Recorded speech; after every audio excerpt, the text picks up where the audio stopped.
Okay, it says we're live. Hell yeah. Or, well, Yeah. how's it going, YouTube? This is Skull, and welcome to another Pokemon Shiny Hunt. And today is actually going to be my very first three-way race. And we will be hunting for Shuckle. And currently in a call with me is Wozzie. Hello. Who has not muted the stream yet. I just did. Okay. And Korie will be joining us in just a second. Korie says that she is having internet issues, so we'll hope that that sorts itself relatively quickly here. Anyway, so as you can see, I'm actually not playing Sword and Shield today. I'm playing X and Y. But that's okay because Wozzie and Korie are hunting in Sword and Shield using Masuda method. I will be hunting in X and Y using Masuda method. So the odds are identical. It's just I decided to play in X and Y. Oh, Corey's in the chat, but she is muted. Hi, Korie. She says hey in text.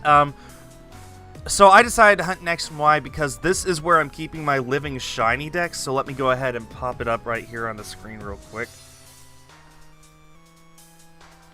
So let's see, if I were to go to... Yeah, so you see every single one of these is actually a shiny. So this is where I'm keeping my living shiny dex for all Pokemon Gen 6 and prior. Lots of beautiful Pokemon here. Wow. Holy smokes. And as you can see, I actually already have a shiny Shuckle. But this was actually gifted to me by a fan way back in the day. This is You can see the name. I'm not even going to try to pronounce it really for this. Suba. So this was originally caught by Ryan on September 8, 2014 in the Friend Safari. I tried my hardest to find a Friend Safari to hunt for Shuckle in, but I was unable to before today, so unfortunately that's why I have to Masuda hunt for it. Otherwise I would have preferred the Friend Safari, but I don't have one, so this will just have to do. Anyway. You know what I should have done before starting this? What? I should have emptied all my extra boxes. Oh well. Easy enough if you have Pokemon Home. Pokemon Home won't work for me for some reason. Do you have the premium version? No. Oh, that might be it, yeah. Heck. Alright. The free version just gives you a single box. It just won't let me, like, even go in. Oh, that's weird. Anyway. So, with all that out of the way, what I plan on doing is getting my shiny Shuckle in X and Y, and keeping the one that I hatch in X and Y, and then Suba, the gifted one, I will be moving up to Sword and Shield and putting that in my Pokédex in there. So that is my plan. Like I said, Korie and Wozzie are both Masuda hunting for Shuckle in Sword and Shield. So we're using the exact same methods between us, it's just I'm doing it in a different game than they are. And also this is why. Anyway, I'm ready to begin if you guys are. I am at the daycare ready to drop off my Pokemon. Yeah, I am too. I'm just setting up my shiny tracker. Alright, and keeping Korie's messages up. Egg Lady is ready. Alright. And also, as you can see, just real quick, on the top left of the screen, whoever donates the most amount of money with a nickname will get to name this Shuckle. So, that's just something that I've been doing for these past few shiny hunts. So, if you want the chance to nickname this Shuckle when it shines, then go ahead and donate and leave your nickname suggestion. Hi, Joanna. And also, all of my donations that I receive for the next 2 months are to help me go to Too Many Games, which is a convention in Philadelphia in September. Anyway. All that out of the way, I am ready to begin. So all right, I'm ready. Okay, and it looks like Korie is ready as well. Let's go ahead and a countdown. 3, 2, 1, start. Want to leave?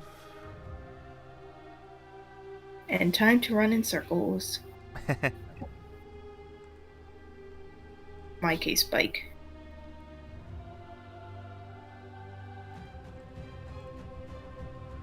Is this full odds? No. All three of us have the same odds, 4,096.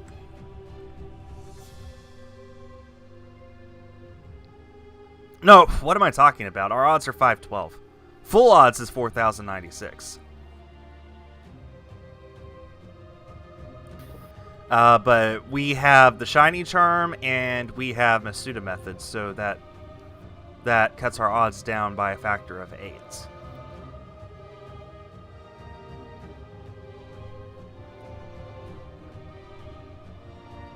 Which do I like better, the Lily art or the Zippy art? Huck the Gamer Girl, I like both of them. It's you can't make me pick favorites. That's just not fair.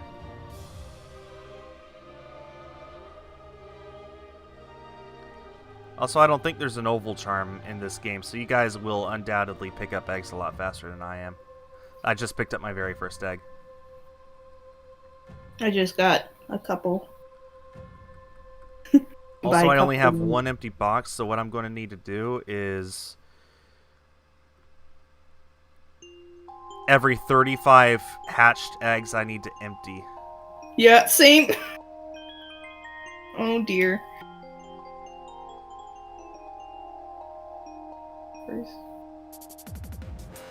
Hi, Crystal. I like school. If I know you didn't ask me, I'm not school, but I like school. I liked school sometimes.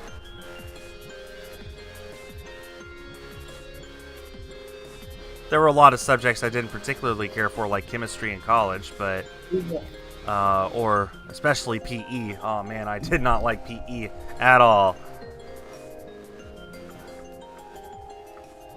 So Korie and I are playing the sword and or shield version. And Skull I'm pretty sure you both have sword. The sword version. Yeah, then. And I am playing Pokemon Y. Any shinies? Not yet. We just started. Well, Korie says she has both, but I'm pretty sure she's playing.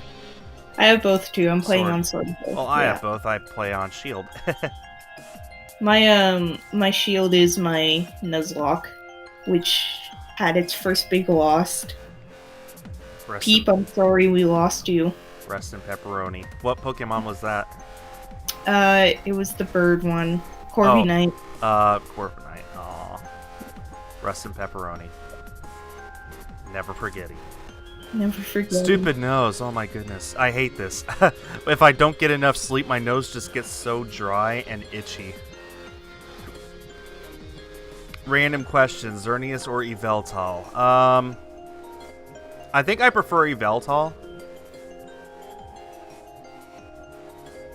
Ever heard of a game called Vineman Collection? Yes, I have, Nara. I have it on pre-order from Limited Run Games. I'm looking forward to receiving it. Yep, I got a haircut, Kay. Went to Walmart, took a machete, and chopped it all off. And it's so much better. I like this hairdo a lot more. I just want to shave my hair, TBH. I'm done with it. I hate Dude, they don't have wigs. I know wigs exist, but I just... I don't like it when people chop their hair all off. Dude, then I can blind people with my baldness. That doesn't sound healthy. Good. Okay, the way hatching eggs works in X and Y is a lot different than Sword and Shield.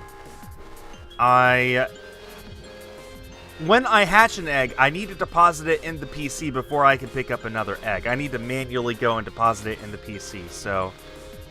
Every time you see an egg hatch, you're going to see me go straight to the daycare to drop it off in the PC inside there, and then go back outside and hopefully pick up another egg right away. But... Man, Shuckle takes a while to hatch, so... Yeah, you're going to see me hatch eggs a lot slower in this game than you're used to, people. Yeah. Ooh. I like your There's one. Stream's going to conjoined freeze here. pigtail.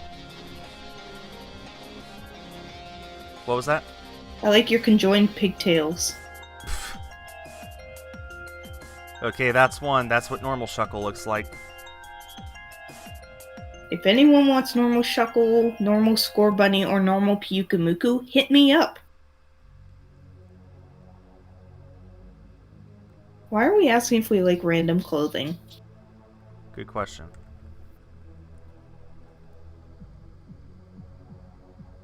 So the way I set up my Oh. shiny thing is I grab 5, put them in a box, and then they'll hatch one right after the other once I have them all in my inventory. Can I turn off the ability to nickname my Pokemon? I don't think so. I think I need to... Yeah, I'm stuck with that. So, yeah. There's a lot of stuff that Sword and Shield introduced, like huge quality of life changes that I'm not used to in these previous games now. Korie, that's funny. Bald. That's exactly what I was thinking. Let's see what Korie said. Oh. From SpongeBob. Dude, I love Shuckle because I love their name. Shuckle. Shuckle. Nope. Just okay, here we go. First try shiny.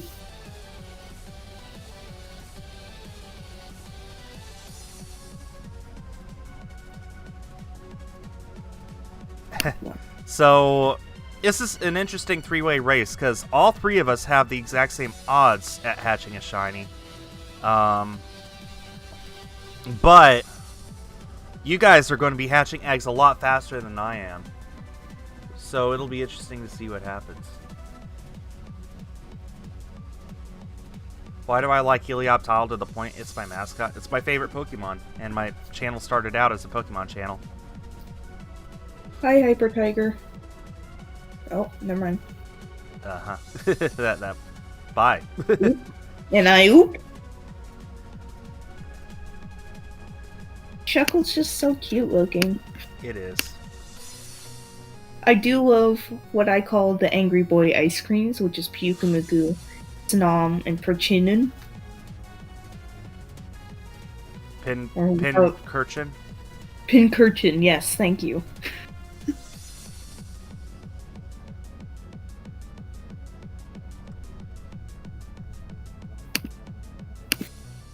Why am I doing the hunt in this game as Shuckles and Sword and Shield? Because my living Pokédex is in this game. If you rewind the stream all the way to the beginning, then you'll see me shuffling through it. So anything pre-Gen 7 that has a shiny, I prefer to get in this game because this is where I'm keeping my living shiny Pokédex. Right. How do Shuckles laugh? With their mouth? Probably. Oh, boo! They chuckle. Boo! You were in one of my matches in Ninjala? Well, hope you did better than I did, Riley.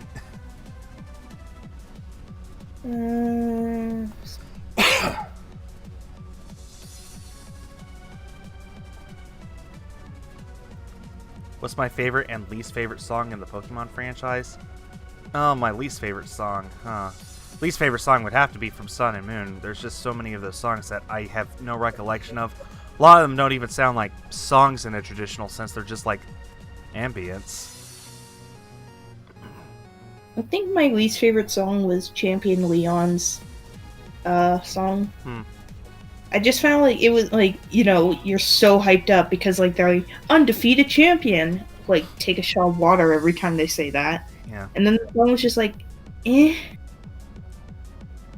My favorite song from Pokemon might be the champion song from Gold and Silver. Da da da da da da da da da. That one. Yeah, that's a good one.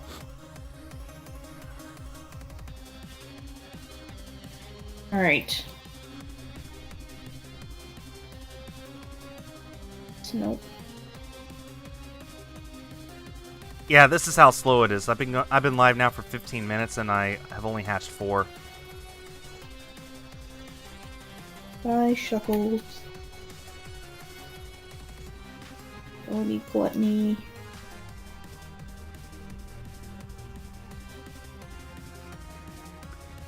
JJ, I kind of did. I said it's any number from Sword and Shield that I just flat out don't remember right now.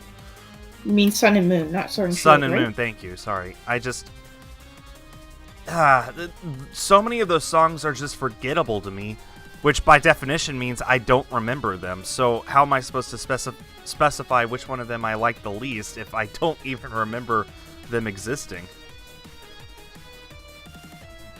My favorite Pokemon game, and it's only because like I have good memories of it, is actually Sword and Shield because it's the first one I completed. But I also really like Diamond and Pearl. Hello? My favorite game is Silver, but I've said that so many times.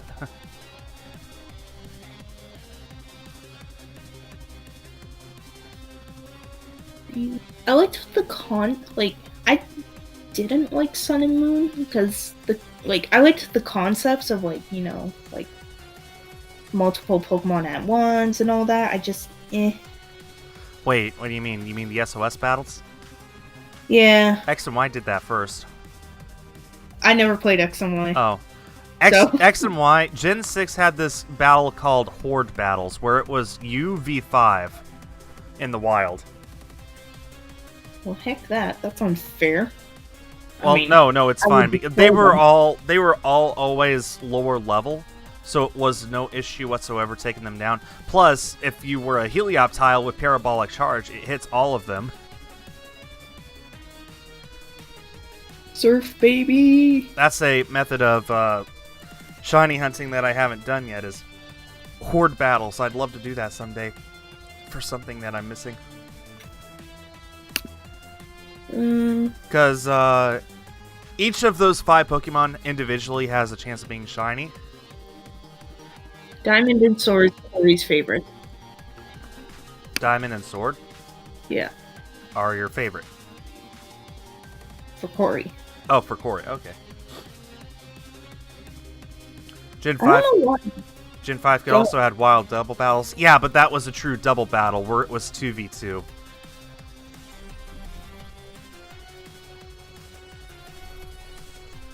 And then, of course, Gen 8 introduced Horde battles. Not Horde battles. Dens. Wild dens. Max raids. Alright, come on. Number 6. Nope. Who hatched from an egg?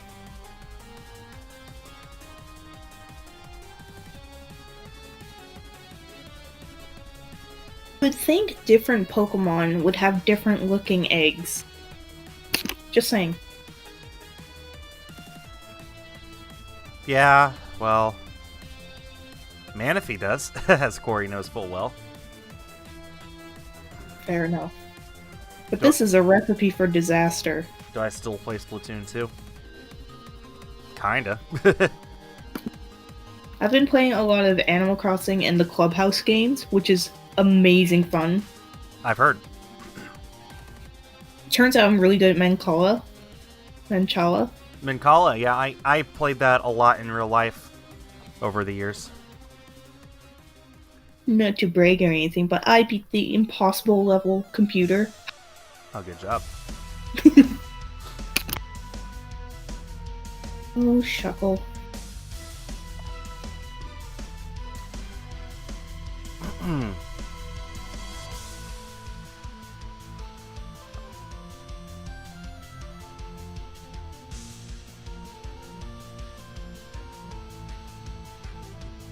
JJ, let's not get into that.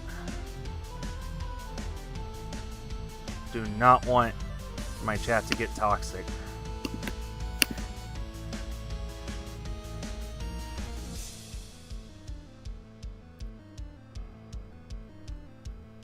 Oh my goodness, I actually just timed him out instead of deleting that. Whoops.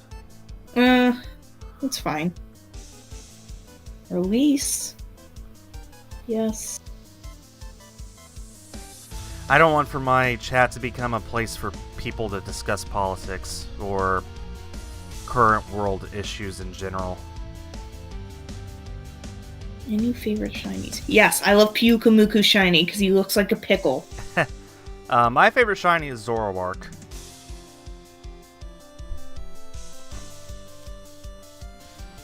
No, it's not politics, Crystal. I know what you're trying to say.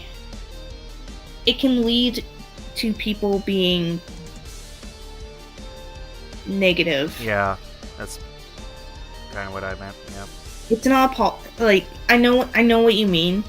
I figure you, of all people in this call right now, have a bigger say in that anyway. So. I mean, yeah, I study it, and I literally live in what we call the gayborhood.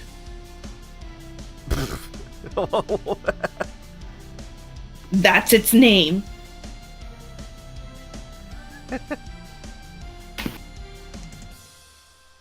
Okay. Okay, I thought you got shiny because I looked at the screen and there's those little shiny particles coming off the Shuckle when it hatches, and I was like, oh. No, I think I would have noticed. What's your favorite legend Pokemon? Latias. Yeah, I also like Celebi. Bald Gamer said that he should be good to continue our Celebi shiny hunt sometime, so looking forward to that. He tried streaming Majora's Mask on his 3DS 2 days ago and had an incredibly hard time doing so. But he said if he leaves his 3DS still, then he should be fine. And when all you're doing is soft resetting and mashing A, he thinks that that'll be good enough. So we can hope.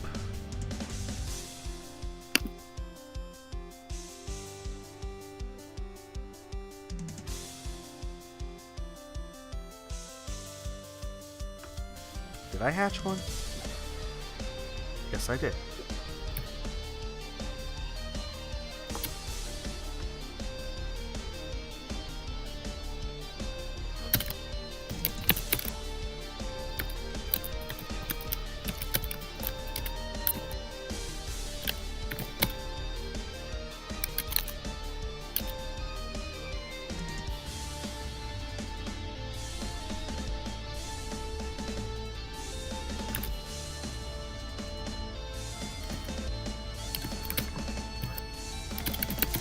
Sorry. Tap, tap, tap. It's fine. Tappy, tappy, tap. I was preparing to say something. I'm trying to think of how exactly to phrase it. So, as soon as I get a hag, another one hatches. So, my thing with that sort of thing is, I have nothing against those particular topics. I have nothing against, I really don't even have a thing against people talking about. I think discussion, healthy discussion is a good thing. Oh yeah, Joanna, you and I need to race for Oddish. You know, I could horde hunt for that, actually, come to think of it. Yeah. So, yeah, Joanna, you and I need to get in touch and figure out when we're going to race. But what I want... I'm sorry, continue. Go ahead. I think you used the wrong word for it because it's not politics. It's not politics. But here's the thing. I want for my YouTube channel to be a place where people can escape the real world. Where you can just come here and have fun no matter who you are or how you were raised or what you believe. Which means a lot of touchy subjects that people might disagree with you on to the point of starting an argument over, I try to not allow, just because I don't want for my chat to get toxic. I don't want for it to be full of people yelling at each other instead of just having fun watching the stream or hanging out with us. I'm planning as soon as I get a new Elgato to kind of like be more of a place where people can ask questions. Because I get like it's weird, it's confusing times. Not weird, that's the wrong word, but I mean, times are kind of weird. It's 2020. It's a weird year. It's a weird year. Yeah.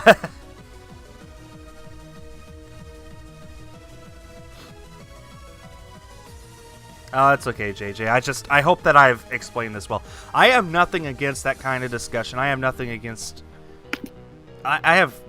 It's just that the rules of my channel, it's just that I've chosen for it to not be something that we can talk about, that's all. Yeah, we've had this conversation in the mod squad about similar instances. Yeah. Where I will admit I did get a little... not pop off, but... passionate, I guess is the word. Yeah. And I'm hoping to make my, I need a new Elgato, because my Elgato is garbage. Yeah. A place kind of have chats like that. Yeah. I have no idea how many Shuckles I'm on. I haven't been keeping track. I think 15. Oh, well. I just hatched number 11. It's not bad. Oh, it's not too bad.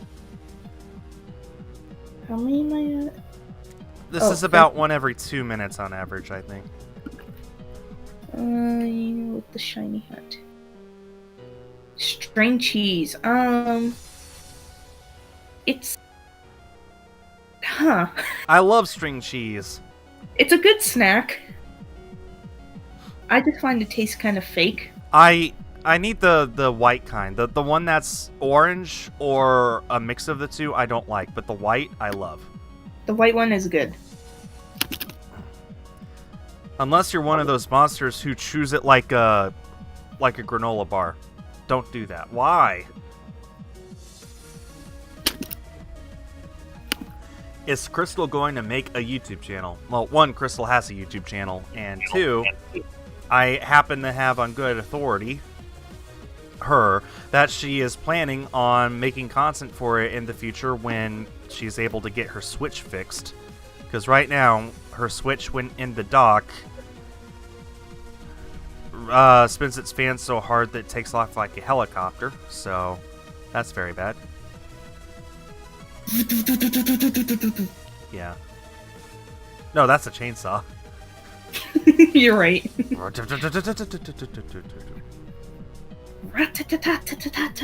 What game is this? This is Pokemon Y.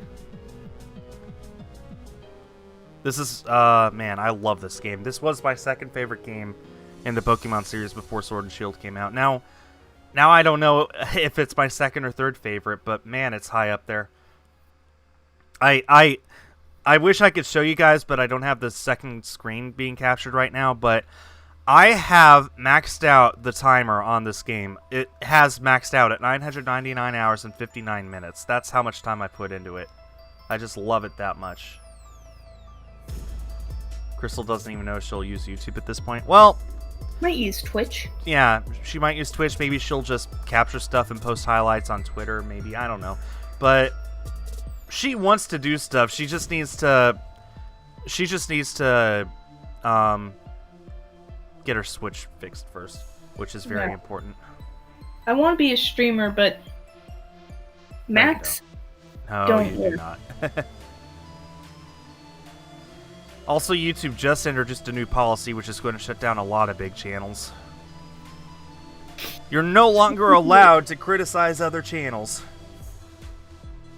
Alright, buy all the T channels. Right. I mean, buy everything. Like, at that point, a channel could just file a complaint saying, this other guy said something mean about me, and that entire channel can just get shut down. That's how... YouTube is run by monkeys. Monkeys... Yep. Actually, they make monkeys look like freaking Einstein in comparison. But we don't need to talk about that.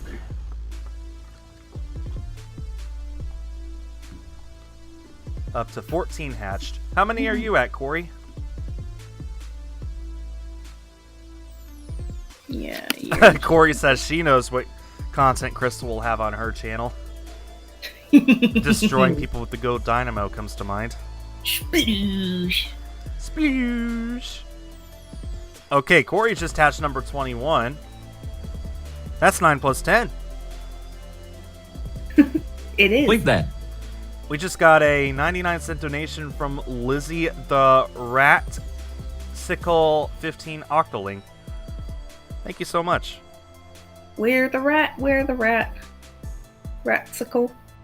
So let me add that to the goal here. It brings it up to 456. There we go. Ratsicle.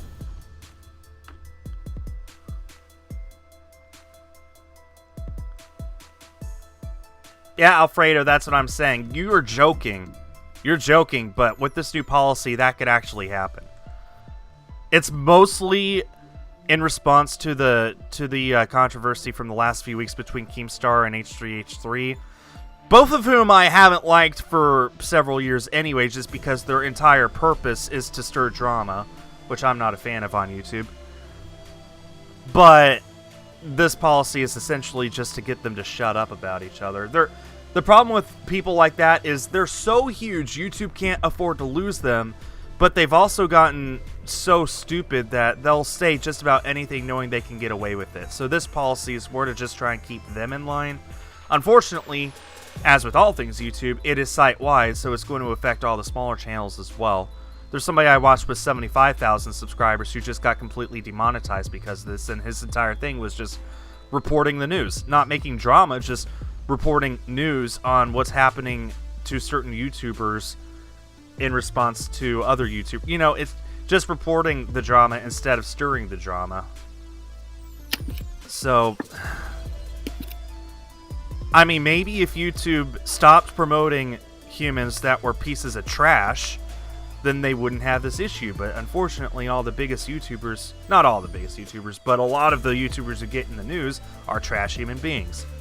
So instead of just getting rid of those, getting rid of the trash, YouTube decides to make a policy that keeps them in check, but also hurts hundreds, if not thousands, of smaller channels in the process. That's nothing new. It's just something that we've just sort of grown used to. So, moving on. Yeah, I mean... YouTube right now. Korie posted a picture of Patrick nailing a piece of wood to his head. That's pretty accurate. Okay. And it's sad, because YouTube's actually been kind of on top of things for the last year or so. Then they do this. Anyway, what was I saying? Yeah, I'm using a 3DS for this game. I can't double hunt for Latios, because I only have one 3DS that I could capture video from.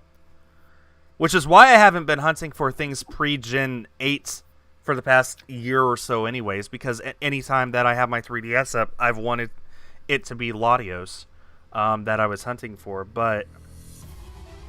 Cake or pie? Team Cake. I'm Absolutely. on Cake as well. I'm on Cake as well.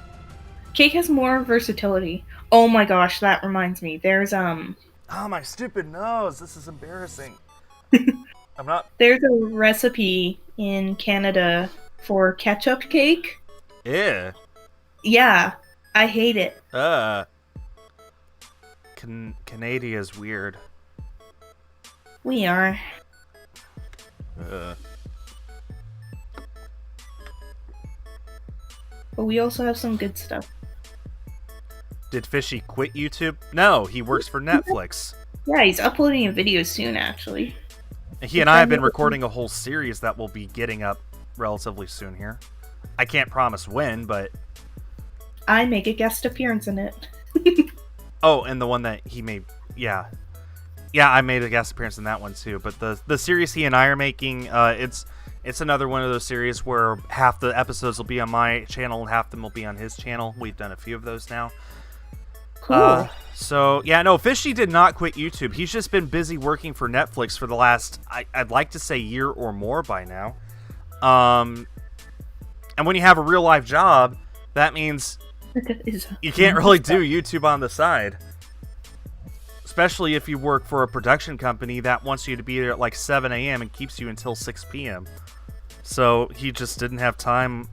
Probably wasn't interested because he was busy hanging out with Tom Cruise and... Probably not Tom Cruise. Probably not Tom Cruise, but, you know, He loves this story. The voice actor of Link who says, "Excuse me, princess." He worked with that guy.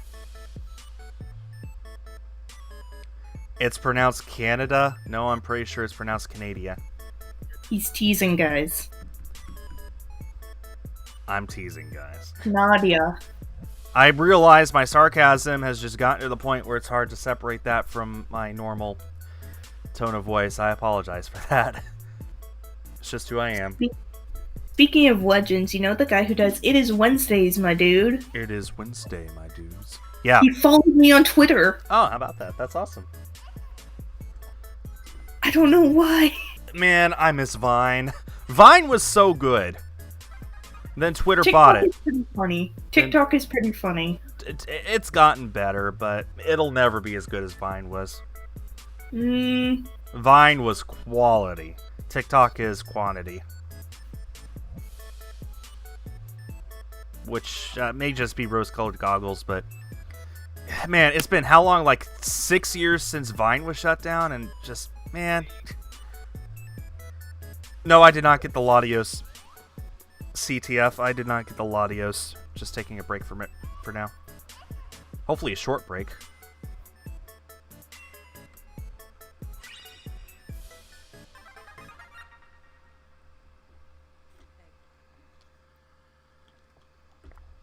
Oh man, what's his name? The Florida guy. That was my favorite guy on Vine. Thomas Sanders, I think. Jefferson? No, Thomas Sanders. Yes, Thomas Sanders was great. He was my favorite Viner. He's on TikTok now too, and he still makes quality. Dude, I love Lego games. I'm currently... What? Can I tell the story about my ghost Lego game? Yeah, real quick, let me just say I have many Lego games, video games. I've played to completion Lego Star Wars, Lego City Undercover, and Lego Worlds. Okay, go ahead. Okay, so I have on my Switch Lego Harry Potter's the full series because it was on sale. And like, I was booting up the game, and everything was fine, and I heard breathing. Like, human breathing and shuffling, and it freaked me out, and I phoned Nintendo, like, hey, what is this? And I was, like, reading stuff about how sometimes they have people who monitor the games to make sure you're not cheating. Mm-hmm. But, like, Nintendo was like, I don't know what that is. So, yeah, I just have a recording. And I won't share it because I think people will think I'm crazy or hacking of, like, my Switch breathing sounds. Which scared me. I'm trying, and I was talking to Crystal, and I was like, is my Switch hacked? I'm scared. I don't know what to do. Oh, good time. Am I going to do Splatoon 1 in 2020 or 2021? My Switch is alive. Maybe. Maybe. I don't know. Splatoon 1, I have to be in such a specific mood to play that. And honestly, if I were to play Splatoon 1, it would be to try and rank up, and it's near impossible in that game. The last time I streamed Splatoon 1, which was earlier this year as I recall, oh man. I streamed ranked for 2 hours. I won every game except the last one. And at the end of the stream, I ended up at exactly the same rank that I started at. Because when you get to those higher tiered ranks, every win, you gain so few points that a single loss will just completely null it out. So it is really hard to max out your rank in Splatoon 1. Like S plus 99, you know, people can reach it, people have reached it, people who are way better at the game than I am, but I think I got to just S79 or S89, and then my one loss dropped me right back down to S65. It just doesn't matter. Like, that. The balancing in Splatoon 1 at the time, we just accepted it. It's like, well, this is what Nintendo decided. But after playing Splatoon 2, where it's so much easier to rank up and it feels a lot more fair and you don't get punished if you have bad teammates as much. I mean, this is me saying that out loud. I realize the irony of that. But, man, after being with Splatoon 2 for 3 years now, trying to rank up in Splatoon 1 is just impossible. And it's not fun. So, I don't know. I don't really see the need to play Splatoon 1 anymore. Except, I guess, honestly, just to see my Inkling in her original clothing, which isn't Splatoon 2. It's just inaccessible for some strange reason. So, yeah, I mean, I can't completely rule it out, but I mean, I'm not even in the mood that much these days to play Splatoon 2. The only thing I know that I'm going to do in the near future is try that challenge again where I press a button every time I get a kill.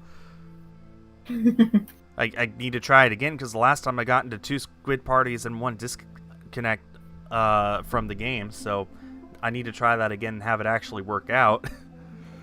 But, like, beyond that, I really don't know what I'm even going to do with Splatoon 2, and that's the one that everyone wants to see.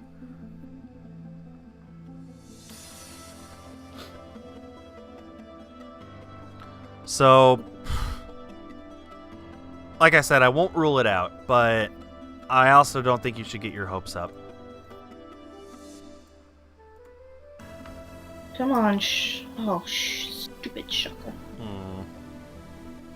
Release, yes. If there's something strange happening with Switch, who are you going to call? Ghostbuster, apparently. And no, it wasn't part of the intro, because, like, previously I'd booted up the game and I've never heard this before. I believe you if it helps. Listen, I called my brother, who's an IT guy, too. Because I was crying and I was so scared.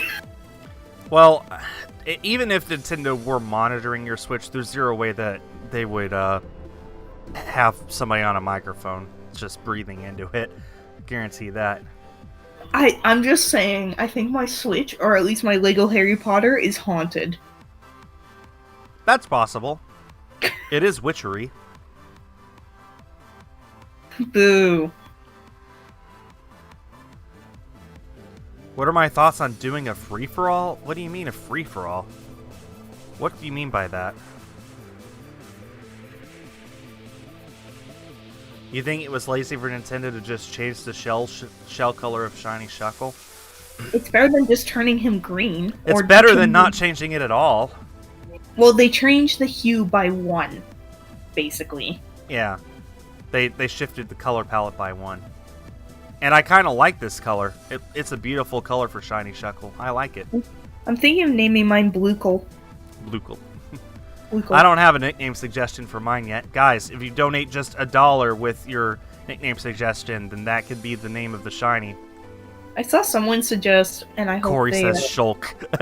That's such a good name. That's such a good name, though. Yeah, someone was saying Shulk. Am I going to ever post more TCG videos? I posted a box opening last November, but doing a regular thing, no. I have no interest in the TCG anymore.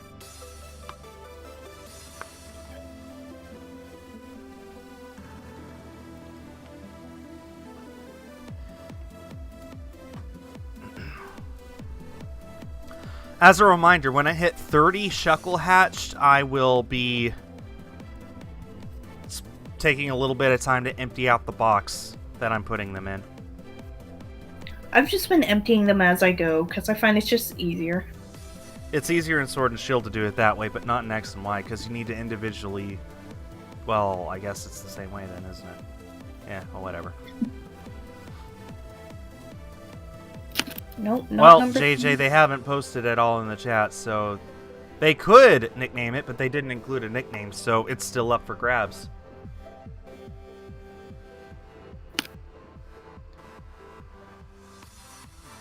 So I want you guys' opinion on something. I saw somebody post a review of Xenoblade Chronicles HD and said this is the best RPG made for the Switch.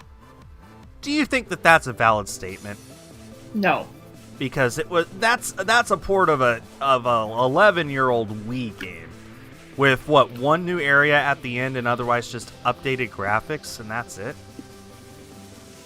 But they're saying, but it was made with this, but this is the Switch port, and it's now the best RPG on the Switch. Well,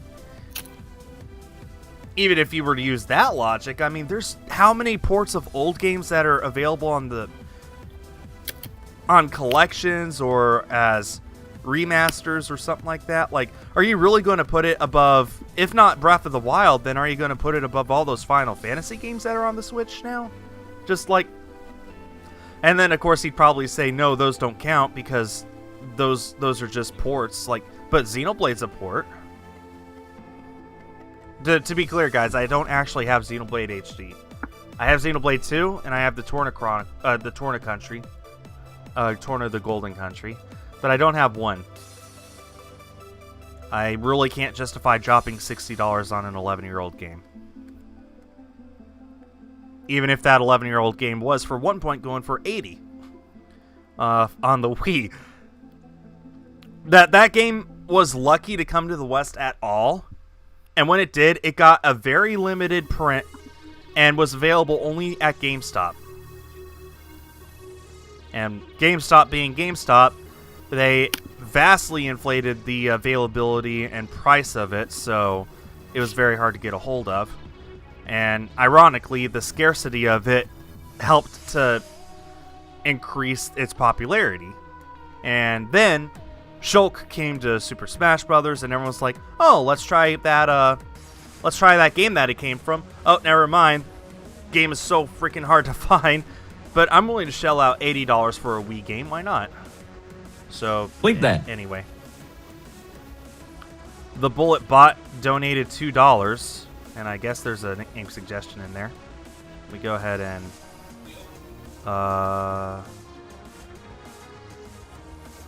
and Korie says there may be other RPGs that'll happen in the future. Nickname is Shulk Lee. Okay.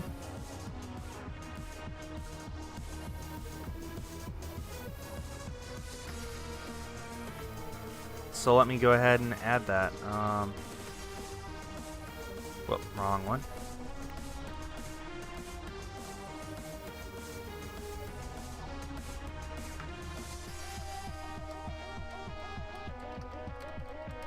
Dear.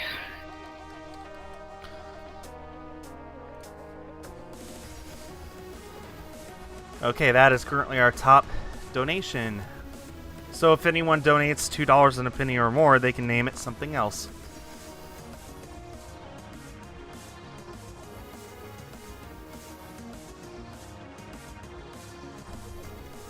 You think Xenoblade HD is closer to a remake? Well, it's a remaster. It's the exact same game, very little differences, but updated graphics. That's a remaster. A remake would be like Final Fantasy VII Remake, where they just recreate everything from scratch.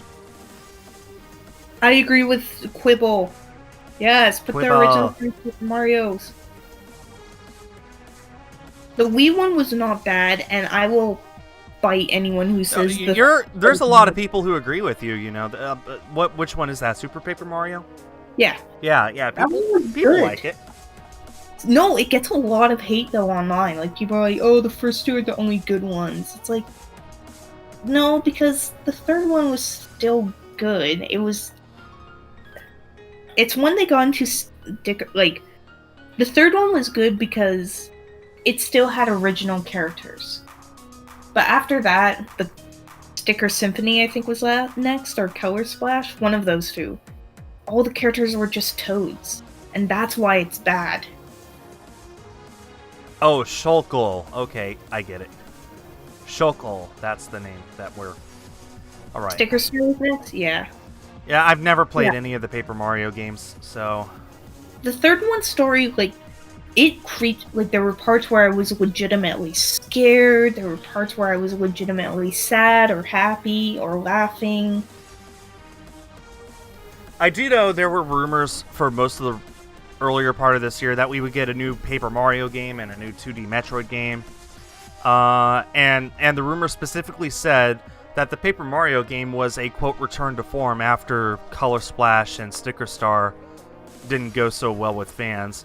And everyone was so excited. Origami King gets announced like, the rumors were true, and then they watched the trailer, it's like, wait, that looks the same as Color Splash. Yeah. I mean, like I said, I've never actually played any Paper Mario games, but I remember in 2016, Nintendo released 2 games total the entire year. Paper Mario Color Splash and Star Fox Zero.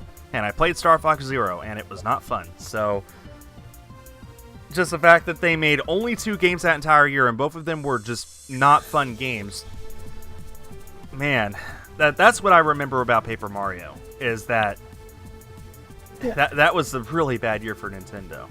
There's nothing wrong with, just going to what Strange Styles is saying, there's nothing wrong with a different battling system. Like, yeah, there isn't. Like, no, but what the problem was the characters were bland and basic and became more of like a quirk. Like, originally Paper Mario was just a style. Like, it wasn't just about, oh, like, paper mechanics. It's like, no, like, it's just a style. But now it's become more of like, everything has to be paper related because that's funny. It's like, no. I mean, the trailer for Origami King, the paper style of it, like, the origami concept, I do kind of like just by looking at it. But, you know, just because it looks nice doesn't mean that it would make a fun game necessarily, or even a good mechanic in general. But I did like, what was it, the Goomba or Koopa Troopa turning into the king, the Origami King. I did kind of like that. My thing is, I think Nintendo's just gotten to the point now where, like, they have all these series, but they feel like in order to make new Mario and ARMS confirmed, I feel like they feel the need to justify a game's existence by throwing in a gimmick. That's just, it feels like every time a new game comes out, there's a gimmick involved, and that's what they market the game with, is that one gimmick. I can't think of a single game in recent memory that they've made that wasn't based around that.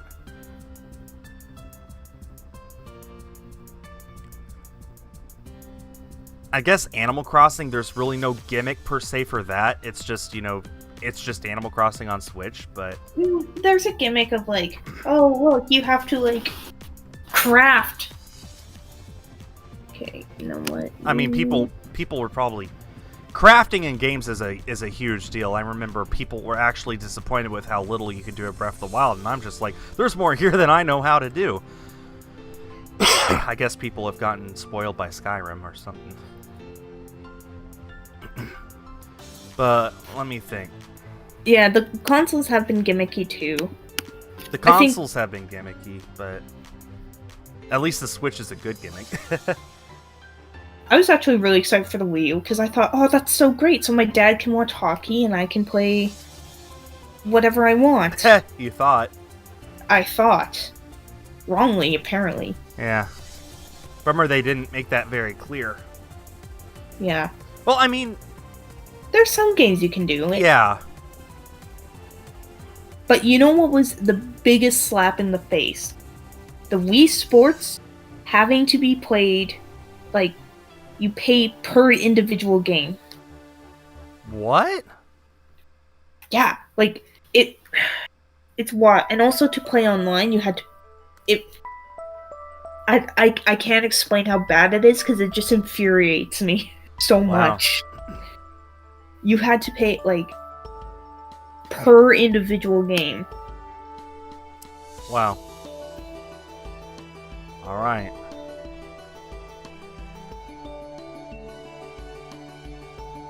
I'm coming up on my 30th Shuckle egg. What are you guys on, Korie? Wozzie? I just hatched my 30th, so I'm at my next 35, so I'm at 35 eggs. Okay. I'm going kind of slow. Hey, Fishy, Octoling. My Fishy. Okay, that's number 30. Time to empty out my box. you can't believe people are super invested in this. Shiny hunting isn't for everyone, but I find it a lot of fun. I find it relaxing and insanely rewarding when I finally get the shiny that I'm looking for.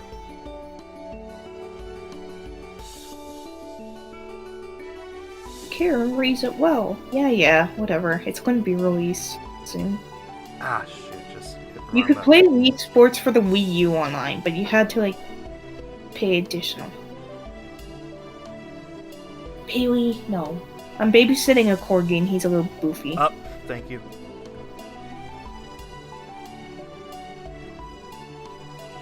Give me a second, I have to grab a corgi. Okay. Oh, man.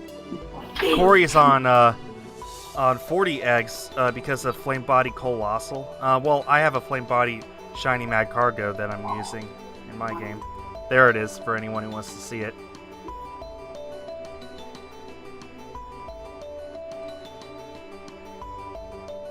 Actually, wait, is it Flame Body? Yeah, it's Flame Body. Okay, relax, guys. I'm about halfway done with releasing these.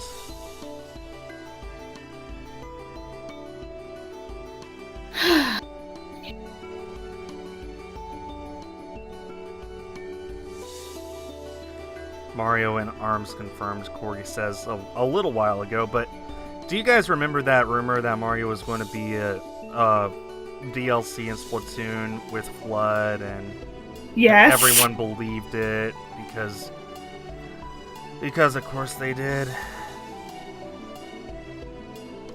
It's like some of the original rumors, like it was Super one of the Mario first big 64. rumors for Splatoon, I think. One of the first big quote-unquote leaks. It has an interesting history. Started as tofu blocks, was then going to be a Mario game. Yeah, and then originally there were rabbits. Which made no sense, but okay. Well, I think compared with what we've got now, nothing really makes sense, right? So. Yeah.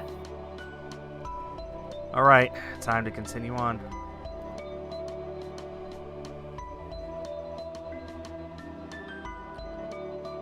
Oh, Cosmic, the Master Balls would be hacked in that case too.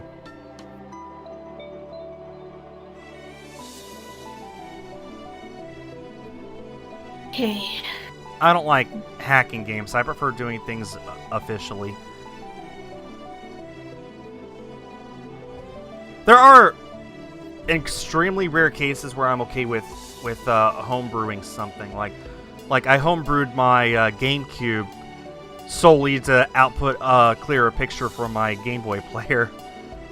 I've homebrewed my Wii so that I could get access to Wii Rare games that otherwise have no official release. If they had an official release, then I would happily pay money to get them, but there's no way to obtain them anymore, so...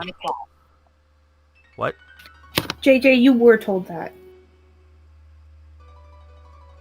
JJ, you were told so many times. I've been paying attention.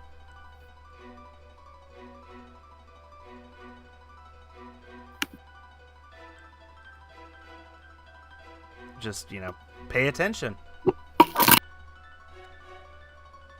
I even made a little thing saying I would time out anyone who typed in all caps. Anyway, I have 2 animals in my room. I mean, I understand that, Korie. I don't use action replays in Pokemon games. I just, like I said, I prefer...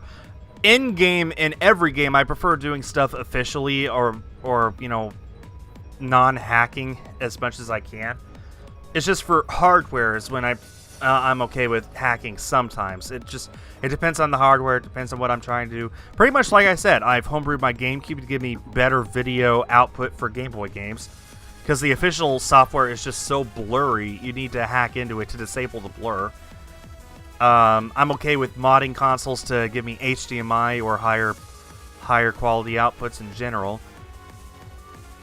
But yeah, but actual video games, I'm usually not okay with hacking it myself. If you choose to, fine, but As long as it's not online, it's not like you're really doing anyone... It's not like you're really making any issues. Just make sure that you keep it offline, preferably single-player games. But when you allow people to hack a game that can go online, then they can do that, and they can use that for all sorts of bad things. Like for example, I myself have never hacked or used Action Replay in this game, and yet I refuse to do any Wonder Trades in this game because anything I get could be hacked or could be faked in some way, and there's just no way to know for sure, which is also why I don't accept gifted shinies in any Pokemon games anymore, just because I have no proof that they're legitimate. Do you want my shiny Zamazenta? Right. And you can't... I mean, I don't even go into max raids anymore, unless I'm the one who starts them, just because so many of those are people safe scumming in order to get a specific shiny Pokemon, and they're like, hey, do you want to join my raid? It's a shiny. I'm like, no, because you didn't find it legitimately. Let's release all these Shuckles. Whereas, you know, when I get the Shuckle, I know that it's legit because I'm the one who hatched it. I've used the proper method, all that stuff. But yeah, that's sort of my point. If people are allowed to, if people are okay with hacking single-player games, fine. But if they hack games that have multiplayer, even if they don't take advantage of the multiplayer option, then that's still not okay to me. And don't even get me started on all the people I've played on video games who've just flat out hacked to instantly win. Like I played Fortnite. I have in the past, mind you. I have played Fortnite games where people had aimbot. I played a Call of Duty game where somebody had a see-through walls glitch. I played Splatoon games where people were obviously hacking. I've never gotten anything as extreme as somebody like instantly covering the entire floor with their color, but I've definitely gotten people who were teleporting across the map and it wasn't lag. And those people who do that probably started by doing single-player games with no intention of going online, but eventually they just got bored and decided may as well have some fun. Oh, dang it, stupid booger bear. Booger bear. Hugged you. Alright, destroy it.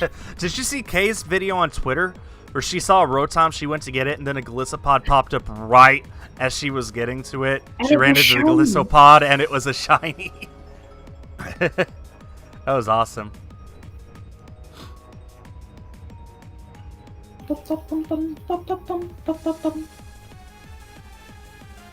I don't think that we'll ever see G-Max Melmetal raids. I don't think we ever will. Joe Merrick from Cerebi pointed out that... Oh, that's interesting, Korie.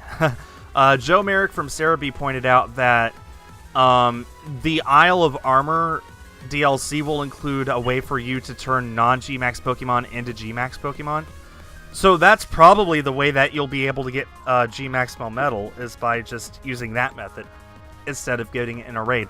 Because Melmetal is exclusive to Pokemon Go. It's always been exclusive to Pokemon Go. To this day, it is exclusive to Pokemon Go. If you want one in Let's Go or in Sword and Shield, you need to get it first in Go. So they'll probably keep it that way, which means that it'll never get max raids in Sword and Shield, which means to get the G-Max, you're going to have to get a regular one and make it into a G-Max yourself.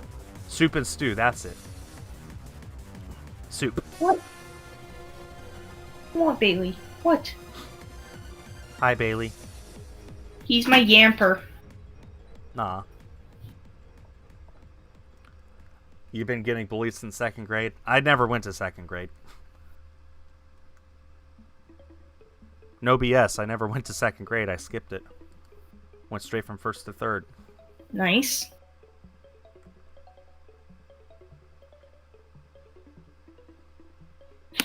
Soup time? Yeah.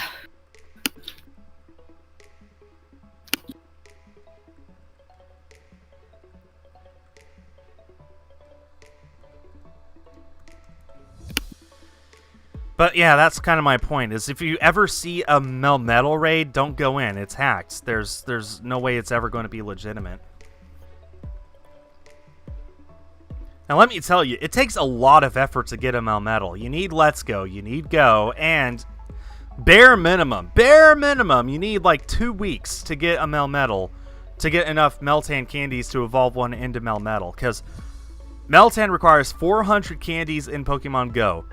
So you open up the mystery box. Usually it lasts for half an hour, but lately it's been lasting for a full hour because of the lockdown, so they've extended it.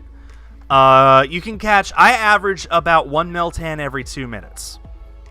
Okay, so even if you used a Pineapple Berry on all of them and transferred all of them, that's only 7 Meltan candy every 2 minutes, so 3.5 per minute. So into an hour, you get 100. Let's just round it up to 100. Let's be generous. That means in 2 hours, if you're lucky, you get 200 Meltan candy. That's only halfway to what's necessary to get a Melmetal. So if we weren't under quarantine right now, then it would take you essentially about a month to get a Melmetal in Pokemon Go, and then you have to transfer it to Let's Go, and then you have to transfer it from Let's Go to Sword and Shield. So, yeah, that's a lot of effort you have to go through in order to get a Melmetal in Sword and Shield, and I don't think they are going to trivialize it by just making it a G-Max raid Pokemon. Yeah, JJ, those are all hacks. Stay far, far away.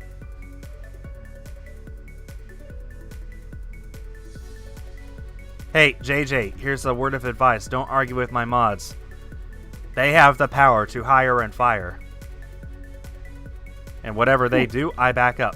I do not make exceptions. They could time out the entire lobby, and I'll be like, they probably deserved it. So, just keep that in mind.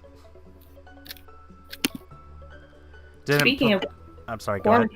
What anyone learn anything new or pick up a new skill during quarantine? I picked up a Kalimba. I built my Buster Sword. Yes, you did. I saw that. It's huge. Right now, I'm actually working on my living room, painting the walls, tearing up the carpet, replacing it with a nice tile. So, nice. Getting that done by hopefully the end of next week.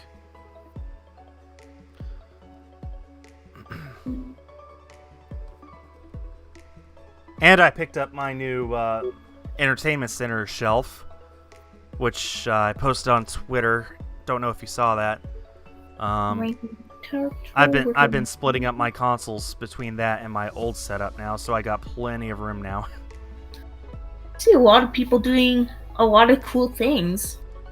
I've been playing Kalimba, and I've also been rug punching, which is like making a rug. So I'm working on making a water tribe one from Avatar: The Last Airbender, because I love that show. I'm actually planning on eventually getting a tattoo that's like the water tribe symbol with the 2 koi fish around it somewhere on my body, because I want to learn Quibble. It's so much fun. It's so cute. It's like...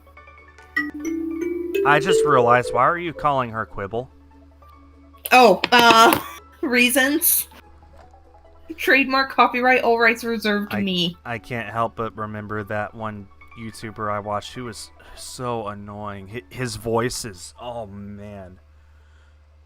His name is Quibblecop. That's why I remember it. His name is Quibblecop. He has millions of subs, and he has the most annoying voice I've ever heard.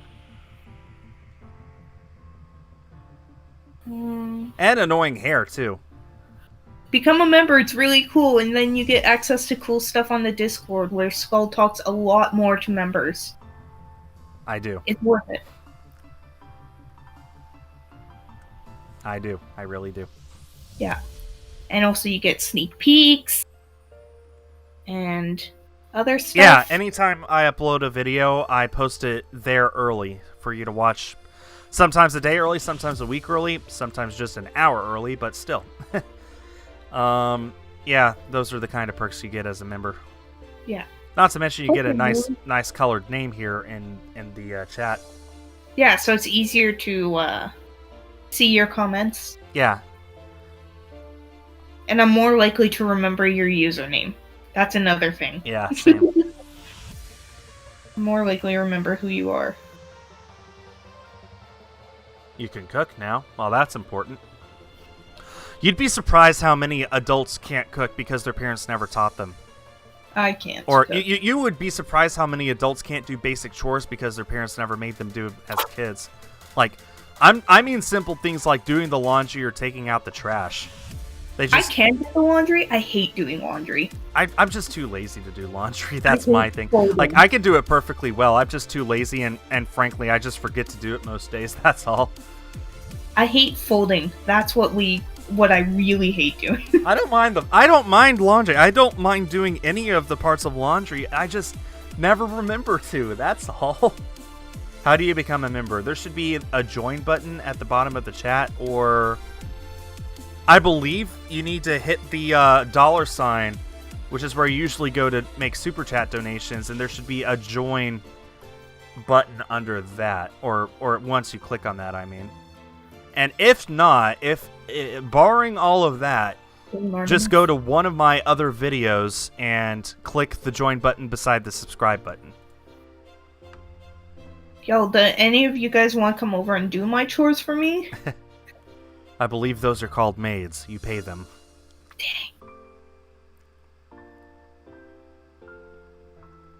Dang. I'm coming up to 40 eggs. Number 40. This is going well. Oh, speaking of. Hey, welcome. MBH004 just became a member. You should hear Fishy scream port mackerel in just a second here. Enjoy the badge and emotes. And make sure you link your YouTube with your Discord if you have one so you can get access to my server. Port mackerel. And there we go. I love hearing Fishy say port mackerel. I love it. Port mackerel.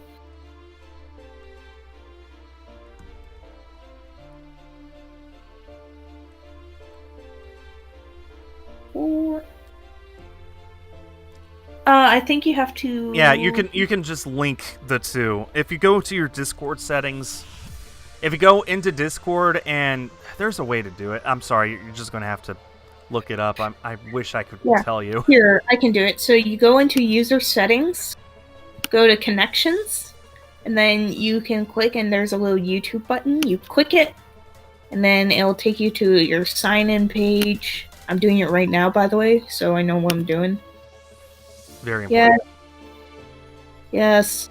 Click OK. Connected your YouTube, and then it's connected. And there you go. And then if you become channel members for anyone else, then it just automatically works. Yeah. So it's under user settings and connections.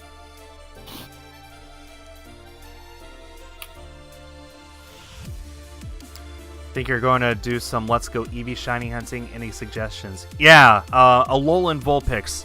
I did that. Super awesome. Super long time. It took me 5 months to get it. But if you wanted to go after something really fast, go for Nidoran. Choose male or female. MBH, you should be. I'll check. If you're in the Discord server, you should automatically be in there. Yeah. Yeah, you should just automatically get access to my stuff. Let me see. Why can't you do anything on my server? Did you guys disable the rules bot? I think we did. I told you guys to, so. Yeah, I'm pretty sure we did. I think you have to contact one of the mods, and then we'll give you the role. Oh, is that what we're doing now? It's the only way we can. We should just disable that entirely. I feel like if people were to come in and cause trouble, somebody could catch it. And the whole reason we had the rules bot in the first place is because when I first opened up my server, there were like 1,000 people who joined all at once. So, okay. But we have so few people joining now. Like, I think we're averaging less than one a day. So I think it's safe to just completely get rid of that. Okay, let's do that then. All right. Because here's another thing. If you guys do need to roll for me, please don't friend me after. I actually don't like adding people as friends unless like I actually know them. Yeah.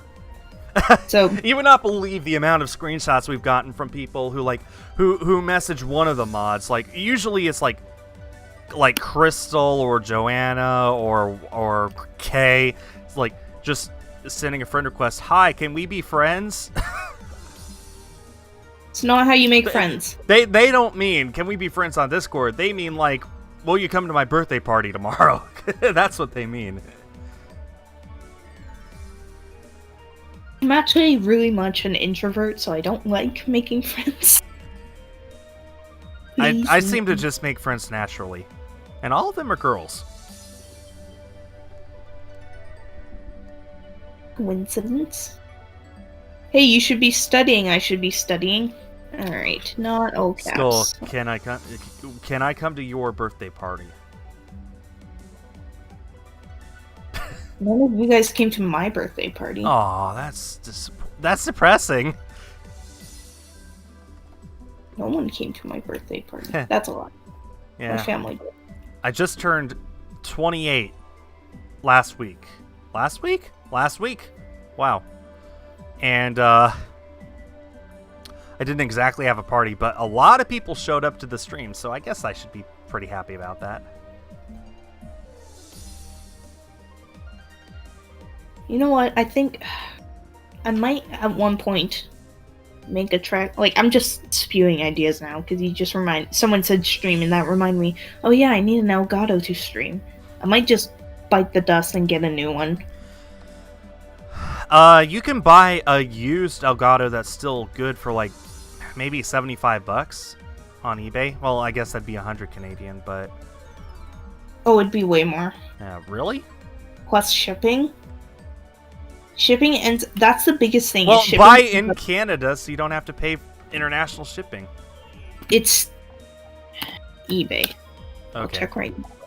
Well, I just like I mean, the more Elgatos I got and the more I've spent on them, I won't lie. But my first one was just the basic Elgato that could only record in 30 frames per second and like had like a second and a half delay between reaching the Elgato and the computer, but. You know, I used it for 2 full years, and it only cost me $75, and I bought it new.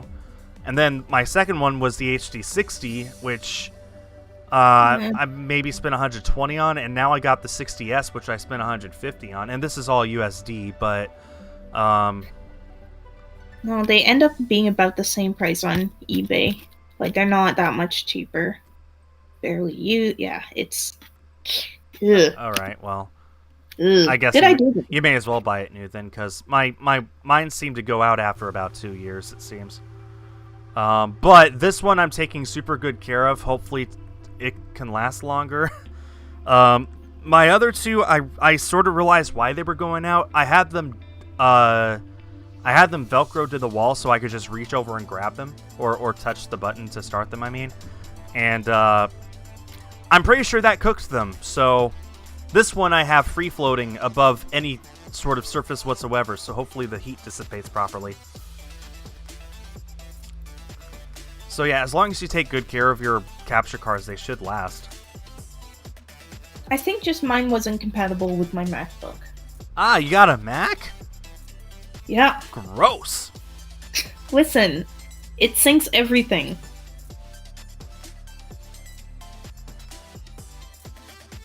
Do I have any pets? I have a pet cat. His name is Alex, and he is huge. We don't make fun of the chonk. I'm not making fun of him. I'm stating he is huge.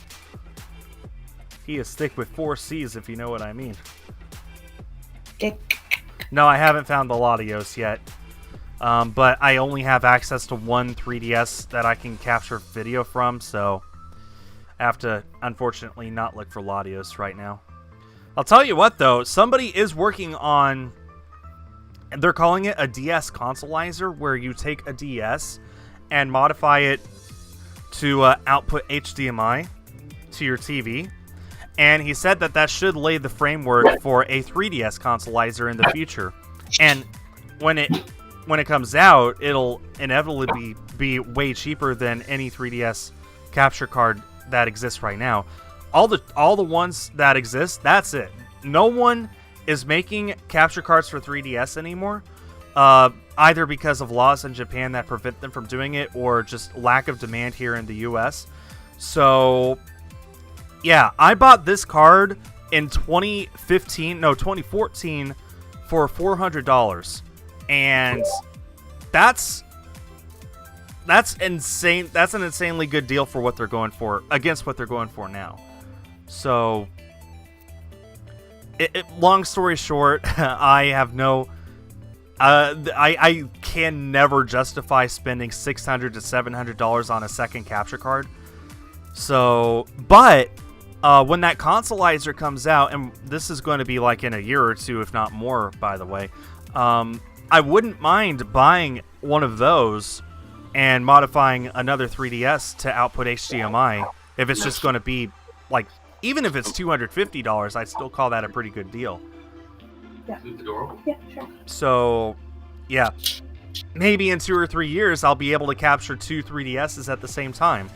Although, hopefully by then, I will have the Latios and will have no need to anyway. I think NBH said that Shuckle looks like he's wearing a sweater, and I agree.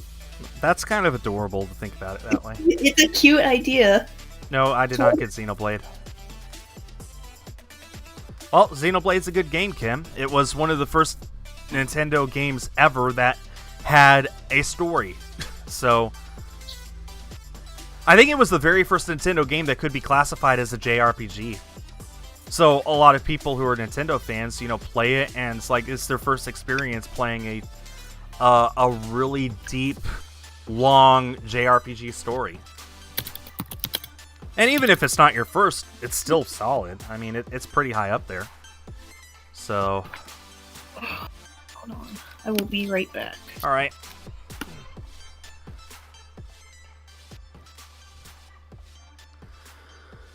Whew. Up to 47. So I think I'm averaging 50 every hour and a half. Wow. So that means I'll hit 1/4 of the way to odds in 4 hours. Wow.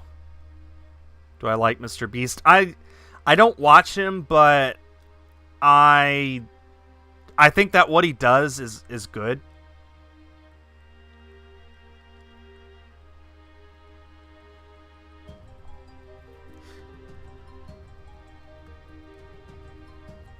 I do kind of hate that there's so many copycats who have copied him just to try and make their channels big or get attention or something like that. But what he does and what he has done, he truly was the first one to come up with that, and he made it unique. And from what I've seen, he's actually a really good person. Like, he's not a trash human being like a bunch of other big YouTubers. He genuinely is, in it just to make people happy. I mean, there's no way he actually makes money with how much he's given away with all his stuff. He finds interesting ways to make giving away money fun and rewarding, and I think that should be commendable. Not to mention the amount of money that he's donated to charity. He has just done an insane amount of good work, and I have a huge amount of respect for him. I just don't personally watch him, that's all. It's just not something that I'm interested in.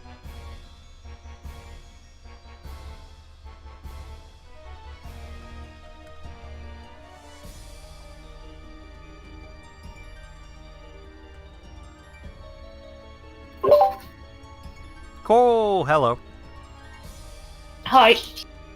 I thought that was Korie for a second. I started saying Korie, but no. No, it's just me. Whoop. Oh, I would love to see that, MBH.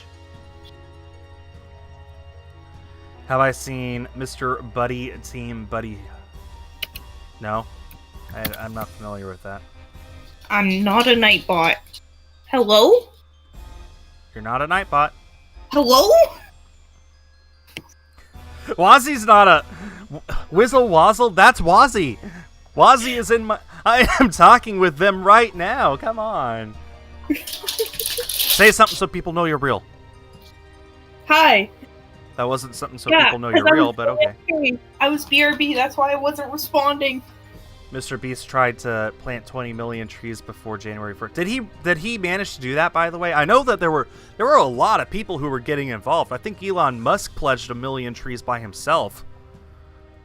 So, I mean, he raised a whole ton of awareness for Team Trees. Like, that's what I'm saying. Mr. Beast has done so much good for the world, and I haven't actually seen a single controversy that he's been involved in, but I could be wrong. Maybe he's involved in one, but I don't remember any, which that's good. So I'm not a bot. She was shiny hunting, and also I had to go take care of animals, which robots don't do in real life. I promise I'm not a robot. Oh dear, that's funny.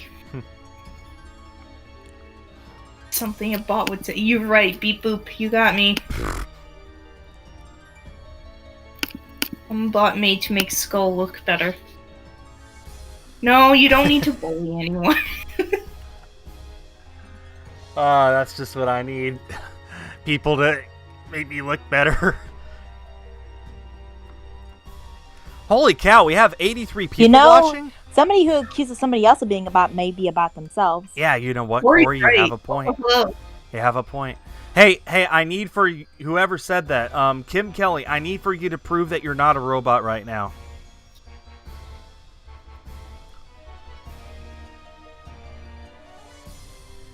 Robots can't eat rubber duckies. I need for you to eat a rubber ducky to prove you're not a robot. Also, just hit 50. 50. I'm at 55. I'm moving kind of slow, but that's okay. Yeah, Korie must be up to like 65 or 70 by now.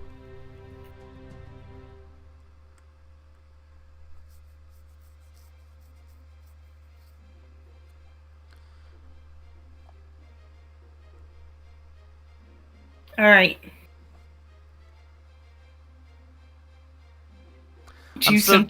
I'm so disappointed. I posted on the r/Friend Safari Reddit yesterday, and I'm like, hey, I need a Shuckle Friend Safari, and somebody responded, hey, I've got one. Here's my friend code. I add them. They don't have Shuckle. They don't. Boo. They had Rhydon, Onyx, and Dwebble.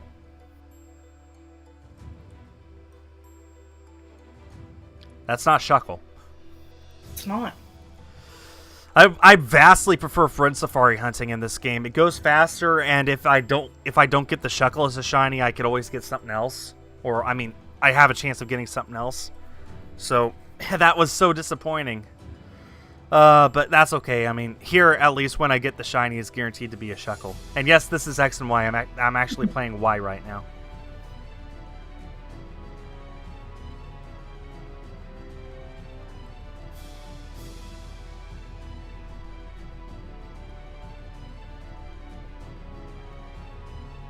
Everybody gangsta until someone says skull with a capital I. Scooey.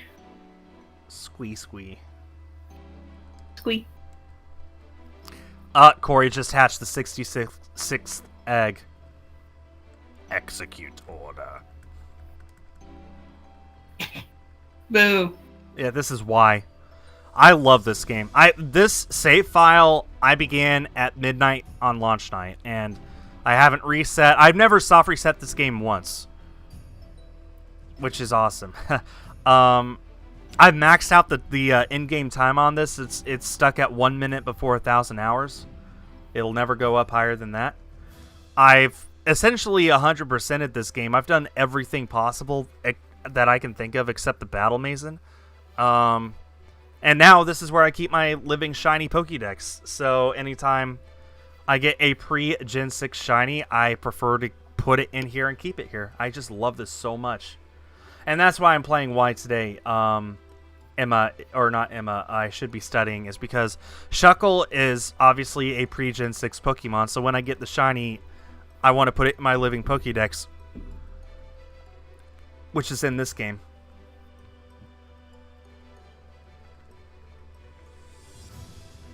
on blue Shuckle. Shine for me. Shine for me first, please. No, This is me. a race. This is a 3-way race after all. I beat you at the last race. I plan to beat you again. A Splatoon 3 story mode idea. Splatoon story modes have been lacking. Even the Octo expansion story was lacking, but at least it had good gameplay to make up for it.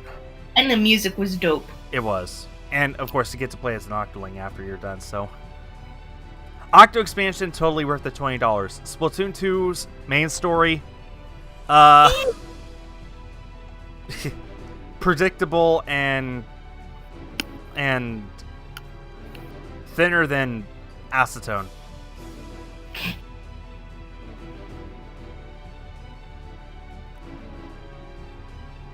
Oh, you gotta go in timeout.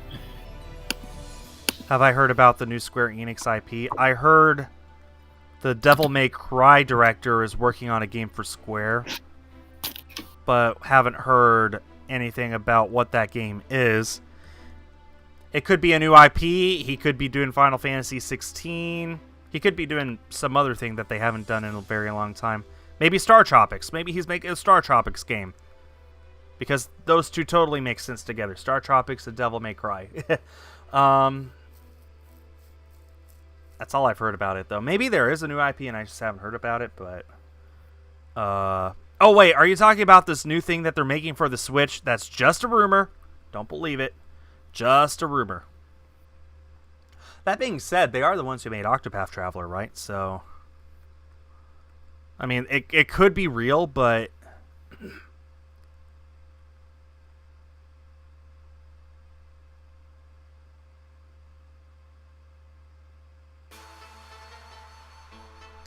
I don't know. Octopath Traveler was really hyped for a while, and I almost got it. It's a very fun game. I don't know if I would call it memorable per se, but it's a fun game and it's a solid game. It's important because it was one of the first third-party Nintendo Switch exclusives. So it was one of the first third-party Switch one of the first party Nintendo exclusives that Nintendo had in a very, very long time. Because the Wii U and 3DS had like no third-party exclusives for so long. So, and then eventually it got released on PC, of course, but it's a very solid game.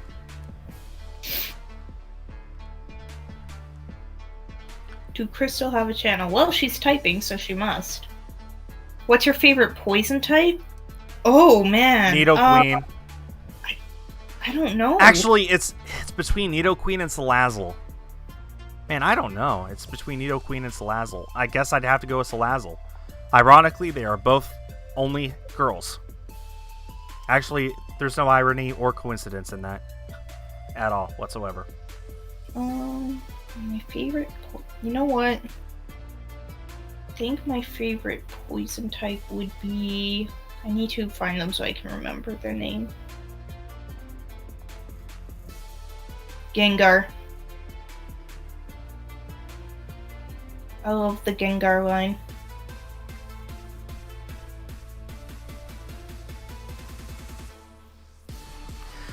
I just now have the idea to do a double hunt for Shuckle and the Nidoran and Let's Go that I still haven't gotten. But no, that would require too much movement of my fingers with both hands that I can't do, so never mind. If I get the shiny relatively quickly today, I might still open up Let's Go and try and get the Nidoran anyway.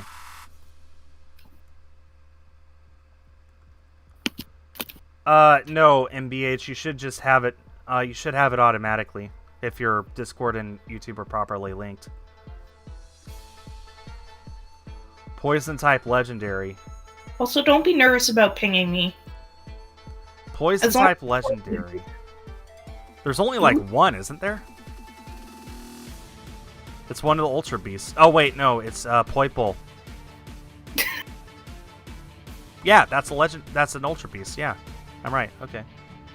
Poipole. Sounds like someone trying to say purple. Yeah, I know. That's how I remember it so well. I don't remember what it evolves into, but I remember Poipole. Bleep that. Thanks, Irish Nugget, for the $5 donation. This is a robbery. Hand over all the rupees or the lamp gets hurt. You hear me? I'm not joking about it. I have a back scratcher, and I'm not afraid to use it. That's a reference to something. What's that a reference to? What is that? That's gonna bug me. That sounds familiar.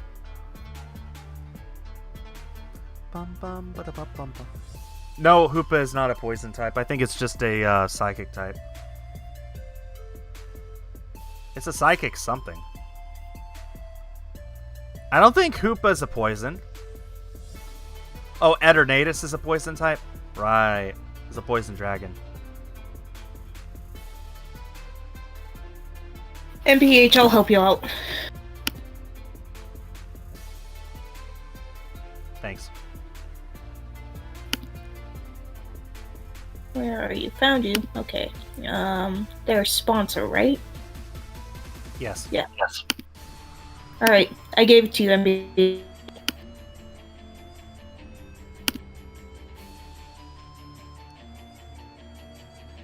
What type of duel would I like to see in the future?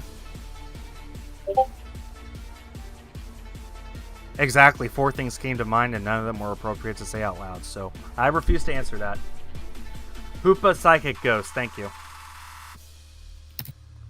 course it's a ghost. How could I forget that? Got Shiny Teddy Ursa in the Friend Safari today. Oh, awesome. It's a male. What should you name it? Teddy Bear. Name it Winnie? Aww. That's a fast place to my heart. Ted? Korie recommends Ted. What about, Bruce? Hello, Bruce. Bleep that. Irish Nugget, thanks for another $5 donation. It's cute you thought that was a reference. I was just smacking random stuff together in an attempt to sound funny. Poor lamp, though. You ran out of time. Not the lamp! Not the lamp. Pixar will never forgive me.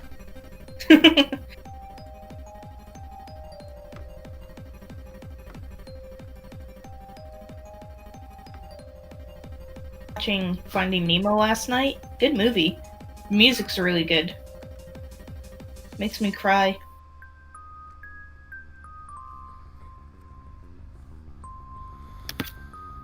It's 61. I just hashed 57.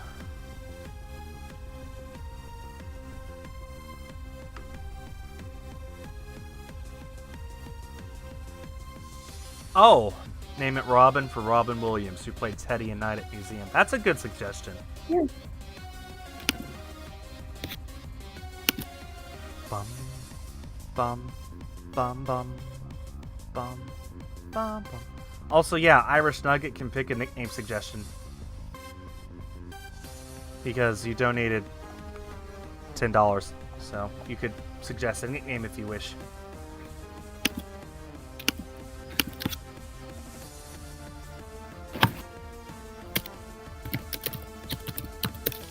So, for egg hatches in this game, I average around 300.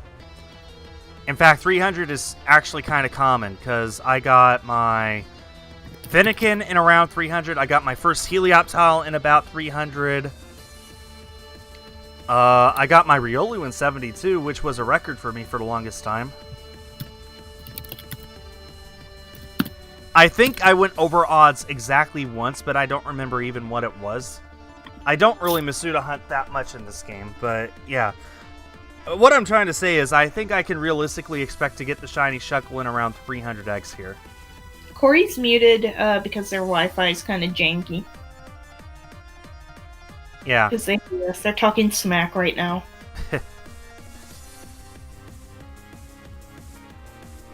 Puppies, come here.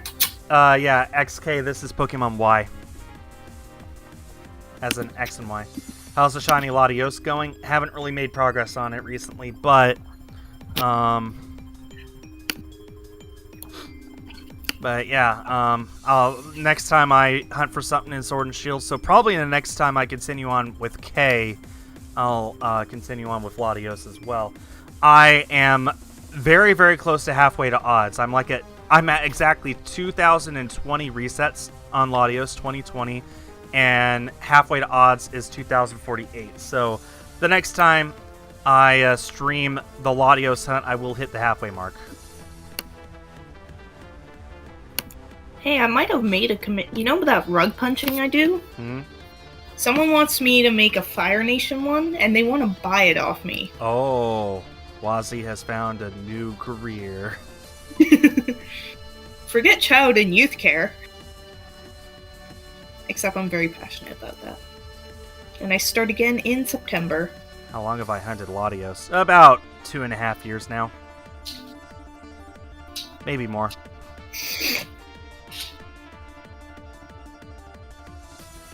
Release.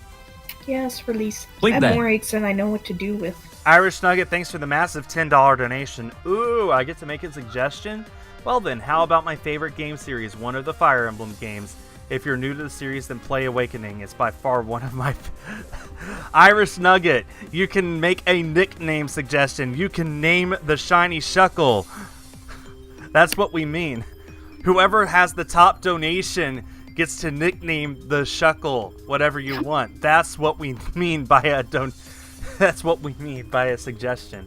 Also, yeah, I have Fire Emblem. I need to play it. I have 3 houses. I played a little bit of Awakening. But yeah, no, I think Fire Emblem's a great series. And now I need to empty out this box of Shuckle.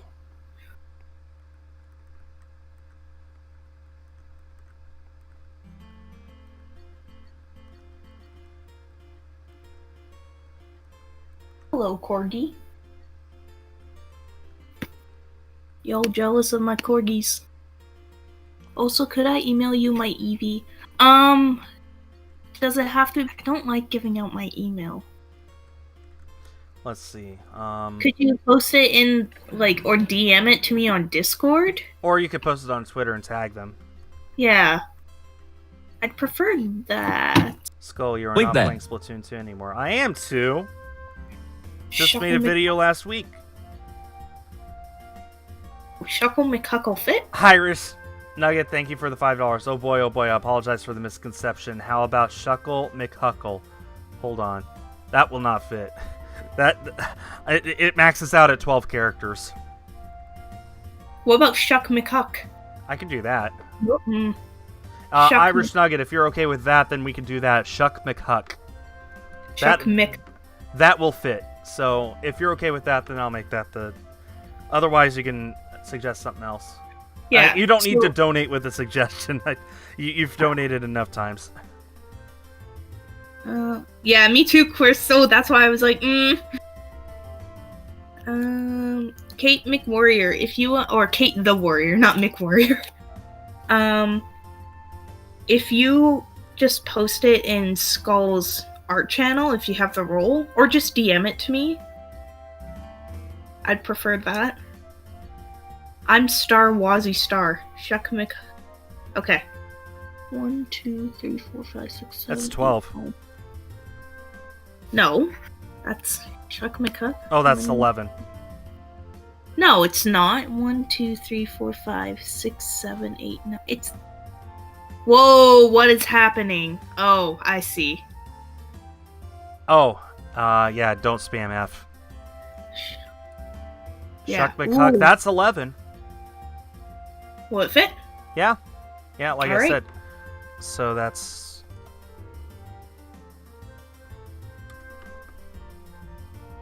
From Irish Nuggets. Shuck McHuck. Actually, I can even put a space between them, so there we go.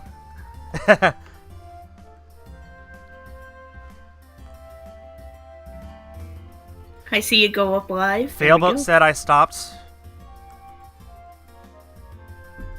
Okay, I have in a way. I don't stream it anymore. I don't do ranked anymore because it's infuriating to play. I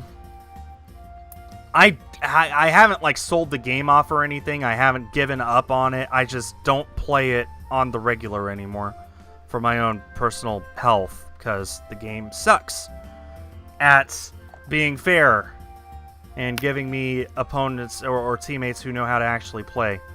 So I no longer play ranked. And as far as like mini games to play with my friends are just never interested in playing. So there's nothing I can really do. Like just if I can't do ranked and if I can't play with my friends, then there really isn't anything left. Unless I come up with a fun challenge like the button challenge, which I will try again sometime this week probably. Stream's going to freeze here. All right. So, I mean, I haven't given up on it, but there's just nothing to do. Hopefully Splatoon 3 is announced and comes out relatively soon. But, yeah, no, I haven't given up on it. And I'm kind of surprised that Failboat thinks that, considering how little I see him in my group chat, but that's none of my business. What's the longest time it's taken for me to get a shiny? In hours? Well, Locke, I've been searching for my Latios for 2.5 years now, and I haven't gotten it. Did an Irish Nugget technically donate $25? Yeah, but the specific donation with the nickname suggestion was a $5 donation. We still have Ninjala coming up, though. Yeah, I really hope I can enjoy that. Just hopefully playing with my friends, the final game, learning how to actually play the thing. Maybe that'll help me enjoy it, but to be frank, what I've played of it so far, I did not like. It felt unbalanced, it felt unfair, and I found myself getting more frustrated than anything that I just was completely helpless. So hopefully in the final game I'll be better, and like I said, hopefully playing with my friends will improve things a little, but for now I do not like it. And what are my thoughts on the Sword and Shield DLC? Well, it comes out in a week. Those are my thoughts on the DLC so far. I want this stupid Shuckle to shine for me. Don't we all?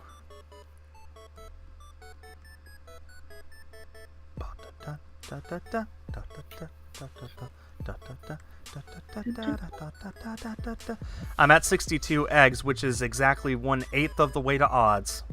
Yay!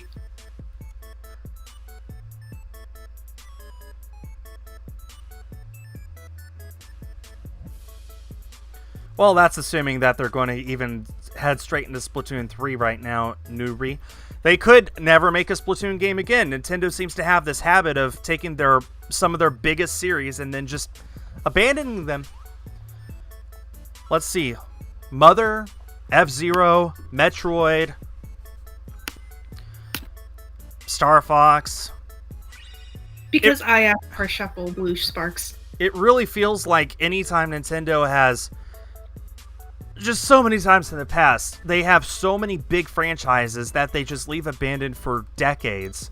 Some of them they've been abandoned for decades and they haven't touched since, or even hinted at, except like as referenced in Super Smash Brothers or something. So it's completely possible there never will be another Splatoon game.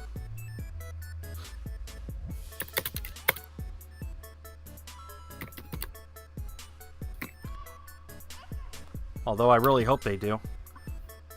They'd be crazy not to. The Splatoon 2 sold 10 million units. That's huge. It's obvious that there's staying power with the franchise. All we can really do is hope. I don't know, Korie. I haven't been paying attention to that. Come on, Shuckle, shine for me. Ooh, Jetvac got a shiny Torkoal a few days ago. Nice.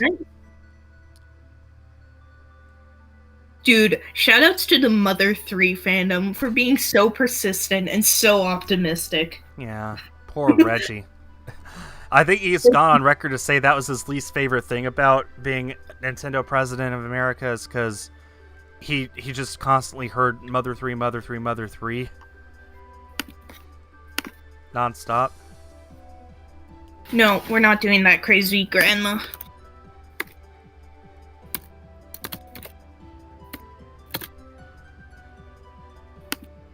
shout out to all the mods working. Indeed. Mods are very underrated.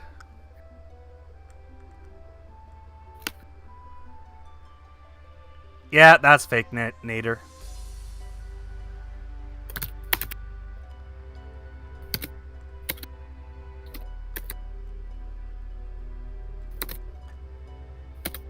Nobody just gives away a shiny Eevee holding a Master Ball.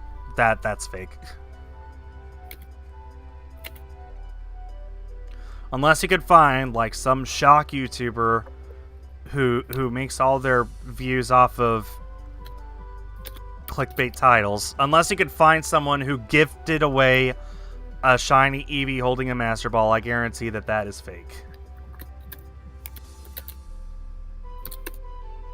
That is not my Discord, that's for sure. I have all my sounds turned off on purpose so that they don't come up when whenever I stream or record. That's me. That's me. I don't get as many notifications as Skull, so I can get away with it.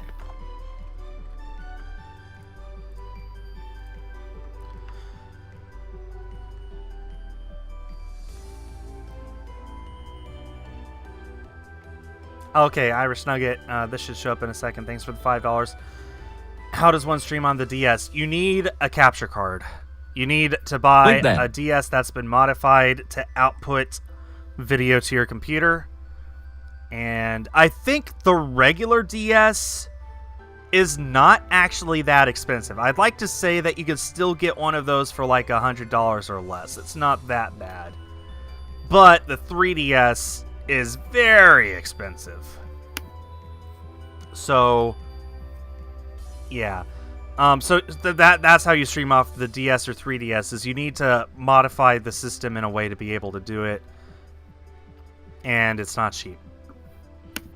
I said this earlier, though. There is somebody who is currently working on a way to make a plug-and-play solution for DS that outputs HDMI, but they are not done with that yet. It might not be done for the entire rest of this year, but it is in the works. You're better off just buying a completely new system. And a 3DS capture card will cost you bare minimum $600 right now on eBay. Nobody is making them anymore. So what exists, that's all that there is and all there ever will be. And they're not guaranteed to last forever, so you're going to want to really take good care of it. The DS capture card, like I said, should be a lot cheaper. Like I said, maybe $100 or less. But the 3DS, you're looking at $600 bare minimum. And for obvious reasons, the 3DS capture card is preferable, because that doubles the amount of games you're able to capture anyway. I mean, on this 3DS capture card, I can stream any Pokemon games between generations 4 and 7. I could stream any DS game or any 3DS game. So a 3DS capture card is preferable to that, because then you get to do DS games as well. Whereas if you get a DS capture card, you're stuck with DS and GBA, and there's plenty of better ways to capture GBA than that, so that's part of why it's so cheap.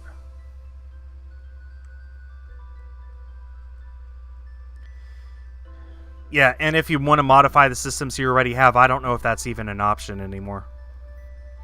You really just have to go with whatever you can find online that's already pre-modded. Can someone hurry up and get a shiny? Well, we can hope. Korie, what are you at for egg count? So, let me guess. When you wanted a race, you thought that the race would be over in an hour? Maybe. You were hoping that you would win in an hour? Maybe. Yes, I've gotten the hidden ability starters. Okay. We don't do all caps, guys.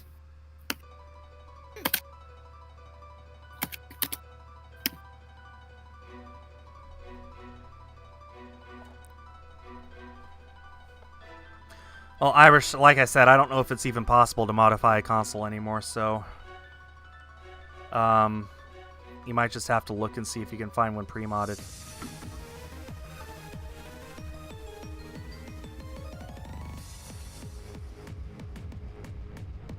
Let me just go ahead and see on eBay.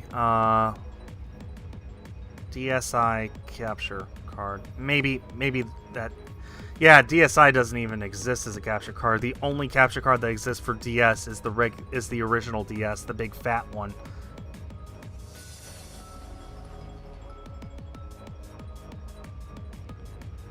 And Okay, I'm gonna shift where I'm sitting because I'm getting sore. I don't even see one for the original DS. It's all 3DS and it's all super expensive, yeah. Yeah, crazy grandma, that's that happens. You can't say creeper. It's not funny.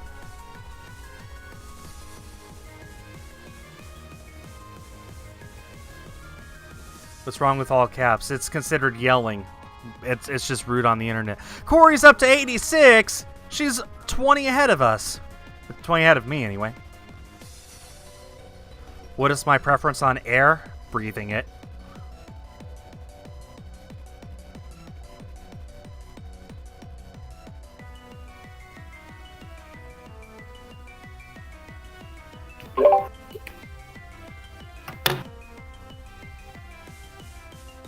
I'm a big fan of breathing air. Me too. Sometimes there are big fans in the room that I breathe air in.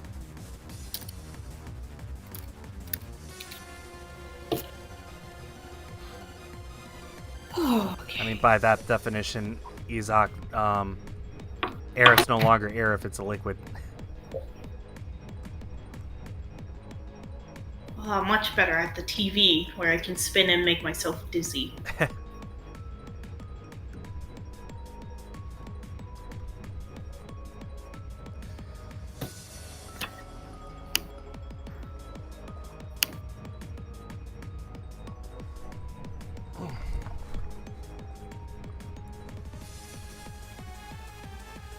See, my plan for this stream was I'd get the shiny Shuckle before everyone else, and then I could work on my rug punching and just vibe. That was the plan. Not a good plan. No, apparently not. Okay, let me see. How much is a 3DS capture card right now on eBay? $6 billion. Okay, you do not want one of these services for a wireless capture card. It doesn't work well. You don't want one that streams. You want one that plugs into your computer, specifically. That is what matters. And actually, there's not a single one on eBay right now. Wow. You literally cannot get a capture card for your 3DS games right now. That is amazing. Korie keeping us up to date live. Yeah, she's up to 88. We get it. You're ahead. Okay. How's she almost 80 ahead of you? For several reasons. She's playing Sword and Shield, which has the oval charm, which means that you hatch eggs twice as fast. And she's able to swap out Pokemon a lot faster, and she doesn't have to empty a box every time the box fills up like I do. So, yeah, there's plenty of reasons why Korie is very, very ahead. 2 o'clock. Shut up. It is 2 o'clock, by the way. You're on the East Coast? Yeah. Why did I think you were on the West? Because I was in Victoria, BC visiting family. Oh. To escape. Where are you now? New Brunswick? Toronto. Oh, that's not New Brunswick. No. I always like saying New Brunswick. It sounds like it's a fake name, but it's not. New Brunswick.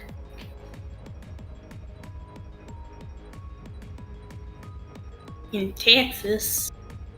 Yeah, it's 1 o'clock here. Yes. Imagine if Shuckle was a Pokemon god instead. Well, there is a way to make Shuckle output the absolute most damage of any Pokemon in the games. It's like, I'd like to say it can output over 1 million points of damage, but the setup is kind of ridiculous.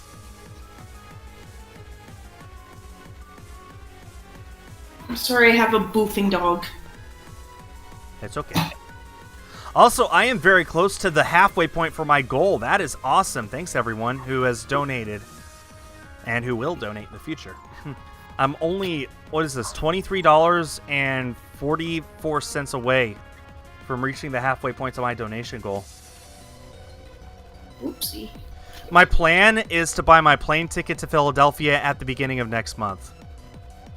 But I might wait till the beginning of August instead. I don't know. I prefer not to, just because that's cutting it kind of close before ticket prices go up. But I also want to make doubly sure that the event is still going on. I would hate to buy my plane ticket and then it gets canceled a week later. Yeah.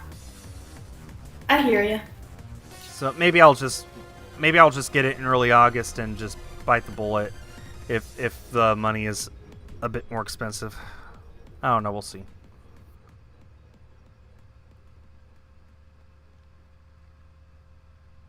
How long have I lived in Texas? Most of my life. I was born here, I was raised here. I moved to Colorado when I was 16, and then Nebraska when I was 18, and then moved back here when I was in 2015. This house that I'm in now is the one that I grew up in, so yeah.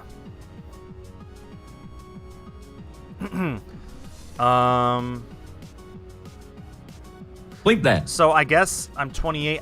23 years I have lived in Texas total. No, that's not right. 21 years total.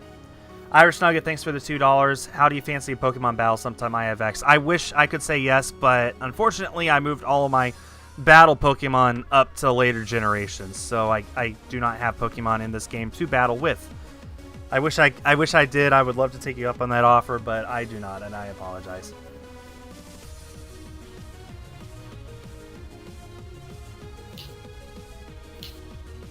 You live in Discount Death Valley? Sounds like Texas to me.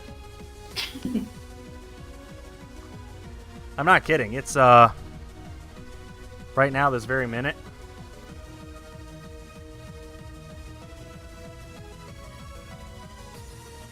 Shuckle Dragon sounds fun. A Shuckle Dragon. That sounds cool. That sounds like a Okay. a mega evolution of Shuckle, or it's a dragon type, or a region exclusive. Oh, you live up near Walla Walla. I've got family who lives there.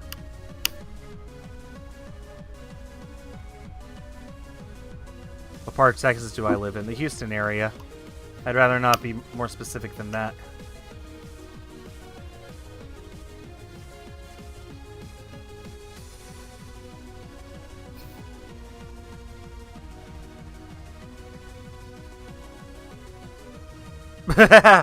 Korie says, I'm going to take a quick break to let you guys catch up because I hatched 90 already. Well, Yeah. good job, Korie.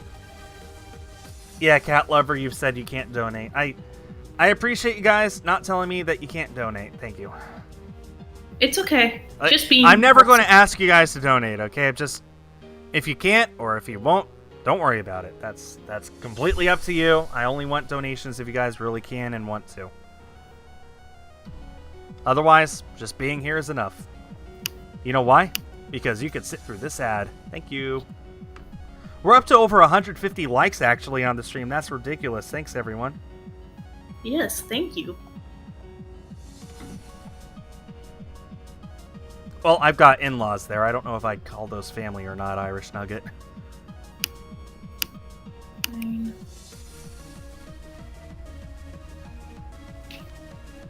I guess I'm at 80. Oh my gosh, just get in front of the PC. There we go. I couldn't get in front of it. Release. Yes.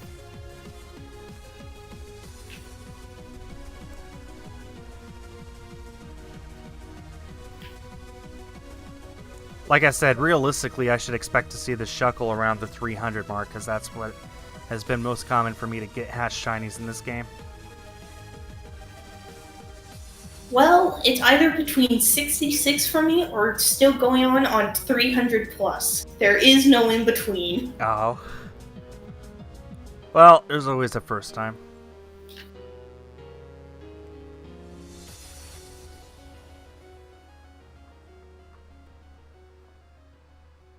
What's the meter bar for? You can't see the words above it that well. Oh, sorry. You know what? Yeah, you're right. You can't see it that well. Let me go ahead and see if I can't move it to a better position.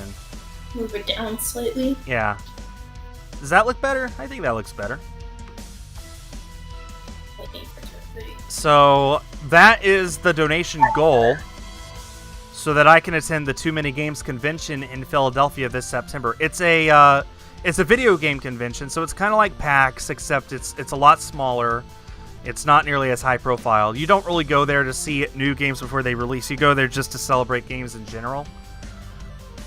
And I got a lot of friends who live in the New England area, and a lot of them have already confirmed that they'll be there, and a few others are hoping to be there. So I figure, with so many of my friends going, I may as well try and make it a point to go this year. And it's going to be way cheaper than my trip to PAX was. So yeah, the donation goal is $600, and I figure that should cover most, if not all, of my trip. And whatever it doesn't cover, I can just take care of myself. And it's in Philadelphia. I've never been to Pennsylvania before, so I would love to go and at least see the sights. You know, the Liberty Bell is there. There's, I believe the Declaration of Independence was drafted there, so the Liberty Hall.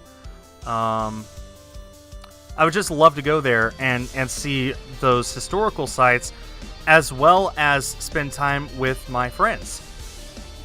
And dump a lot of money on video games while I'm there, probably, at the convention. So it just, so that's what the donation goal is for, to help me attend that convention.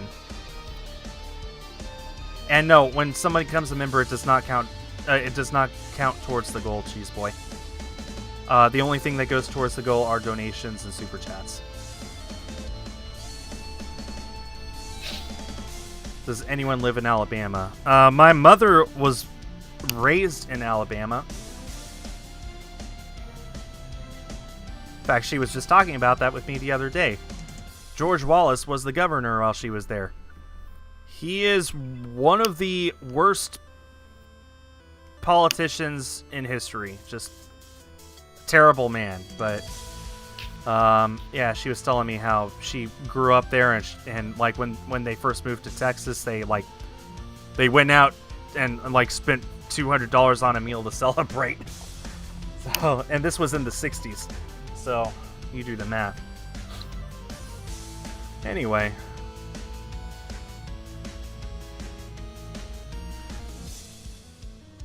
Come on, Egg. Come on. You await the egg of blue. I want a blue sweater.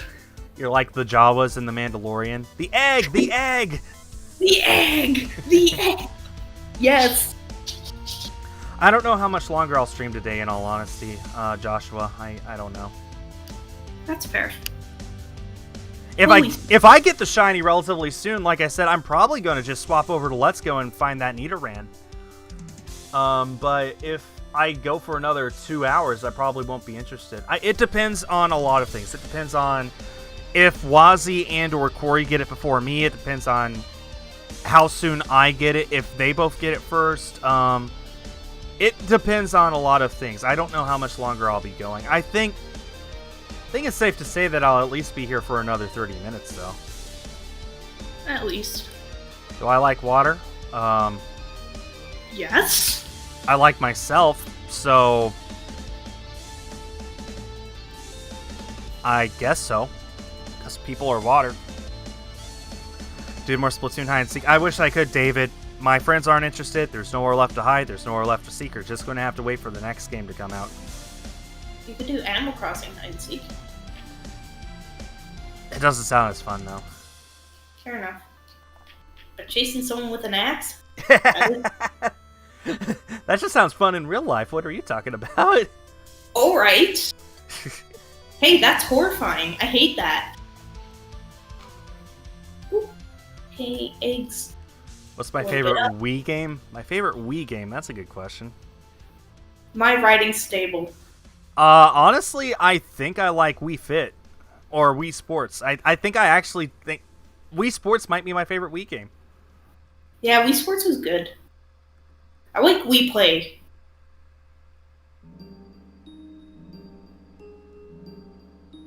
Hi, Korie. I'm not sharing that.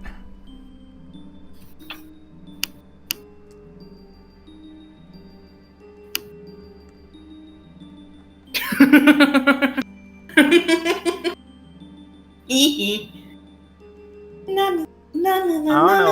don't know if you've come across this one YouTuber who like he plays Wii Sports and just rages all the time when stuff doesn't go his way.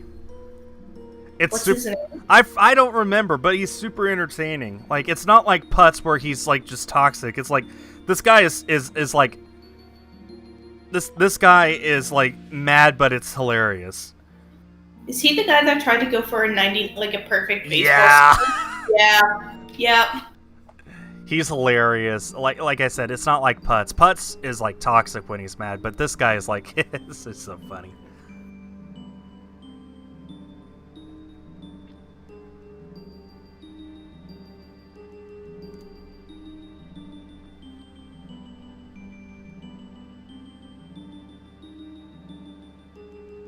Do I have NASCAR Heat 4? Probably not.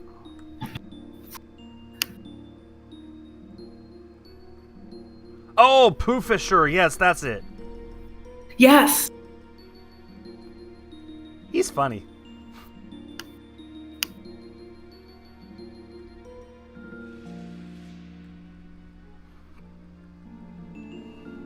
Yeah, 86 eggs. What about Mario Kart Wii? I'll be honest, I've actually never played that. Oh, it's so fun though. I'm sure it is. I just never played it. Switch or Wii? Switch. Easy. Like, it's hard to argue Switch versus almost anything else these days. Like, the only one that I could possibly vouch for is Super Nintendo, but that's just because of the strong library. If we're talking about just consoles by themselves, Switch. If we're talking about the library, it really is a toss-up between Switch and Super Nintendo. And it's really hard to think of... Well, it's for Nintendo anyway, it's hard to think of a console that has a better library than those two. And the Switch is only halfway through its lifetime, if that. It might have a good 4 to 5 years left ahead of it, so... Yeah. So, the Switch being this strong and it's not even halfway over yet, that's pretty cool.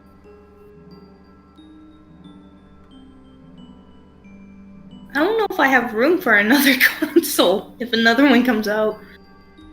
I have. But you've seen my insane set. I mean, Crystal and Joanna have seen it in real life.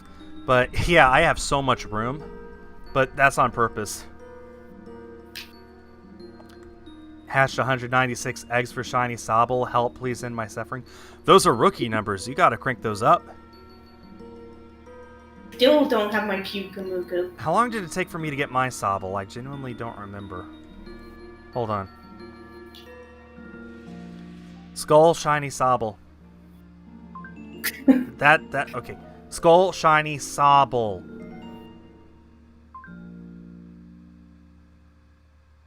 Oh, this was when I got Nickit and Sobble in the same stream.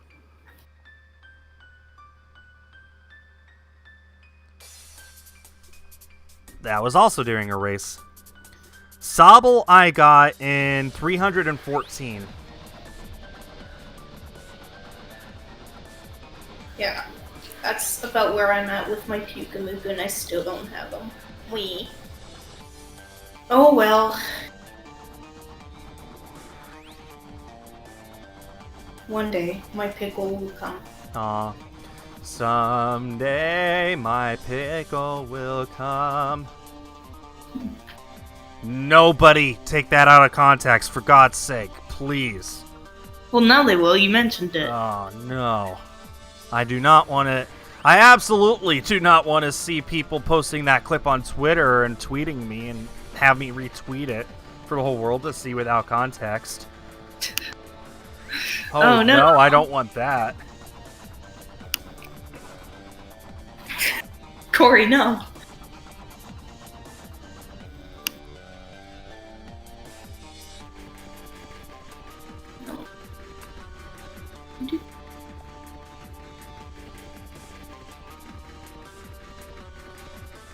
Oh man, my hair feels so much better. I went there last week. No, this week. I went there Sunday, and yeah. Oh man, felt so different. It feels so weird not having to push my hair back behind my ear now whenever I want to put on headphones. Lucky. I'm hopefully growing my hair out so I can just put it in a bun and then have it out of my face forever. I thought you were going to go bald. I mean... You're going to do one before the other. Yes.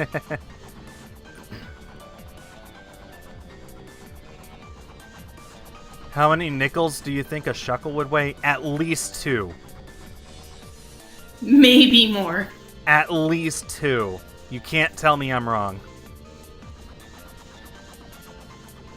No, I like this hairstyle much better anyway. I mean, it's not the best right now just because kind of sweating under lights, but this is much better. When my bangs were long, I kept having to tuck them back. It made my forehead look huge. Like, it was so bad, I actually thought for a little while there that my hairline was receding, but after this haircut, it's like, nah, it's fine. It's just my hairline was always so high. So, trust me, if I were to start balding, I would have by now. My dad was pretty much completely bald by the time he was 30. I'm 28, so I think I'm safe.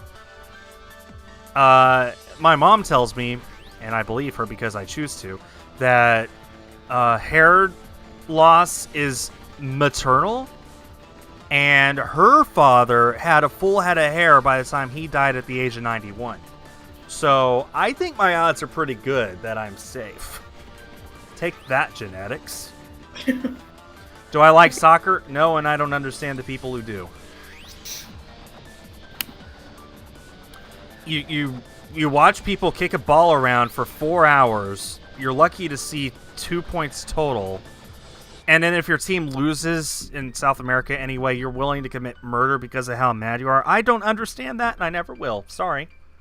I much prefer football, because then at least if the game sucks, you get a cool Super Bowl halftime. And commercials.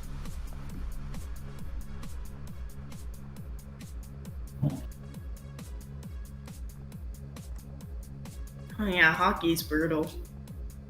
I like lacrosse. Lacrosse is, like, not mainstream, but man, is it fun to watch. I used to play, and I broke a girl's nose. Oh boy.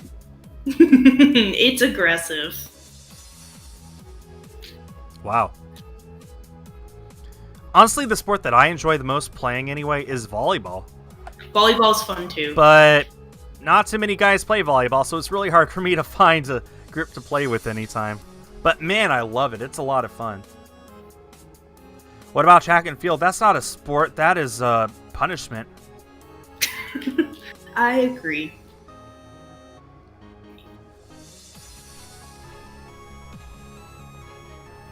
You know, I'm actually not that big of a football fan, and I'm talking about a football that's a foot-long ball. That's why it's called a football. But I do like watching compilations on YouTube, and I know the rules enough that when a game is on, I'll watch it, and I'll enjoy it enough. It's just... eh. I'm also sort of a baseball guy. I love watching, like... There's this one YouTube channel I watch that posts, like, 1-minute compilations or breakdowns of some interesting thing that happened in sports. Usually baseball, sometimes it's football or something else. But it's always funny to watch those. It's like... oh, man. Like... It's fun to watch baseball because there's all these niche rules that you would never know about, but they exist. Like, did you know a batter can actually steal first? It's completely possible to steal first. And then there's plenty of games where, like, an umpire just gets mad and decides to eject someone because they looked at him funny. There's some pretty big offenders of that. If you see that guy's name in the title, you know it's because his feelings got hurt. That's pretty much it. So... I enjoy baseball, I enjoy football, but the one that I enjoy playing the most is volleyball. And I can't exactly say I like watching volleyball the most because people think that I'm watching just to see all the girls in their outfits. No, I like the sport, but I can't say that I like watching the sport because people get the wrong idea. I really like watching volleyball. I like playing volleyball, badminton, lacrosse. Polo. And... Meh. I like watching soccer. Soccer's fine. I don't. There's nothing about soccer I like at all whatsoever. Baseball. In high school, like, oh man, I cannot emphasize enough how crazy soccer fans can get. That, like, it's almost a religion for them. In fact, for some of them, it is a religion. They just take it way too far. In a way, like, the most hardcore football fans, you would never see them go to the extremes that soccer fans go to. And I don't just mean some soccer fans. I mean, it's more common than not to see soccer fans just be just ridiculous. So, anyway. I'm not that big into sports, honestly. Like, yeah, let's see. Korie says she was excited when the Cubs won the World Series. I was excited when the Astros won the World Series, and now they're trying to take that away from us. So I'm sad.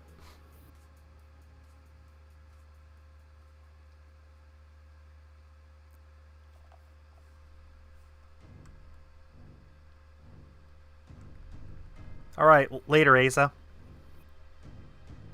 OMG, Kurt is in the middle of class. Who has class in the middle of June? You monster teachers. That's disgusting. I graduated high school 10 years ago on the last day of May. Thank you very much. I can't imagine going to school in June. That just doesn't make sense. That's filthy.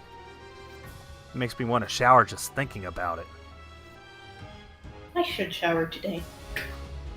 I mean, that's just a good idea. Yeah. Disc golf is your favorite sport? Disc golf is a legitimate sport. I've seen some pretty cool compilations of people who know what they're doing, i.e. not me. And they could do some pretty insane stuff with disc golfing. I'm a fan of mini golfing. I've never done real golfing, but I've done mini golfing, and I have gotten kind of good at it. You know what they say about golf? Golf is just a nice walk through and... Never heard that. This is Pokemon Y Animal Crossing, but you were close enough.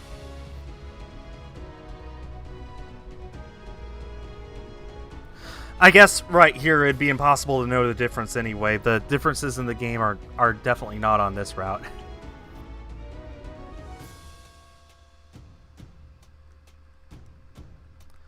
Okay, I just hit 85. Just hit 100. What? Yeah. Korie, you fell behind. Wozzie has caught up and is far ahead.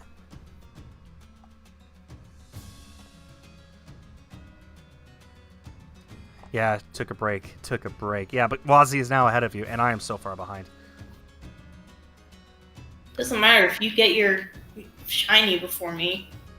I mean, I say that all the time when I'm so far ahead of K. I'm like 100 ahead of K on the Sizzlypede. Same logic. Doesn't matter. What matters is who gets it first, not how many you hatch. Slavit, I'm not shiny hunting in Sword and Shield because this is a Pokemon from Generation 6 or prior, and my living shiny Pokédex is in Pokemon Y, this exact game. So when I get the shiny Shuckle, I would prefer to keep it in my living Pokédex, which I can't do if I hatch it in a later game, because then there's no way to send stuff back in time.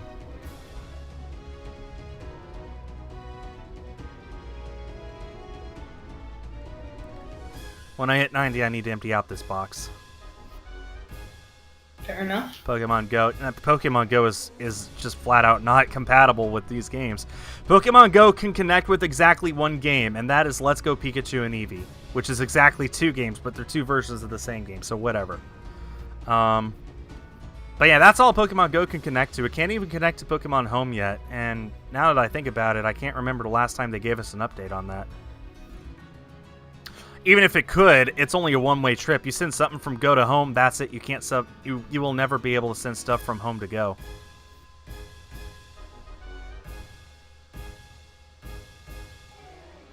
Aw, no, Cosmic lost his Ponyta catch combo. No. Aw, that is sad. I remember getting a shiny Ponyta in Let's Go. That was a good day. Somebody was asking about the Champion Iris music. Here you go. What's the difference between Pokemon Bank and Pokemon Home? Pokemon Bank can connect to to generations 6 and 7. Pokemon Home can connect to Gen 8 to Bank and it has a mobile app. They're two completely different applications, but they work the same way. Also, Korie is up to 105.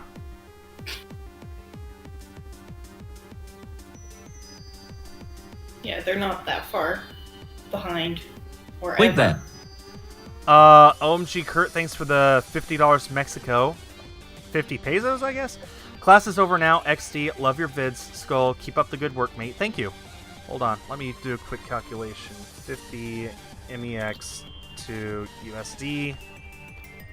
That's about $2.30. Brings it up to 86. We are now less than $20 away from the halfway point to our donation goal. That is so awesome. You guys are so generous and can't thank you enough.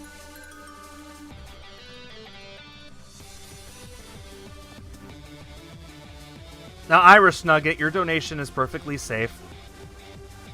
Your nickname is perfectly safe. Ooh, Froggy got a shiny Snorunt and Sun. Nice. Snorunt has a beautiful shiny, I think. Have I ever been hacked by Lolzik? Nope, can't say I ever have.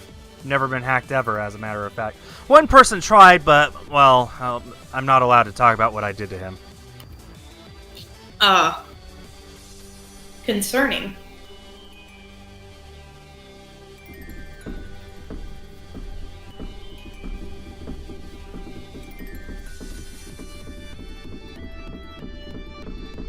Come on, Shuckle. Only if Mr. Beast was here. If Mr. Beast was... Trust me, Mr. Beast is never going to notice me. And that's perfectly okay.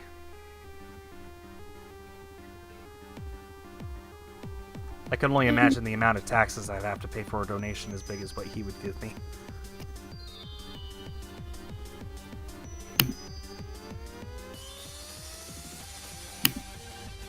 Five.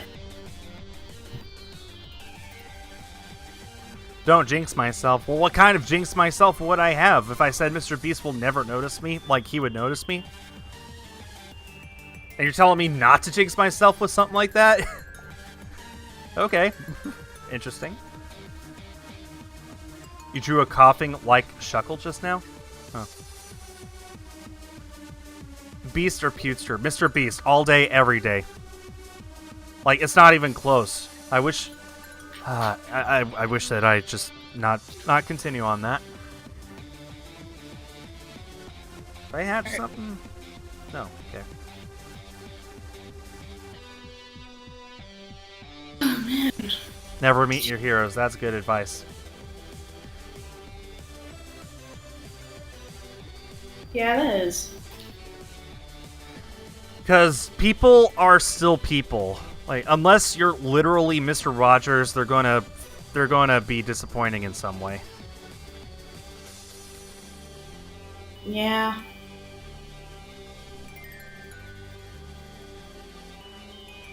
You gotta understand, when people are a celebrity in any way, even like a C-class internet celebrity like I am, they're still putting on a face. They're still pretending to be someone else that they're not. They're hiding something. That doesn't mean that they're necessarily hiding something malicious, but they're still putting on their best face. They have internal struggles. They have battles that they're going through. They have secrets that they're hiding, and they're trying to make sure that when they project themselves, they're the best version of themselves. In order to make themselves more likable. Everyone does that. Every single person. So if you meet your hero, you're going to eventually find out that they may not be exactly who you thought they were. Whether for the better or for the worse, that image is still going to be shattered. So you're better off just keeping your distance and continuing to like them instead of getting close and risking to break that. That's number 90. I need to empty my box again. My third time in 2.5 hours. Let's go. Woo-hoo. No, don't mention PewDiePie in my chat. That's my only warning.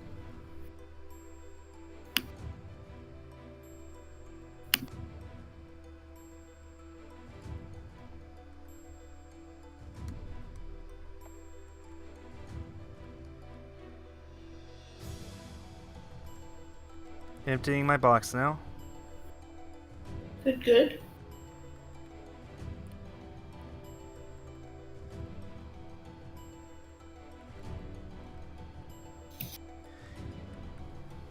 You know, it's interesting. It's like 1:30 right now. Normally, this would be the time when my wife first wakes up to get ready for work. She works second shift, so makes sense. But today she needs to be at work a little early because she has a meeting at 2 o'clock. So any moment now, I should be able to hear her rummaging around the kitchen making her morning coffee, which is really her afternoon coffee. Please don't do either or, people. Come on, we're better than that. I don't want for people to pick favorites. It's not a contest. We're here to just watch me shiny hunt and have fun. Come on, don't make this a competition that needlessly.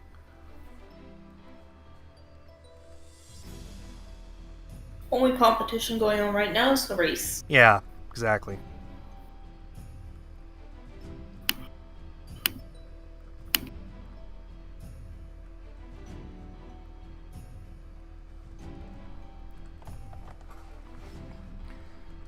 I'm probably going to leave for just a second here, both to make sure she's actually up, because I haven't heard her yet, and to grab another bottle of water. That's fair. Yes, I have Fire Emblem Three Houses.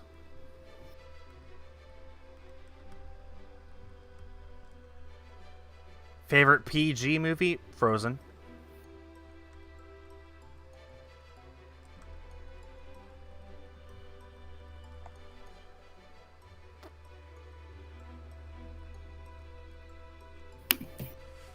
Alright, BRB. Okay, I'll keep the chat entertained. Alright. Sup, chat? This is my stream now. Not really, but I'll reply to questions. And keep you guys entertained? Oh no. Oh no. Why oh no? I'm cool. I like the Wozzie stream. Me too. I'm not Kay. I'm Wuzzle. Sing for us. Sing what? When are you playing? Right now. I'm planning to take it right now. This is my channel now. I hope you guys are ready for some major changes. Shh. I said nothing, guys. I'm back. Welcome back. Alright, so she is awake but not up yet because she reminded me her meeting's actually at 2:30, not 2. So she gets to sleep in an extra half hour.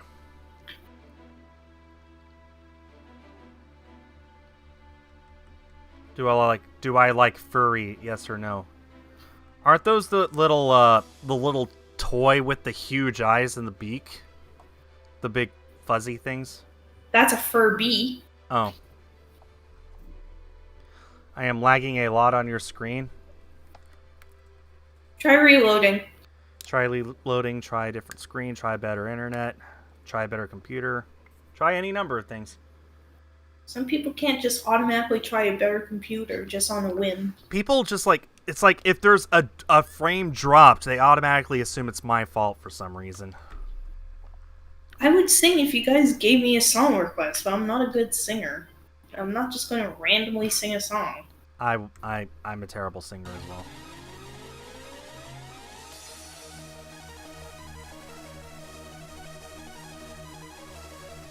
I'm sorry, I disappointed.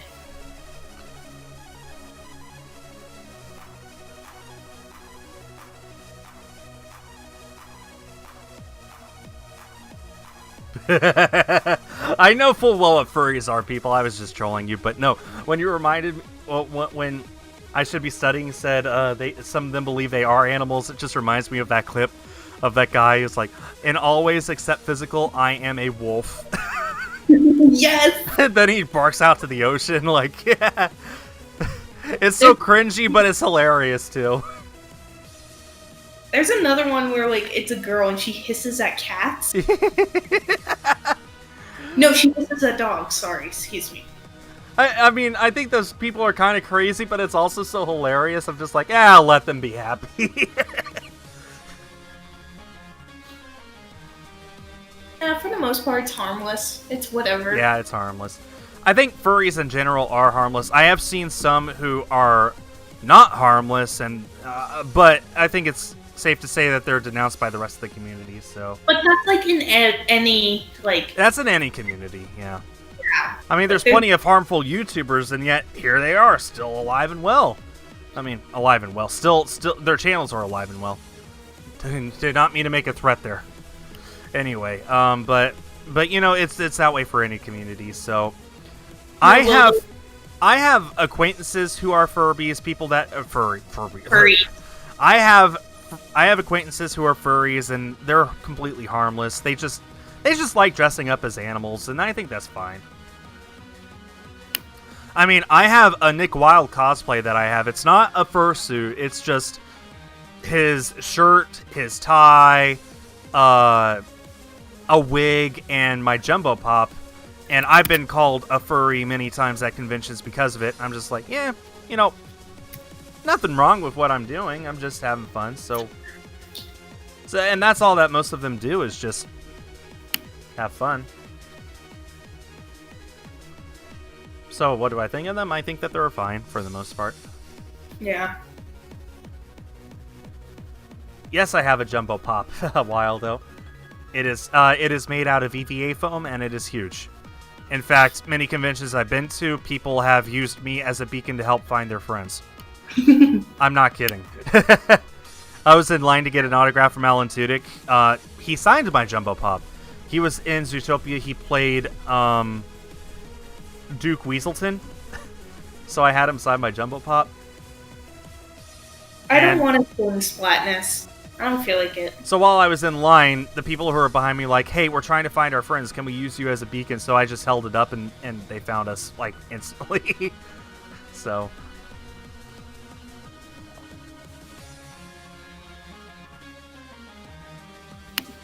What Pokemon shiny hunting triggers me? Or how Pokemon shiny hunting triggers you? Okay, well, I mean, that's probably not a question, but... I'm not really triggered by shiny hunting. Every time I shiny hunt for something, I know exactly what I'm getting myself into. That's why with the Latios, even though it's taken 2.5 years and I'm not even half Oz yet, I don't care. Just because I'm doing perfectly fine. I'm enjoying myself, and I knew it would take a while going into it, so I'm fine. What triggers me is when people get into a shiny hunt and are not prepared. Like, my favorite go-to clip is the guy who was hunting for Mewtwo, got the Mewtwo, and then reset over it and didn't even react because he wasn't paying attention. That's the kind of stuff that triggers me. Like, just how dead brain do you have to be in order to screw that up? And then there's instances of people like, there's somebody who was hunting in Oris, and they found what they were hunting for, but when they went to catch it, their PC was full.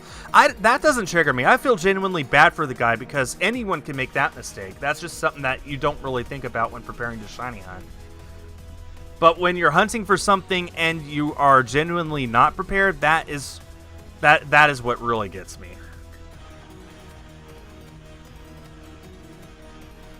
So... Corey's in the BC, they just aren't talking right now. Yeah, Corey's just not talking.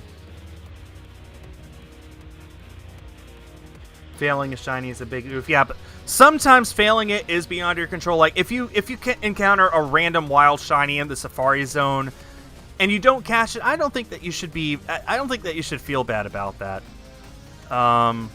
Just because like the odds are just against you that you'll catch it. Speaking of Jumbo Pops, where did I put Elsa riding the knock pop? It's on my new entertainment center that I was telling you about just a few minutes ago, where I'm. Yeah, it's right there in my game room for all to see. And yes, I have Shiny Mewtwo Leprechaun. I found it in Let's Go, and the reaction is on my channel. Woo-woo. I was very proud to find it, and to not reset over it.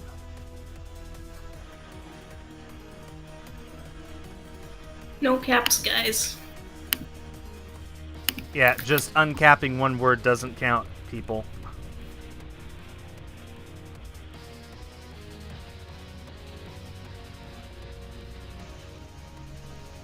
Because we asked you not to do all caps? I'm eventually going to need a shiny hunt for Mewtwo again in order to have it in this game. I don't know where I will, though. It's shiny locked in X and Y, so essentially I would need to find it in a previous game and send it up. The only games I could find it in are Gen 1, 3, and 4. I would really prefer not to shiny hunt in Gen 1 because that's so stressful. So that leaves 3 and 4. And I think I would just prefer to do it in 4. I have yet to encounter my Mewtwo in Heart Gold Soul Silver, so I'll probably just do that instead of have to replay through Gen 3 all over again.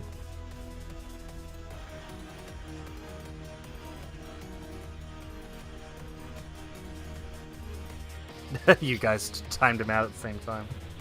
Yep. Yeah, I've never failed a shiny Wildo. I mean, to be fair, it's really hard for me to fail shinies with the methods that I go after them. But, you know, I could fail one someday. I just hope that I don't. There we know.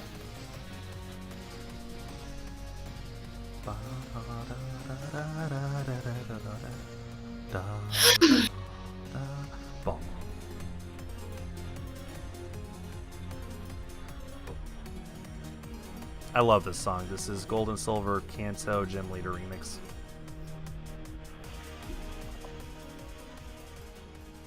What is a Pokemon? I'm sorry, I just pronounced it Pokemon. That's just how I've pronounced it my whole life. It's hard to drop that after 25 years of just not 25 years, over 20 years of pronouncing it that way. Pokemon, gotta catch 'em all. It's better than Pokemon, like in the first season of the anime. It took them way too many episodes to drop that.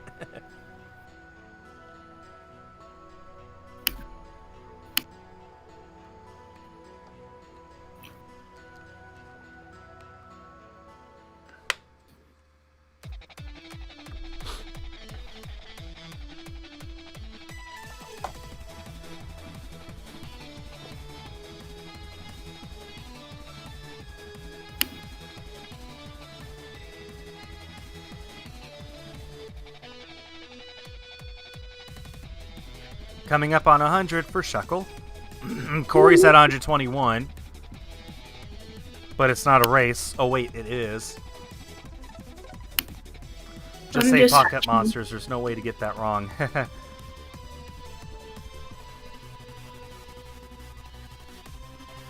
Generation 9. Pokemon and Pokewoman.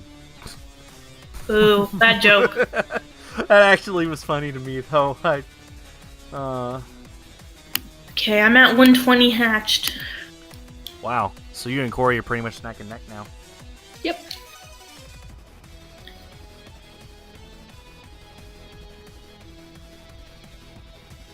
I am interested to see what Generation 9 has, but Gen 8 just started like 6 months ago, 7 months ago, so I'm really not in a rush to get on with the next generation.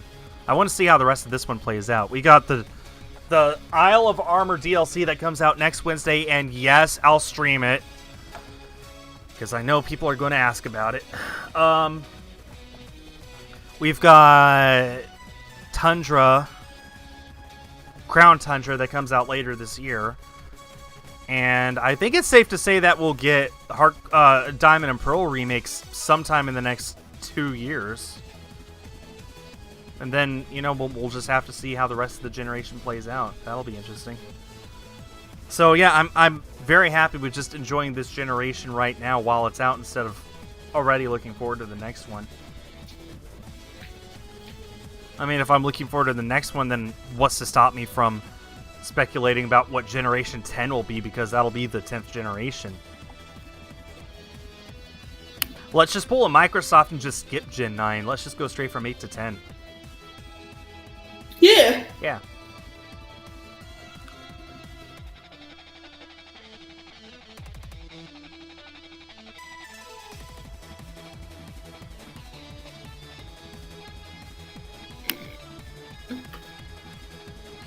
So I found a very interesting box.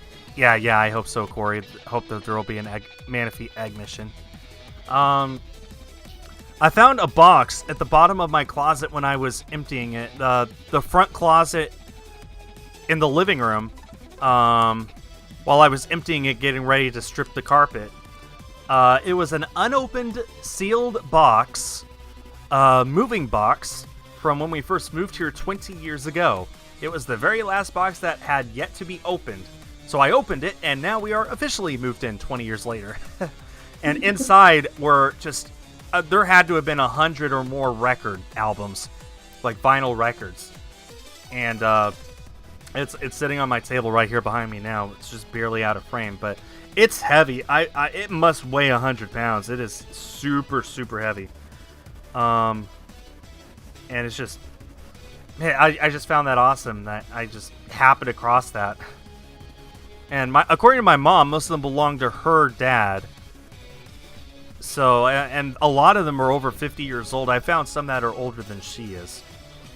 And I just find that so cool that I found them. Any albums I like, not that I found so far, it's mostly church music or Willie Nelson or Kenny Rogers or there was a soundtrack for Dr. Zhivago. Are they worth anything? I don't know if they're worth anything, Slavit. Probably not. I don't know, but there's just all sorts of stuff in there, like children's albums, like Pop Goes the Weasel, a lot of country stuff, a lot of like greatest hits. There's one or two band songs in there. It's just all sorts of stuff, and they're all super old, which I have a fascination with.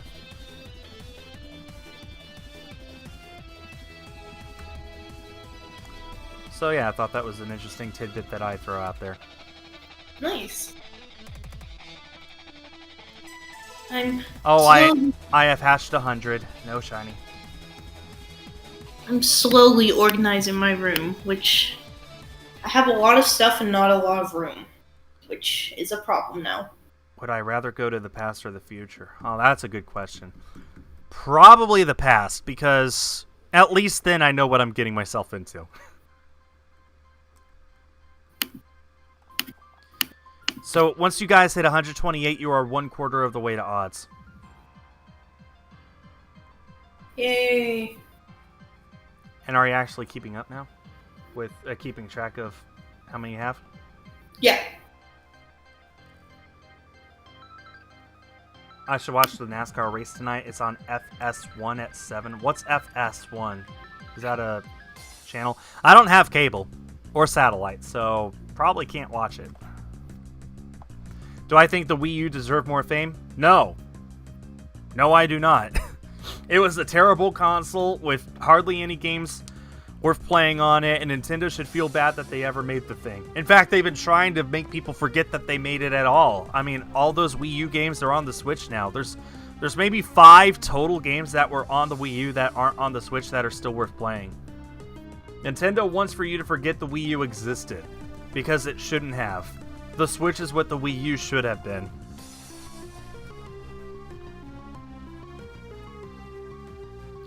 The Wii was better than the Wii U. You can't change my mind. I'm not going to change your mind. I think the Wii was a great console. I think the Wii U was not. Xenoblade X is still locked behind it. Yeah, and let's see, a few others. Pikmin 3 comes to mind. The original Super Mario Maker, although Super Mario Maker 2 brought back pretty much everything. In fact, I don't know if there's anything from 1 that 2 didn't bring back except for Amiibo. Corey's saying 3D World. That's another one. You could make the argument that Twilight Princess HD and Wind Waker HD, but those are just HD remasters of the original games anyway, which are on better consoles. So, yeah.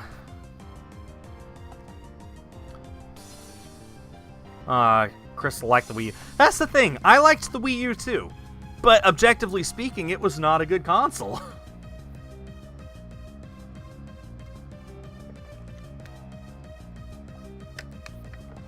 I mean, I do like the Wii U. Have you guys seen how many games I have for the system? I have over 3/4 of all games ever released for it. But it's still a super small library. Yeah, I'm just gonna do a quick save. I also own 2 Wii U consoles, too. So, trust me, I'm not just bashing the Wii U because I'm like an anti-Nintendo fanboy or whatever. I liked it, but it just was a... Nintendo just made so many mistakes with that. To be fair, they fixed all those mistakes and learned from those mistakes when making the Switch, and now we've got one of the best consoles ever made. It's very high up there for Nintendo. It could very well end up being their best console of all time when all said and done. We'll have to see, but the Wii U had to come first in order for them to make those mistakes to learn from.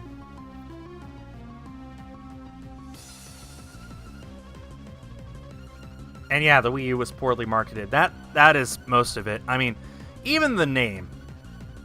How many people are going to look at the phrase Wii U and instantly think, "Oh, that's a brand new console"? I mean, we could talk all. You could write entire books about how bad the marketing was for the Wii U. I don't need to go into any of that here. Oh, the Wii U gave you a chance to play Bayonetta. That's true, Crystal. But now you have Bayonetta and Bayonetta 2 for the Switch, correct? Pretty sure I'm the one who gave that to you. I hope that you have kept that non-stop Climax Edition, Crystal. That's actually what it's called, people. Don't make jokes. Because that's one of the most sought-after collector's editions on the Switch. So you're sitting on a gold mine. I hope that you've kept it and that you're keeping it safe.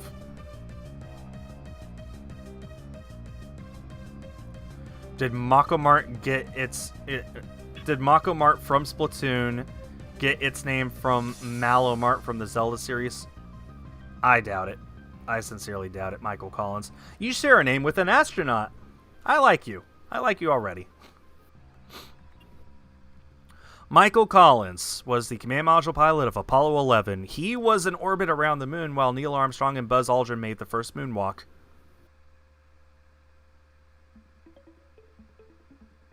He probably could have walked on the moon himself if he decided not to retire. He wanted to spend more time with his kids.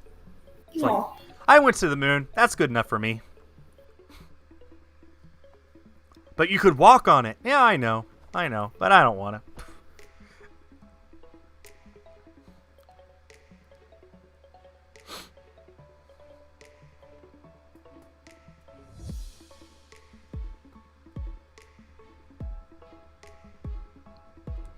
Well, I mean, I made this argument in the past. It really feels like Nintendo, maybe for half of the Switch's life so far, it really feels like their idea of a new AAA title is just porting a Wii U game. It really feels like half of the games that they've been marketing have just been Wii U ports with some or no enhancements whatsoever. Like New Super Mario Bros. U, that was the big game that they were marketing in early 2018. It's very close to identical to the Wii U game. So, I want to see more new stuff from them, but there just isn't much. But, hopefully they'll change that. I kind of feel like the Switch was so front-loaded. The first year gave us 9 games. 9. And every single one of them was brand new. Except for Mario Kart 8 Deluxe, and even then, that was more of an enhanced port than any other game that they put out so far. We had Breath of the Wild, Mario Kart 8 Deluxe, ARMS, Splatoon 2, Xenoblade 2, Mario Odyssey, and 2 more that I'm having a hard time remembering.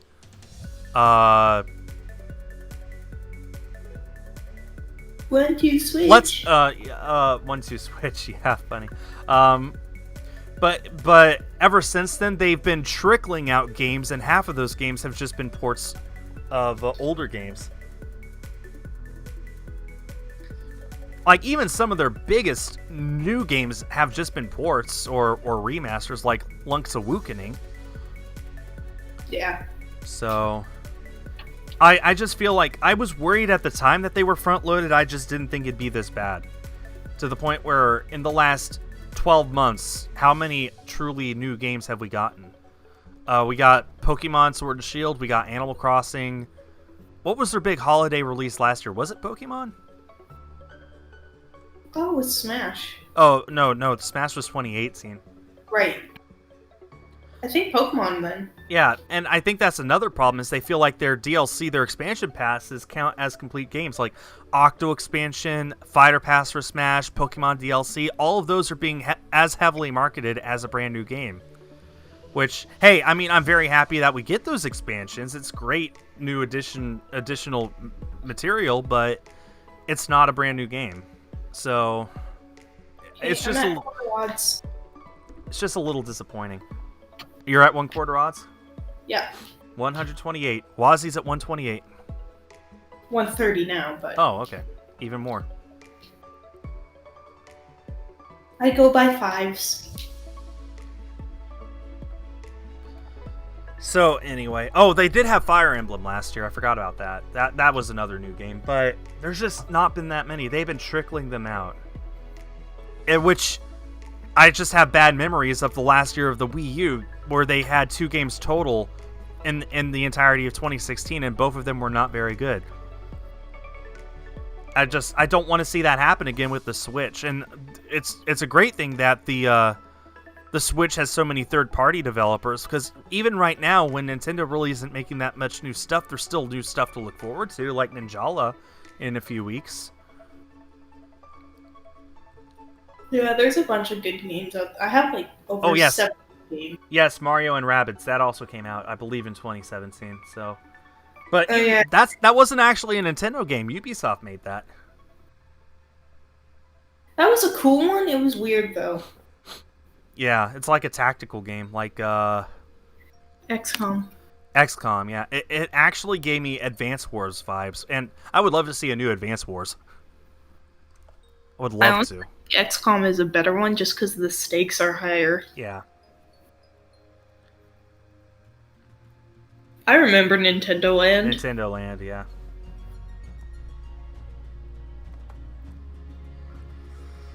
But I guess that's sort of my point. Even though Nintendo isn't really supporting the Switch right now as much as I think they should, at least other people are.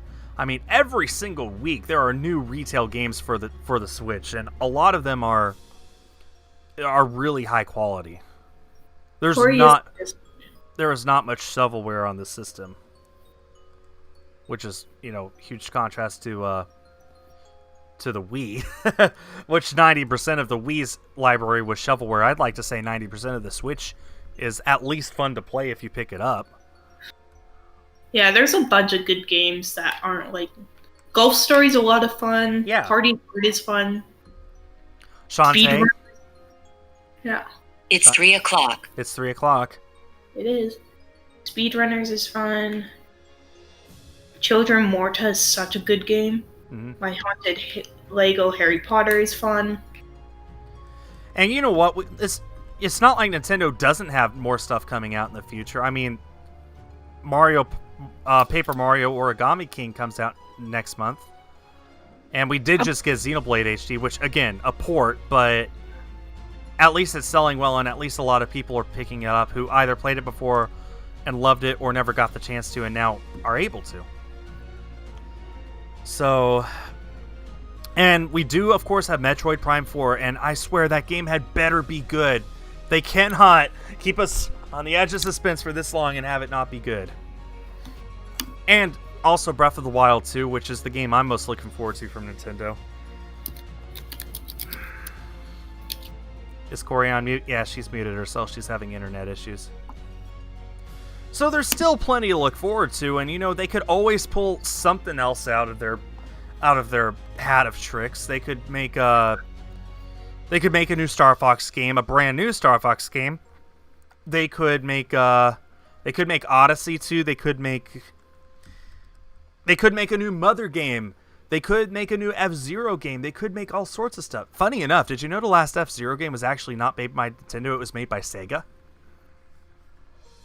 No. Interesting thing that I just found out recently.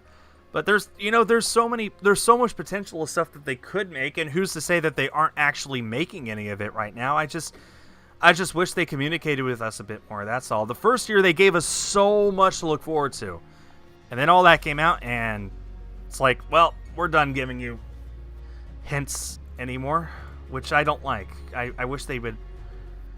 I don't know. Maybe they're just trying to avoid being like Sony. Sony has this habit of announcing games way too early. Maybe they're just trying to avoid that, but man, I wish they would at least announce it more than 2 months ahead of time, like they have been for most recent stuff. Did you know there was about a full week after Animal Crossing came out where there was not a single confirmed release date for any Nintendo game? Then they announced the release date for Xenoblade. Okay. And then 1 week before Xenoblade came out, they suddenly shadow dropped Paper Mario and said comes out in 2 months.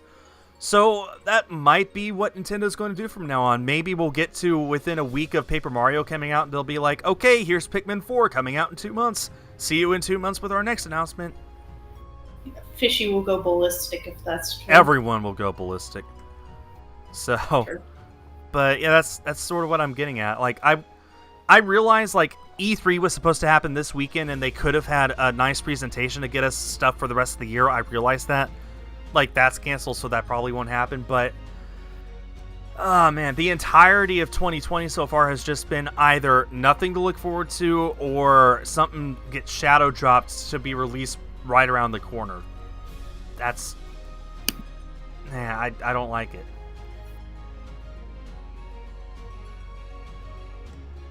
And hopefully it doesn't stay that way forever. What do I think the next Nintendo console will be? Huh, man. I don't know.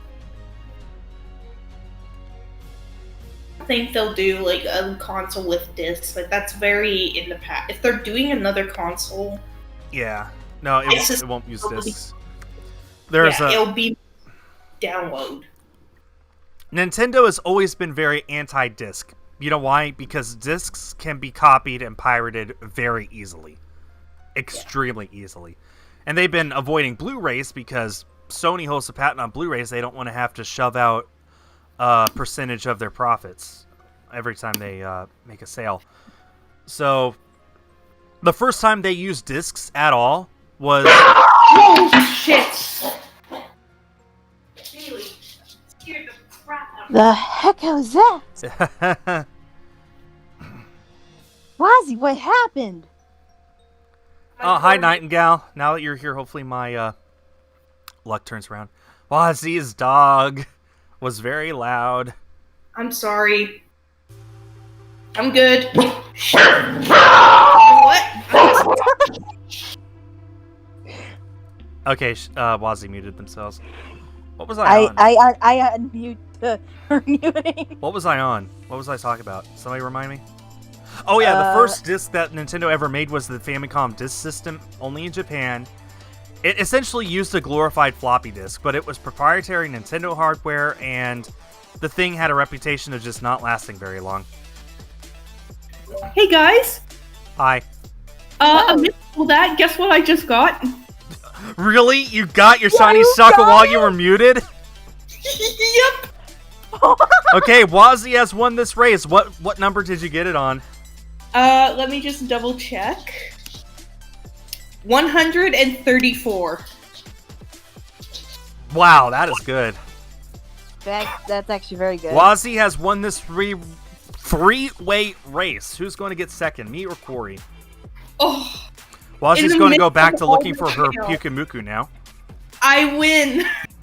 Wozzie wins and is about to go find their Pyukumuku. No, first I'm gonna save. First, you're going to say that's very important.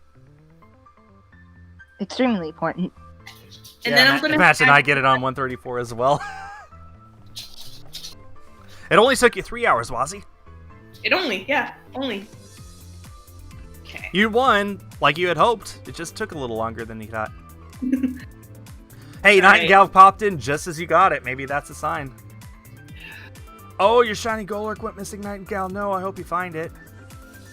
What about Lego Star Wars Skywalker Saga? That's not a Nintendo exclusive game. It's just going to be releasing on all platforms this year. So you could say that you could look forward to that on the Switch, but that's just a game in general to look forward to, not exactly a Switch game. What about Mega Man 11? Okay, that's been out on the Switch for a while. A very long time, as a matter of fact. Like, I'd like to say 2018. Somebody wants to know, Wozzie, what's the longest time it's taken for you to get a shiny? Still working on my Kyukamuku. Yeah, okay, you just replied, sorry. It's okay. Okay, the second time Nintendo made discs was the GameCube, and they went with those very small discs on purpose because those are very hard to copy and to rip and to make pirate.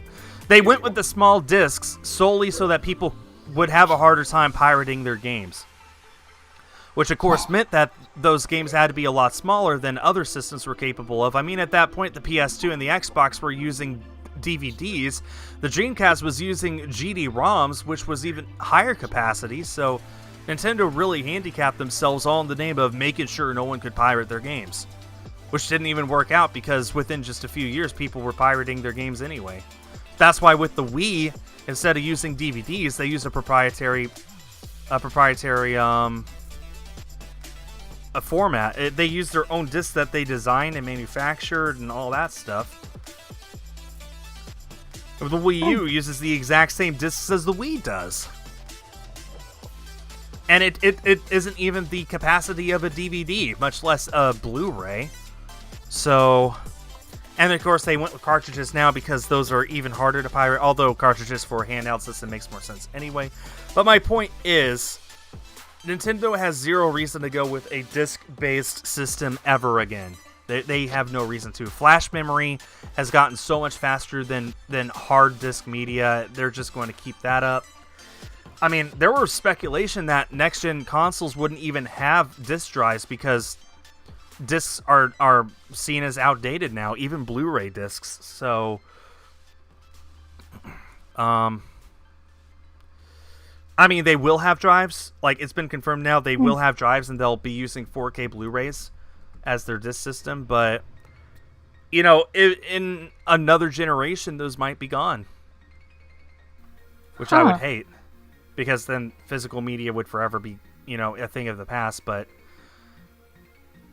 yeah, no, discs are fading, so Nintendo has no reason to use them. And like I said, flash memory is just getting to the point where it is so much faster, exponentially faster than reading a disc.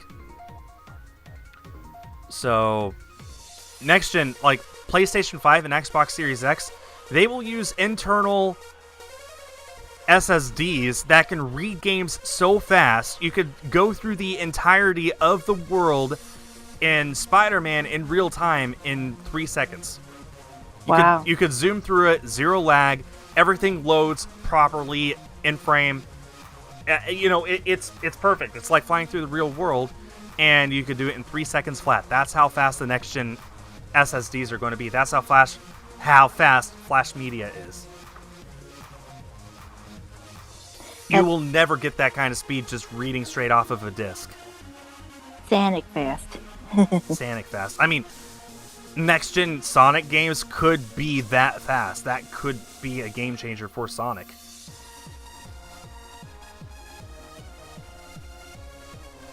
Yep, now we just gotta wait.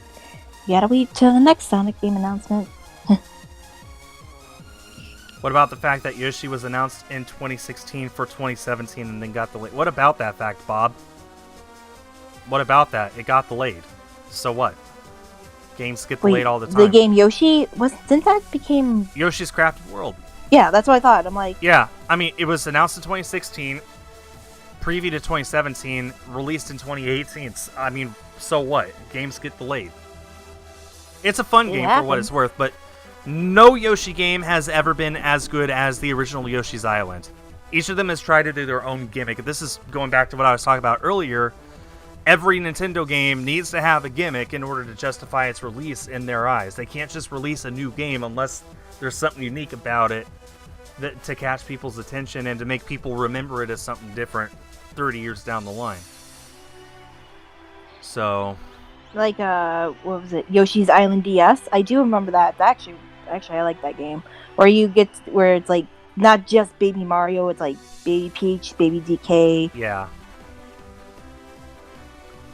Yeah, Nightingale, that was me. I was looking for a Shuckle Friend Safari for today, but the only guy who replied did not have a Shuckle Friend Safari. He said, I added you, and I added him, and he had Onyx, Rhydon, and Dwebble. That was not Shuckle, so that's why I'm doing Masuda Hunt today, is because, unfortunately, I could not find a Friend Safari with Shuckle. It was very sad. That's something tells me he just wanted to run you, and he just said that. Or he just doesn't know what he has. Maybe he confused Dwebble with Shuckle. I could see that, but yeah, it did not help me, and no one else replied, so no one else helpful anyway. Oh well. Yoshi's nose is a portable pocket. Yeah, I guess it kind of is. What about them? But what about games being delayed? What is my input? Games being delayed is a good thing. I'd rather a game be delayed and be good than rushed and be terrible. That's how you get games like Sonic 06. No Man's Sky, Sonic 06. People always look to No Man's Sky as the de facto, it launched terrible but turned into a good game later. It's almost gotten to the point now where if a game launches in a terrible state, people automatically say, okay, I can't wait to see for it to improve. That's a terrible mindset. Games need to be polished before they release. They cannot be rushed. They cannot just be released in whatever state they are, and then people just say, oh, well, it'll get better. No. There was a time when a game was released, that's all you got. And I wish that we could go back to those days, but unfortunately we can't, because people like EA and Activision and Bethesda especially just say, no, we're going to have a huge holiday release. We're going to get those units moved no matter how bad the game is. And then once they're moved, then we'll think about making it into a good game. And I just say, no, just... Or some updates to a game, like Ocarina of Time got this. You could probably find the track to this on YouTube, but back in the day, Ocarina of Time the chants. Yeah, it was actually from another YouTuber I found this out from, Gaijin Goomba, if you ever heard of them. No, but I know this story. Yeah, it was the chant sounded like almost like a Muslim prayer, and it got into a lot of trouble. I mean, it literally was. Actually, I think you're right, because actually, I think the words translated into, I'm not going to say it here, but it was very not good. Yeah, and they actually had to make new cartridges with a new track. Yeah, so if you have the gray Ocarina of Time cartridge, it doesn't have it. You need to have a first print gold cartridge in order to hear it properly. Or Anyway. going to YouTube, because I think there is audio. I mean, you can YouTube. hear it anywhere, but if you want to hear it in-game, that's the only way. Stupid hair. It's so short, and yet it still doesn't like staying where I put it. The wait for the Sonic movie was good. Yeah, see, what they did with Sonic is they listened to their fans and said, you know what, they're right. We're going to do this right, and we're going to delay the film. We don't care how much it hurts us. And thanks to that delay, more people saw the film than I think would have originally, and it got much better reviews than it would have in the first place. And it is one of the best films of the year so far. It is the second highest grossing film of the year. And there's actually a sequel coming out. It has been confirmed. And there is a sequel coming out. So they delayed it to do it right, and that was the correct decision. And I wish that more people felt that way. I wish that more companies cared more about quality than dollar signs. But Did I think it was better than Detective Pikachu? I don't know. I don't know. I think that they're comparable. Like, I know it originally got a lot of flack for being like a Smurfs movie, but I feel like it sort of makes sense of how they, how Sonic came to our world. They did a really good job with the, like, it was totally believable. It was fun. I probably laughed out loud more in that film than I did with Detective Pikachu. I will say that. But was it a better film overall? I don't know. Like I said, they're comparable. Man. See, they both did a really good job of honoring their source material, which not, like, before now, no video game movie had ever done. So, in live action anyway. So, for that, I think that they both did an incredibly good job, and I can't really say I like one over the other. So, yeah. Bob, can you please stop repeating yourself? You're just asking my opinion on how Ultra Sun and Moon were separate games while the new one's DLC. What? I just flat out did not like Gen 7 at all. I did not like Sun and Moon. I liked Ultra Sun and Moon even less.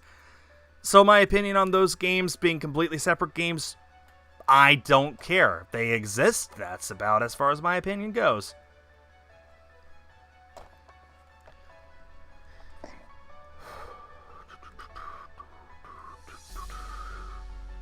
Would I do more Pokemon battles with my friends on stream?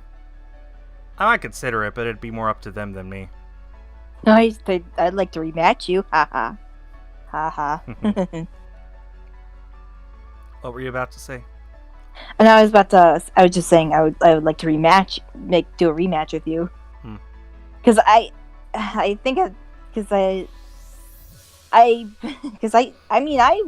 thought of my team, like, the type, but like what moves that my like what types and what moves that my team has. Yeah. Do I think it would have been a good movie, Sonic's animation aside? Well, I mean, the movie was identical, except for Sonic's character design and animation, but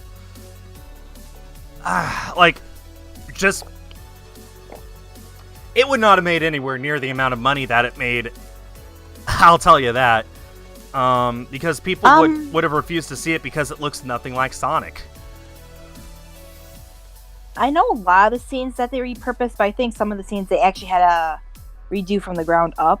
If I remember that correctly, again, I'm not. Don't quote me on it. Right. Well, animating is hard, so.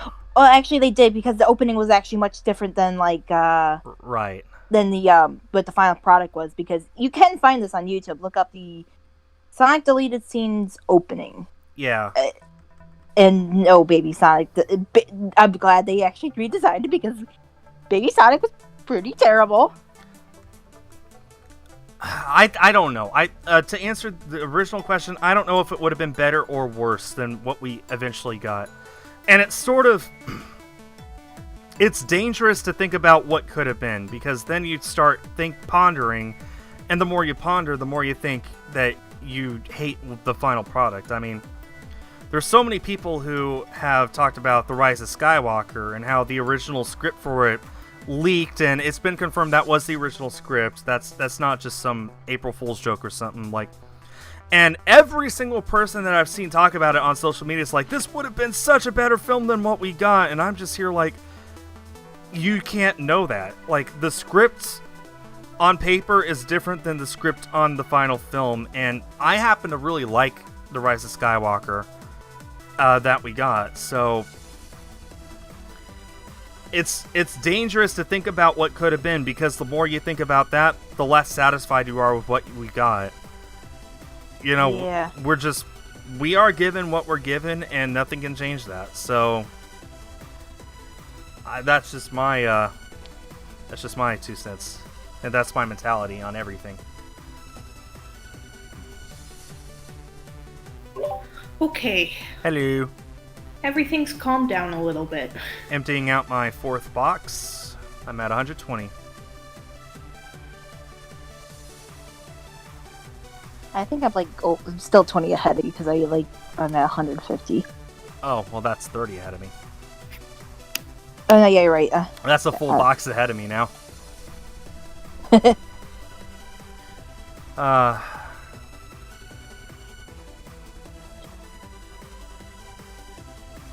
I liked The Rise of Skywalker. 153. I saw it 3 times in the theater. I would have seen it more if it didn't leave so soon, but people's negativity has really gotten to me. I haven't seen it since the last time I saw it in the theater. I own the Blu-ray on 4K, but it's been sitting on my shelf collecting dust ever since the day I picked it up from Best Buy. Every time I think about it, I can't help but think of all the people who hate it, and I can't filter that thought out. That's why I can't watch The Force Awakens either. It's my favorite Star Wars film, but it's impossible for me to watch it without hearing all the criticisms of it. What can you do, really? Yeah.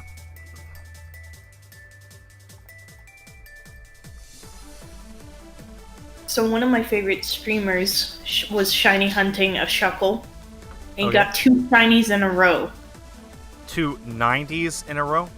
Shinies. Shinies. Oh, wow. I've yet to get 2 shinies at the same hunt, but a bunch of other people have who are much luckier than I am. Have I been a Star Wars fan my whole life? Yeah, basically. The special editions came out when I was like 4, so some of my earliest memories are my dad getting the special editions on Laserdisc and watching them. So yeah, I've been pretty much my whole life. I'm gonna hatch these final eggs, and then consider if Pyukamuku is worth it. My 479. You keep it up. You're on a roll. You got 1. You can get 2. Maybe.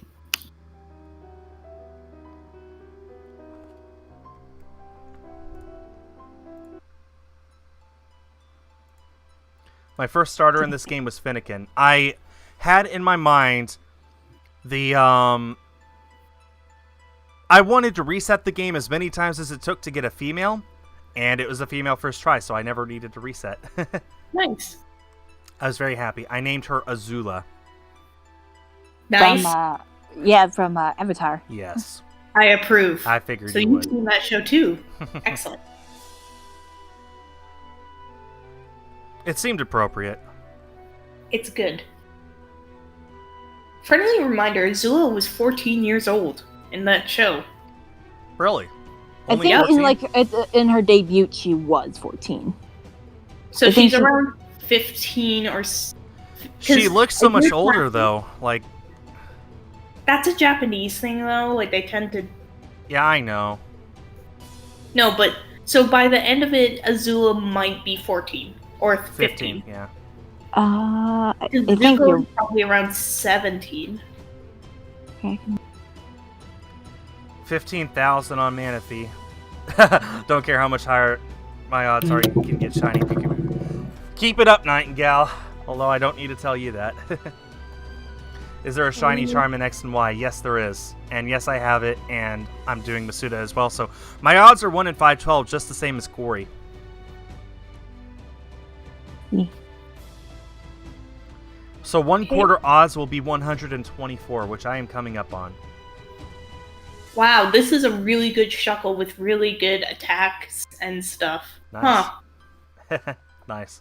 Release. Oh, no! Oh, not the shiny. Actually, I didn't check what gen... Oh, it's a female. Oh, yay. My Perfect. As it should be. And it has pretty good stats, too. 49595. Not bad. Illumination is always hated for no good reason. No, there's a good reason. They're all yellow. Wait, So are the what? Simpsons. I'm just saying Illumination. Oh, Illumination the studio. Yeah, Illumination is hated because of the minions. Minions are kind of like rabbits, I believe. It's either you love them or you hate them. If you're 5, That's you how love I them. see it. If you're 5, you love them. I don't know. My thing with Illumination is they seem to focus more... Like, they have the same problem as DreamWorks. They make one good movie and then have to make, like, a whole series around that movie with each movie getting progressively worse. Which, DreamWorks hasn't actually fallen into that trap for quite some time, but they essentially Illumination now is what DreamWorks was in the 2000s. You know, DreamWorks made Shrek, good film. Shrek 2, great film. Shrek 3, Shrek 4, Puss in Boots, They just never stopped.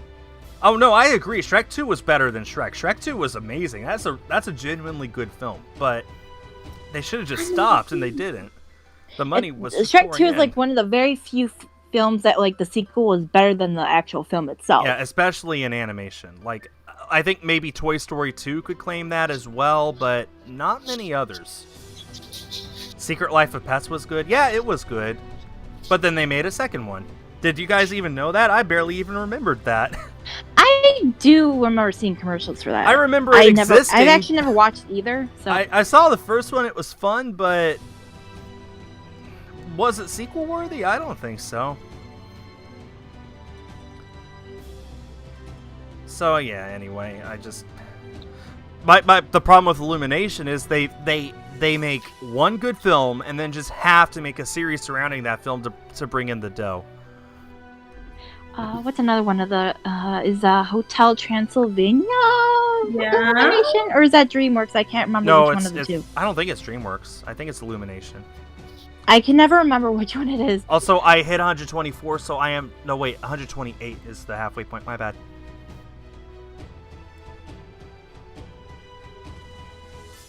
Check. You didn't like Toy Story 4 because it's a glorified repeat cycle. Actually, I thought Toy Story 4 was very well done. Like, I was surprised at how much I enjoyed it. They actually did a good job making it.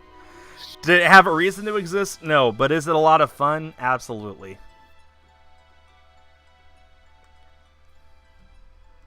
Oh, Hotel Transylvania is DreamWorks, apparently. Oh, it is DreamWorks. There's 3 of those. Yeah, there is. Which the third one I thought was more of a cash grab than anything, because I feel like a lot of the lore in Hotel Transylvania, or at least a good a plot that was like a big thing in like the first one, got thrown out in like somebody else said no, it's Sony. All right, let me see. Okay, Google. Hotel Transylvania. Oh yeah, it's Columbia It's Pictures Sony. and Sony. I can't remember. It's like seems like I guess no offense. Sony is all over the place. They made some of the weirdest animated movies ever, but then they also made Into the Spider-Verse, so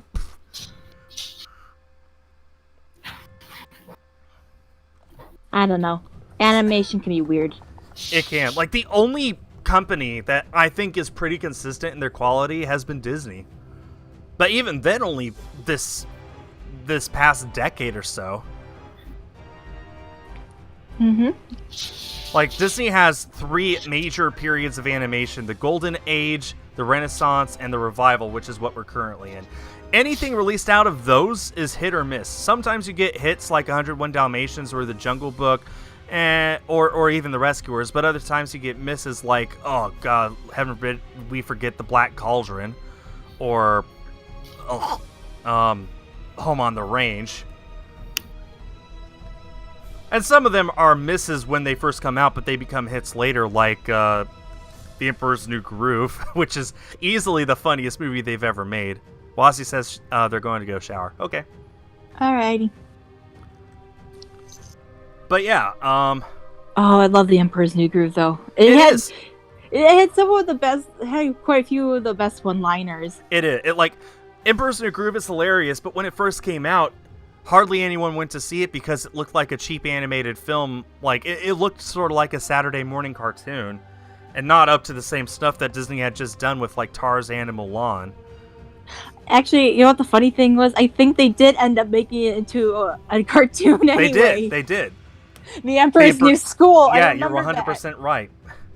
So, but, you know, like, you sometimes get movies like that are not hits when they came out, but become hits later. But, like, but for the most part, Disney's best films are within those 3 periods: the Golden Age, the Renaissance, and the Revival, which, like I said, is right now. In fact, the worst reviewed film of the Revival so far is Frozen 2, which still is an incredibly positively received film.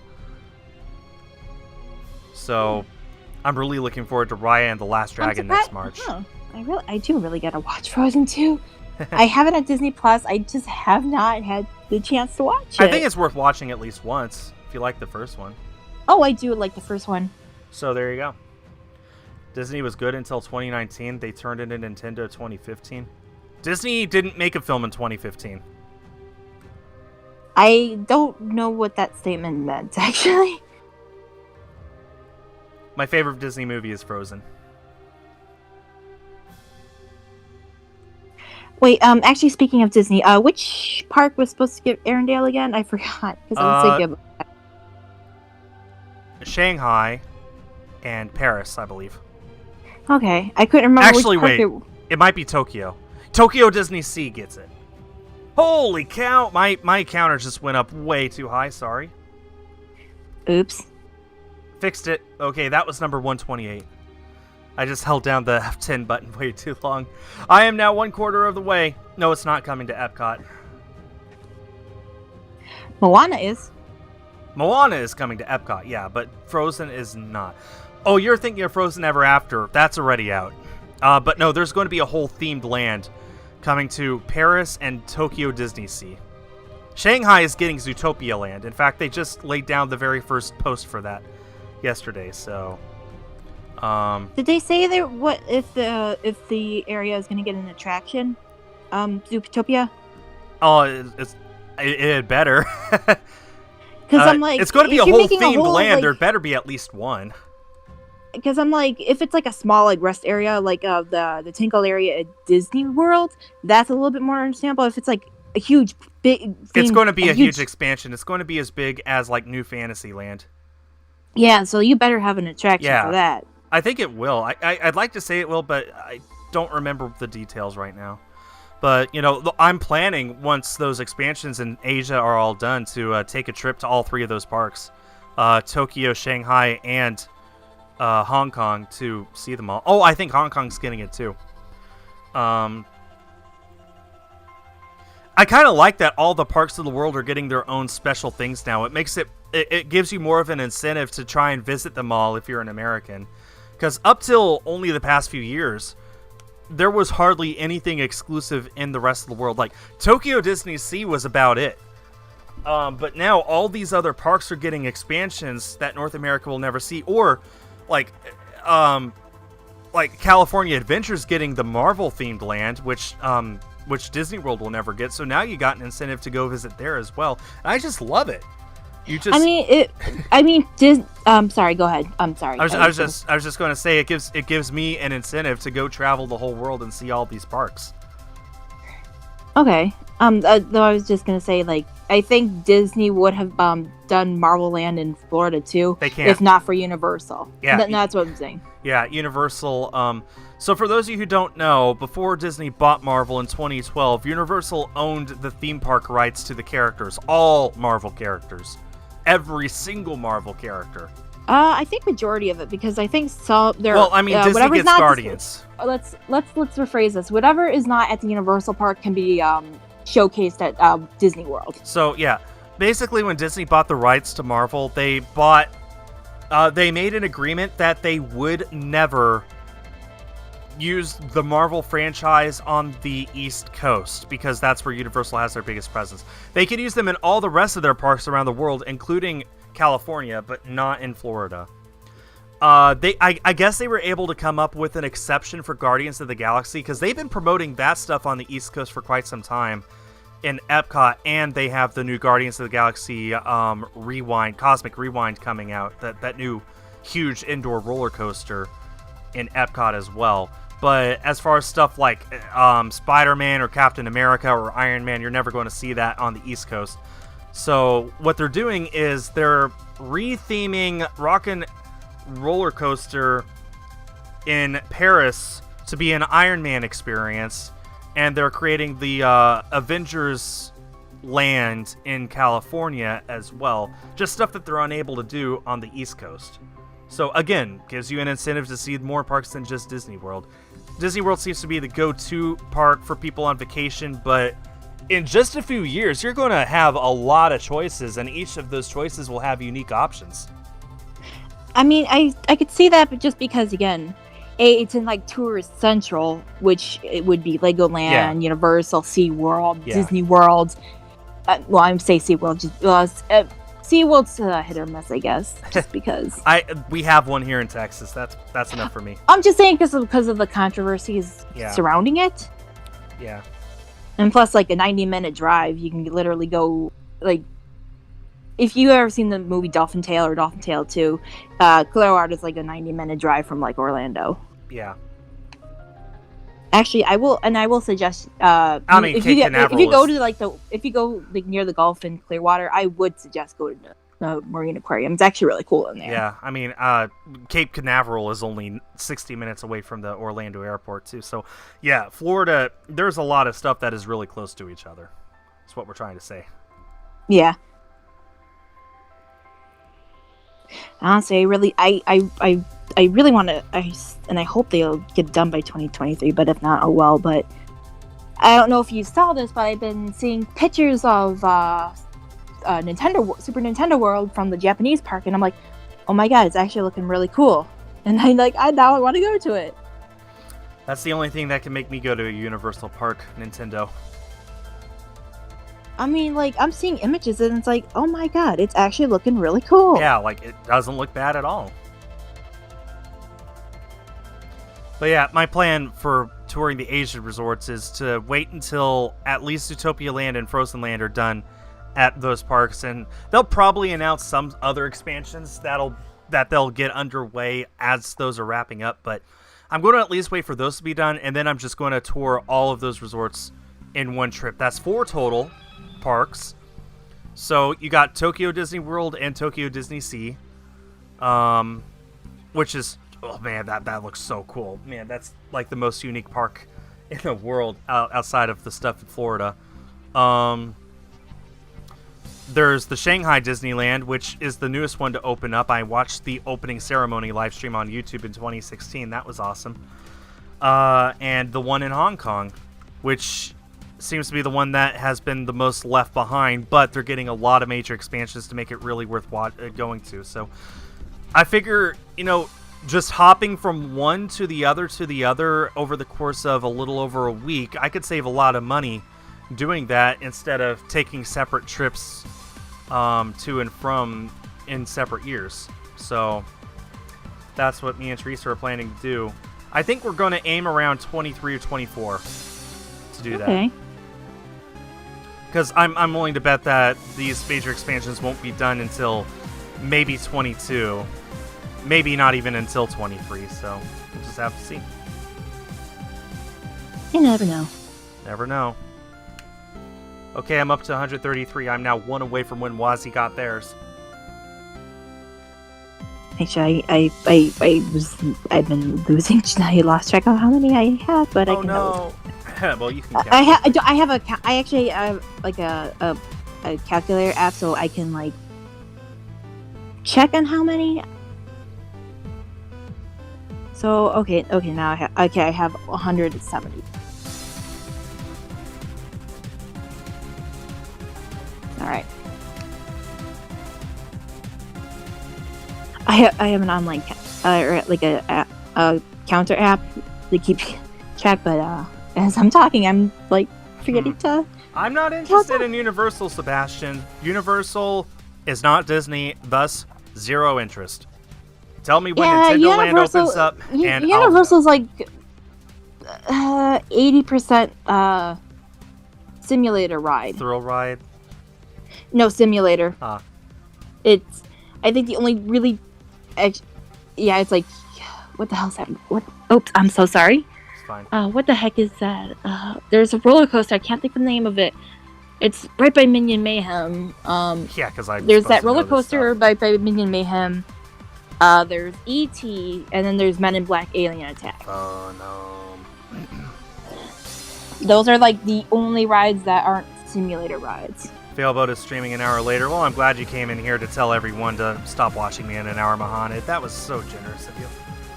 I'm sorry, guys. I do get salty. I mean, we can stop if you want, if you're getting annoyed. I'm not getting annoyed. I just... I just don't like when people come in here advertising other people's streams. Also, I am now behind Wozzie. Because 134 just hatched and it was not a shiny. Yeah. I don't know how long I want to go to, frankly. Maybe 200 for me? I mean, we can stop at 200 for you if you like. Yeah, I mean, that's still... Hold on. I'm at 134 after 3 hours and 40 minutes. Oh, man, what does that translate into? I'm still 65 away, so this in half again. Yeah, that would still be an hour and a half from now. Huh, I don't know if I even want to go that long. How about 150 for me? Is that okay? Okay. Alright, so that's only 16 hatches from now. Which is still half an hour, but that's okay.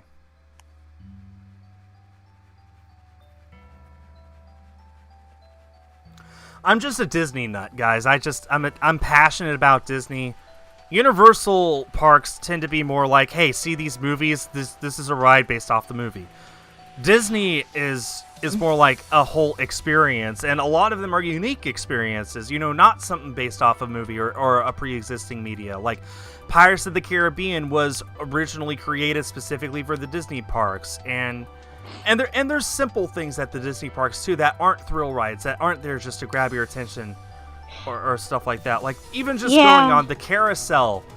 Like, for me and Teresa, that's become a tradition. Like, that's the very last thing that we do at the parks before we leave, is hit the carousel as our very last thing. You know, stuff like that is something that you can't really get at other parks, because it's hard to explain. Yeah, and, like, especially with Universal's aggressive stance on, like, updating their rides. Here's a big one. Back in 2012, one of their original, like, well, actually, the second version of the original Jaws ride, the second version of the Jaws ride, it shut down. And do you know what replaced it? What? Harry Potter.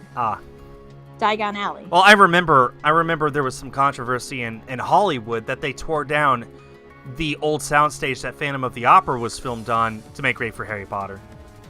Like, oh, I actually didn't know that. Yeah, like, it was the oldest soundstage in the world, and they tore it down to make way for Hogwarts. That, like, just, that's the kind of mentality that I don't know if I can get behind. Though I will admit I am a Harry Potter fan, but depends on what is being replaced. Like, as I mentioned before, Jaws, it didn't affect me due to the fact I kind of had a little bit of trauma as a little girl. Yeah, because I was only 5 when I got taken on the Jaws ride, and my mom wanted to, and the group of people, and like my other family members wanted to go on it, and yeah, it didn't turn out too well, especially when you have a 5-year-old screaming her head off. Hi again, Wozzie. Hi. Hi, Wozzie. I have now passed you, so you've won in more ways than one. Woo. But, like, does Universal have parades?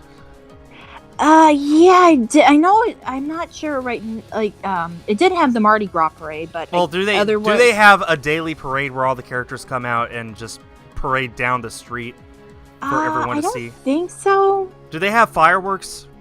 They used to. I'm not sure about. I'm pretty sure they still do more, maybe more so for like the summer events. Do they have a barbershop quartet? No. Do they have a flag lowering ceremony at the end of the day? I don't think so. So all that stuff, I just associate with Disney so much, and if someone else doesn't do it, then I don't want to go somewhere else. I want to go to Disney World and experience all that myself. Oh, Nintendo World, I definitely want to explore. I definitely want to. Like I said, Nintendo's the only thing that can make me walk inside a Universal gate. I'll wait for the one in Florida to open. Which I think won't open till like that new theme park opens, because they are doing it. They are adding a third theme park. So, I mean, I'm a Disney Vacation Club member. I can easily go and stay at a Disney resort and then take an Uber over to Universal every day. Or just for one day even, just to say I went. I wouldn't mind doing that. Right now, I think our plan is to go to Disney World for a weekend vacation this September. We were supposed to go in April because of a giveaway, but that got canceled, so hopefully we can go this September.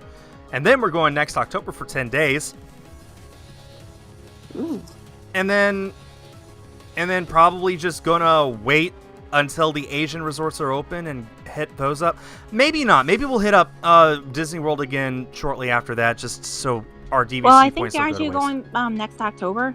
Yeah, next October, 21. I thought you, because you said this September and then. Well, this September for a weekend, next October for 10 days. I actually, ever since you said that, I do actually want to go there, to Disney during its 50th. I want to be in Magic Kingdom the day it turns 50. I mean, I could get in, like, it's not to brag, but if you know people who work, people. yeah, like I have a great aunt who retired, an aunt who used to work for it. She still also has tickets to go in, but my great aunt gets a little bit more perks. Let's just put it that way, because again, my great aunt retired. Yeah. Again, if you work for this, you do get perks. I'm sure. Yeah. Like, I know if she would have stayed longer, she couldn't. There were some issues that she couldn't stay with us the rest of the day, but if she actually could take us into like these like secret cast. If don't quote me on this, but it has been a while since I have spoken to her last, but I think you can get like certain discounts at the shops. Yeah. Or even get like some stuff that is going out of season. I'm something sure. Like that. I'm sure that you get discounts of some kind. I mean, as a DVC member, I get 20% off on merchandise when I'm there. So, yeah, there are discounts. I'm sure the discounts are part of what makes the experience so magical. Like, yeah, you have to pay money, but or if you're a cast member, it's just their way of saying thank you.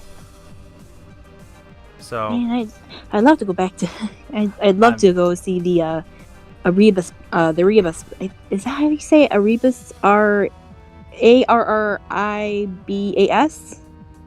That crystal shop? Because I'd love to get like a little, yeah, I'd love to go see I love going in there and watching them work on stuff. It's amazing. Like, that's another thing Universal probably doesn't offer, is you could watch people make crystal sculptures right in front of you. And they take requests. Oh, they take requests? I actually did not know. If you're there early enough, they do, yeah. But, maybe, come to think of it, maybe I'll take the Keys to the Kingdom tour next time I go. Just to, if I'm there for 10 days, may as well take one of those days to take a behind-the-scenes tour, which I have yet to do, so I guess I love to go see in person? Is the Cinderella Castle Suite. I would love to see that in person. Everyone would love to see that. You know what you should do? You should be like that one Redditor who was like, her trip got canceled because of the coronavirus, so the least they could do is give her a free stay in the Castle Suite. Oh, I remember that lady. She was nuts. There is not a single thing about this that screams normal to me.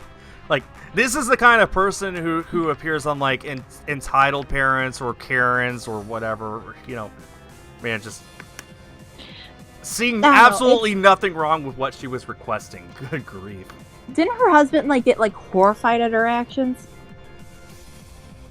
Or something like that? Like, because I'd be horrified if I was in her husband's position. I don't remember her husband, but still, that's just terrible.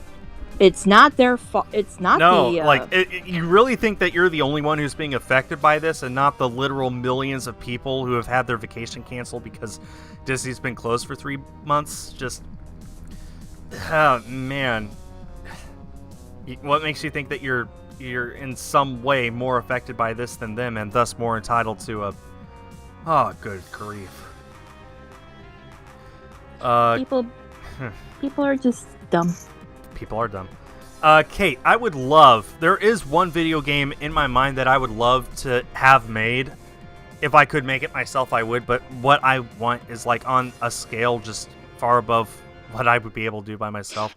Is this Dinosaur Planet? This is Dinosaur Planet, yes. I knew it. I'm like, I remember you talking about it a couple of times before. Like, it would be Dinosaur Planet if it were made for a current gen.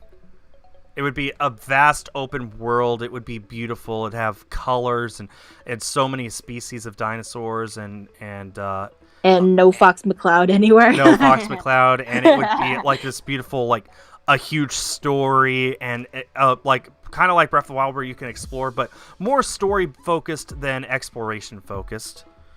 And if I could make a game, that's what I would make. I am playing Y. Okay, I'm down to my last 10.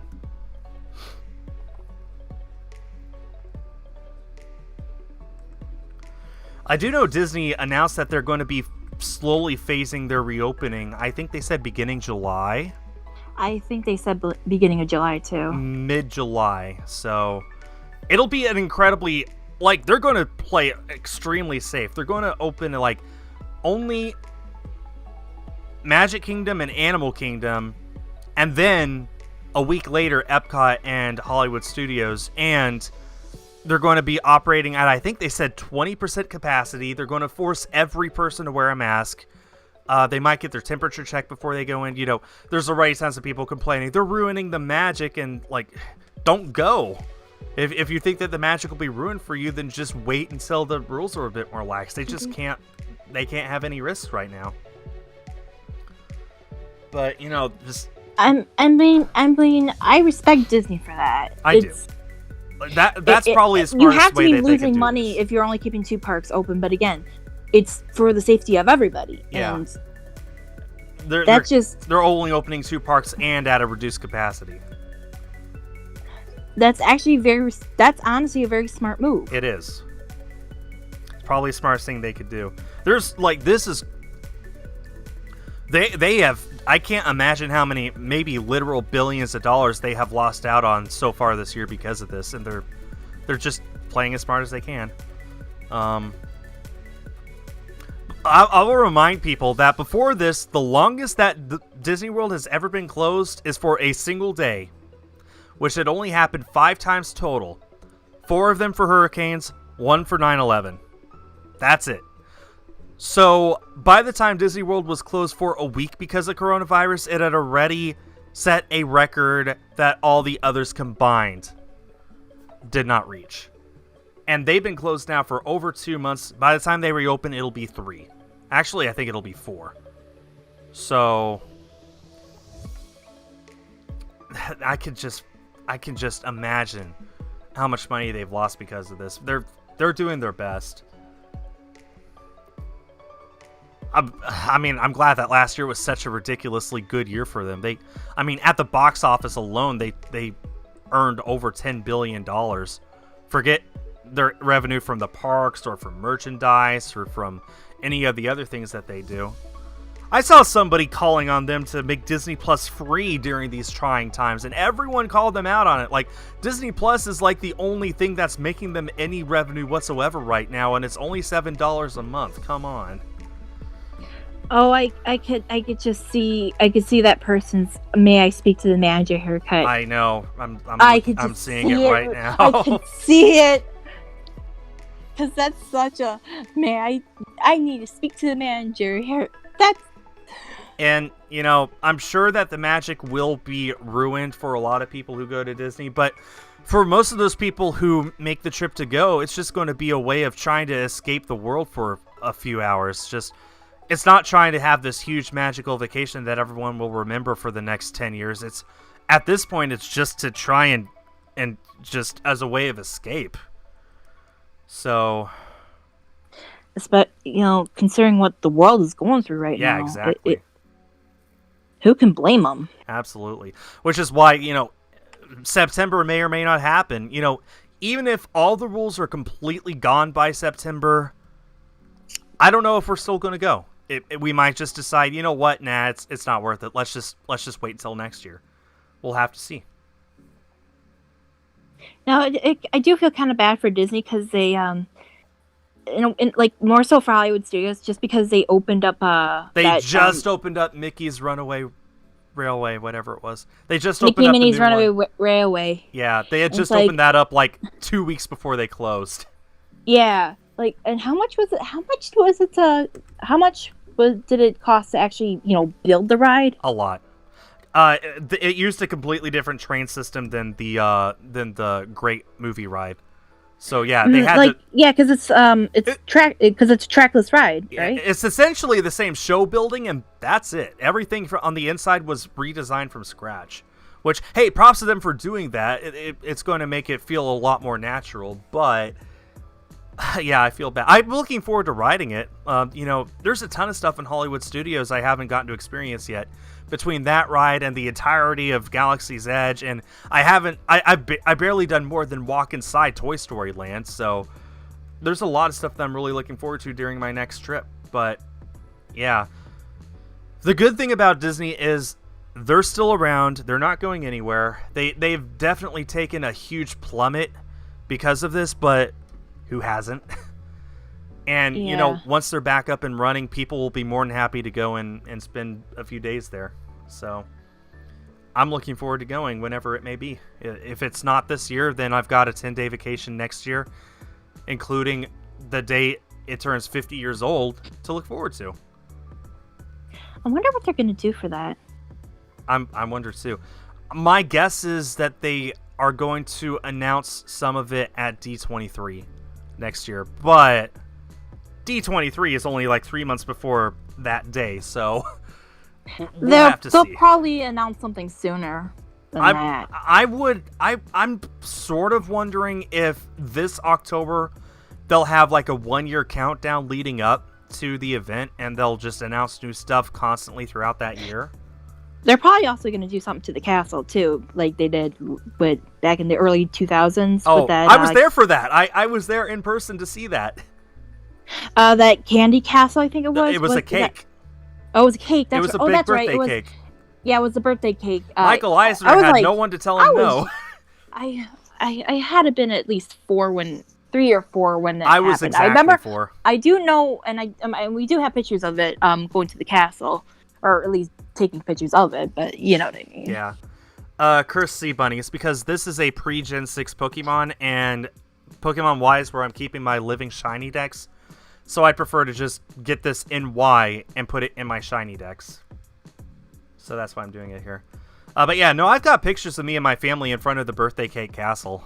I'm going to be one of the few people in the world who will be able to say I was at Disney World for both its 25th and its 50th.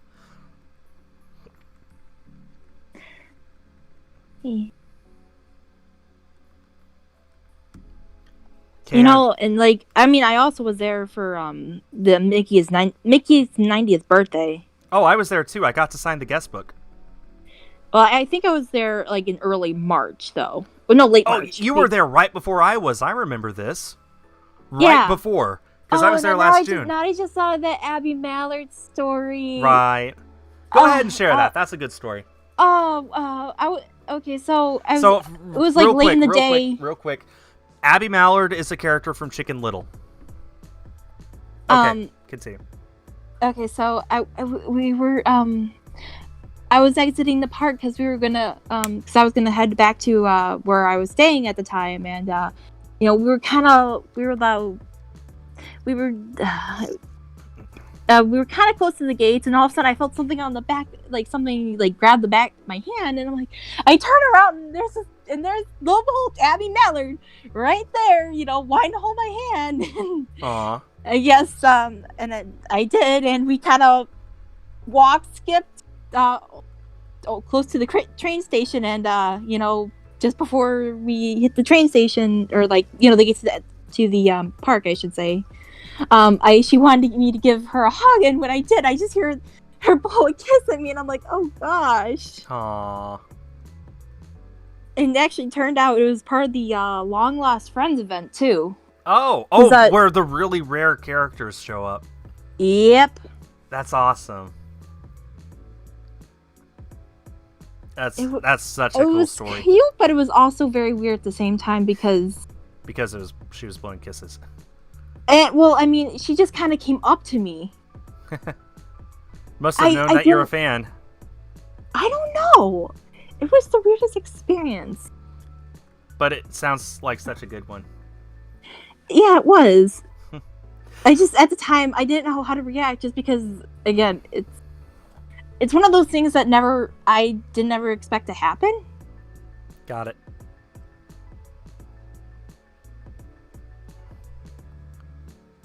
Okay, I'm down to my last two. Okay. Last year was... I wish things had gone a little differently in some ways, but for other ways, things went pretty well. The trains were gone, like the Disney Railroad that makes a loop around Magic Kingdom. Those were gone. They were going for refurbishment. Wait, the monorail or no, it is. No, you're right. The train. Yeah, that was my. But they had an engine there that we could go up to and like way closer than you're ever allowed to take pictures.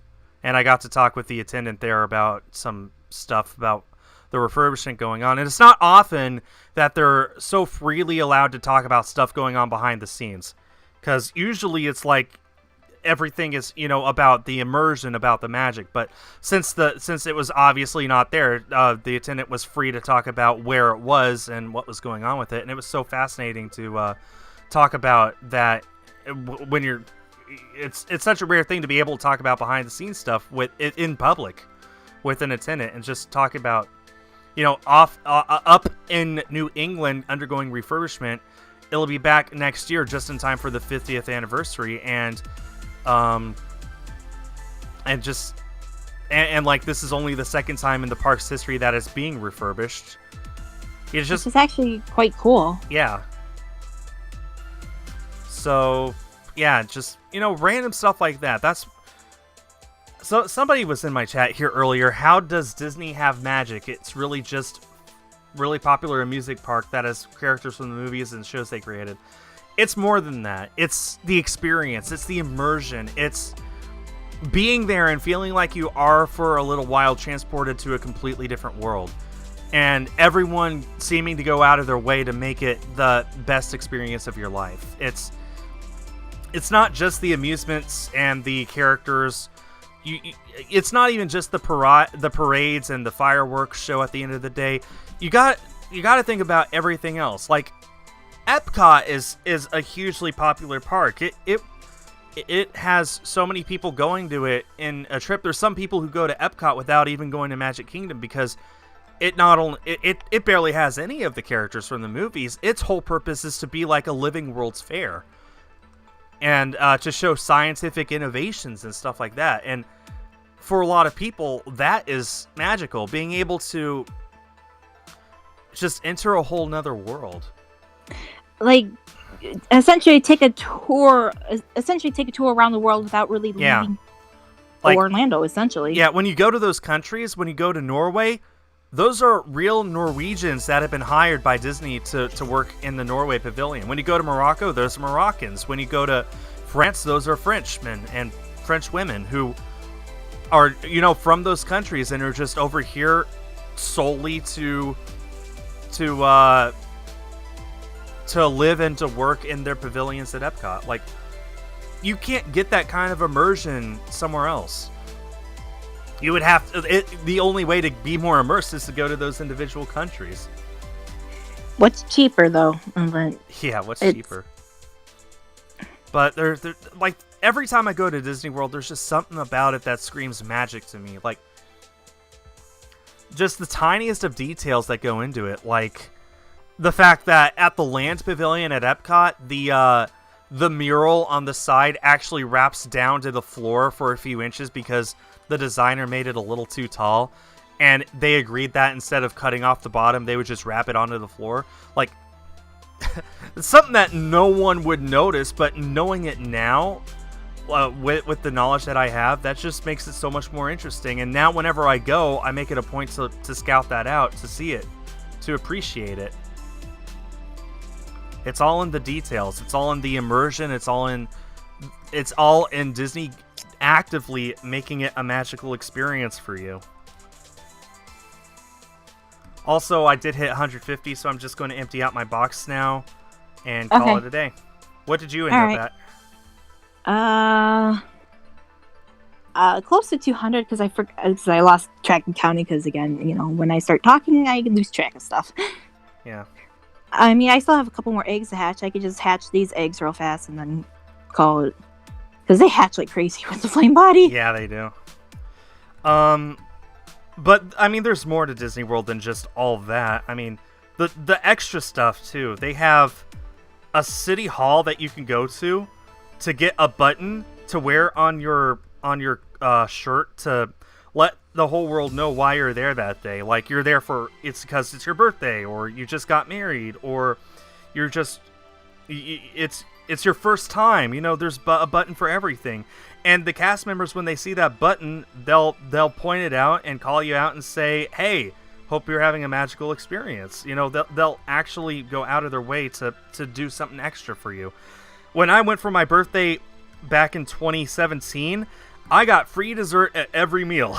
They just kept bringing out dessert after dessert after dessert. When I went to Cinderella's royal table inside the castle, they actually brought out a group of singers, and all the princesses gathered around and sang happy birthday to me. I didn't ask for any of this, but they did it just to make it that much more of a memorable experience. That's what I mean by magic, is there's not a single thing that goes wasted at the parks. Every single thing is done solely to make it a memorable experience. Okay, I am done. Oh, I think I have like one more. I'm just gonna hatch. I think Okay, I just have. go ahead Yeah, I and have hatch. like one last egg, and then I'll stop. Let me go ahead and pick up this egg and save my game. So, in 4 hours, I've gotten just a little over 1/4 odds. Good to remember when you and I pick up this race again some other time. Yeah. So, heads up, everyone. Tomorrow will be the PS5 reveal stream. I will be streaming that here on my channel. So if any of you care whatsoever about the PlayStation 5, I'll be here doing my live reactions. All right. I just hatched my last egg. Oh, hello. Hello. Hi again. I've been here for a while. I just had nothing to add. Aw, Because I've never been to Disneyland. you should fix that. I want to. Maybe when I graduate. When do you graduate? Next April. Okay, then make sure you go next May. I will. All right. Perfect. All right. That sounds like a plan. All right. So. Nailed it. You good? Oh, my empty water bottle, I just tossed it to my trash, and I made it. Nice. I'm just emptying out all the boxes of Pyukamukus and Scorbunnies now. All right. So. Just want to double check how many.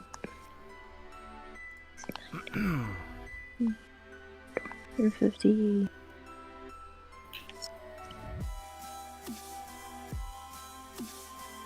Latios and Latios are returning to raid battles. I have 196. 196. Okay, as long as we remember that. Yeah, I have a counter app, so that way I can keep track. I just forgot to. Perfect. What time will I stream tomorrow? I don't know. When? Okay, Google. When is the PS5 stream?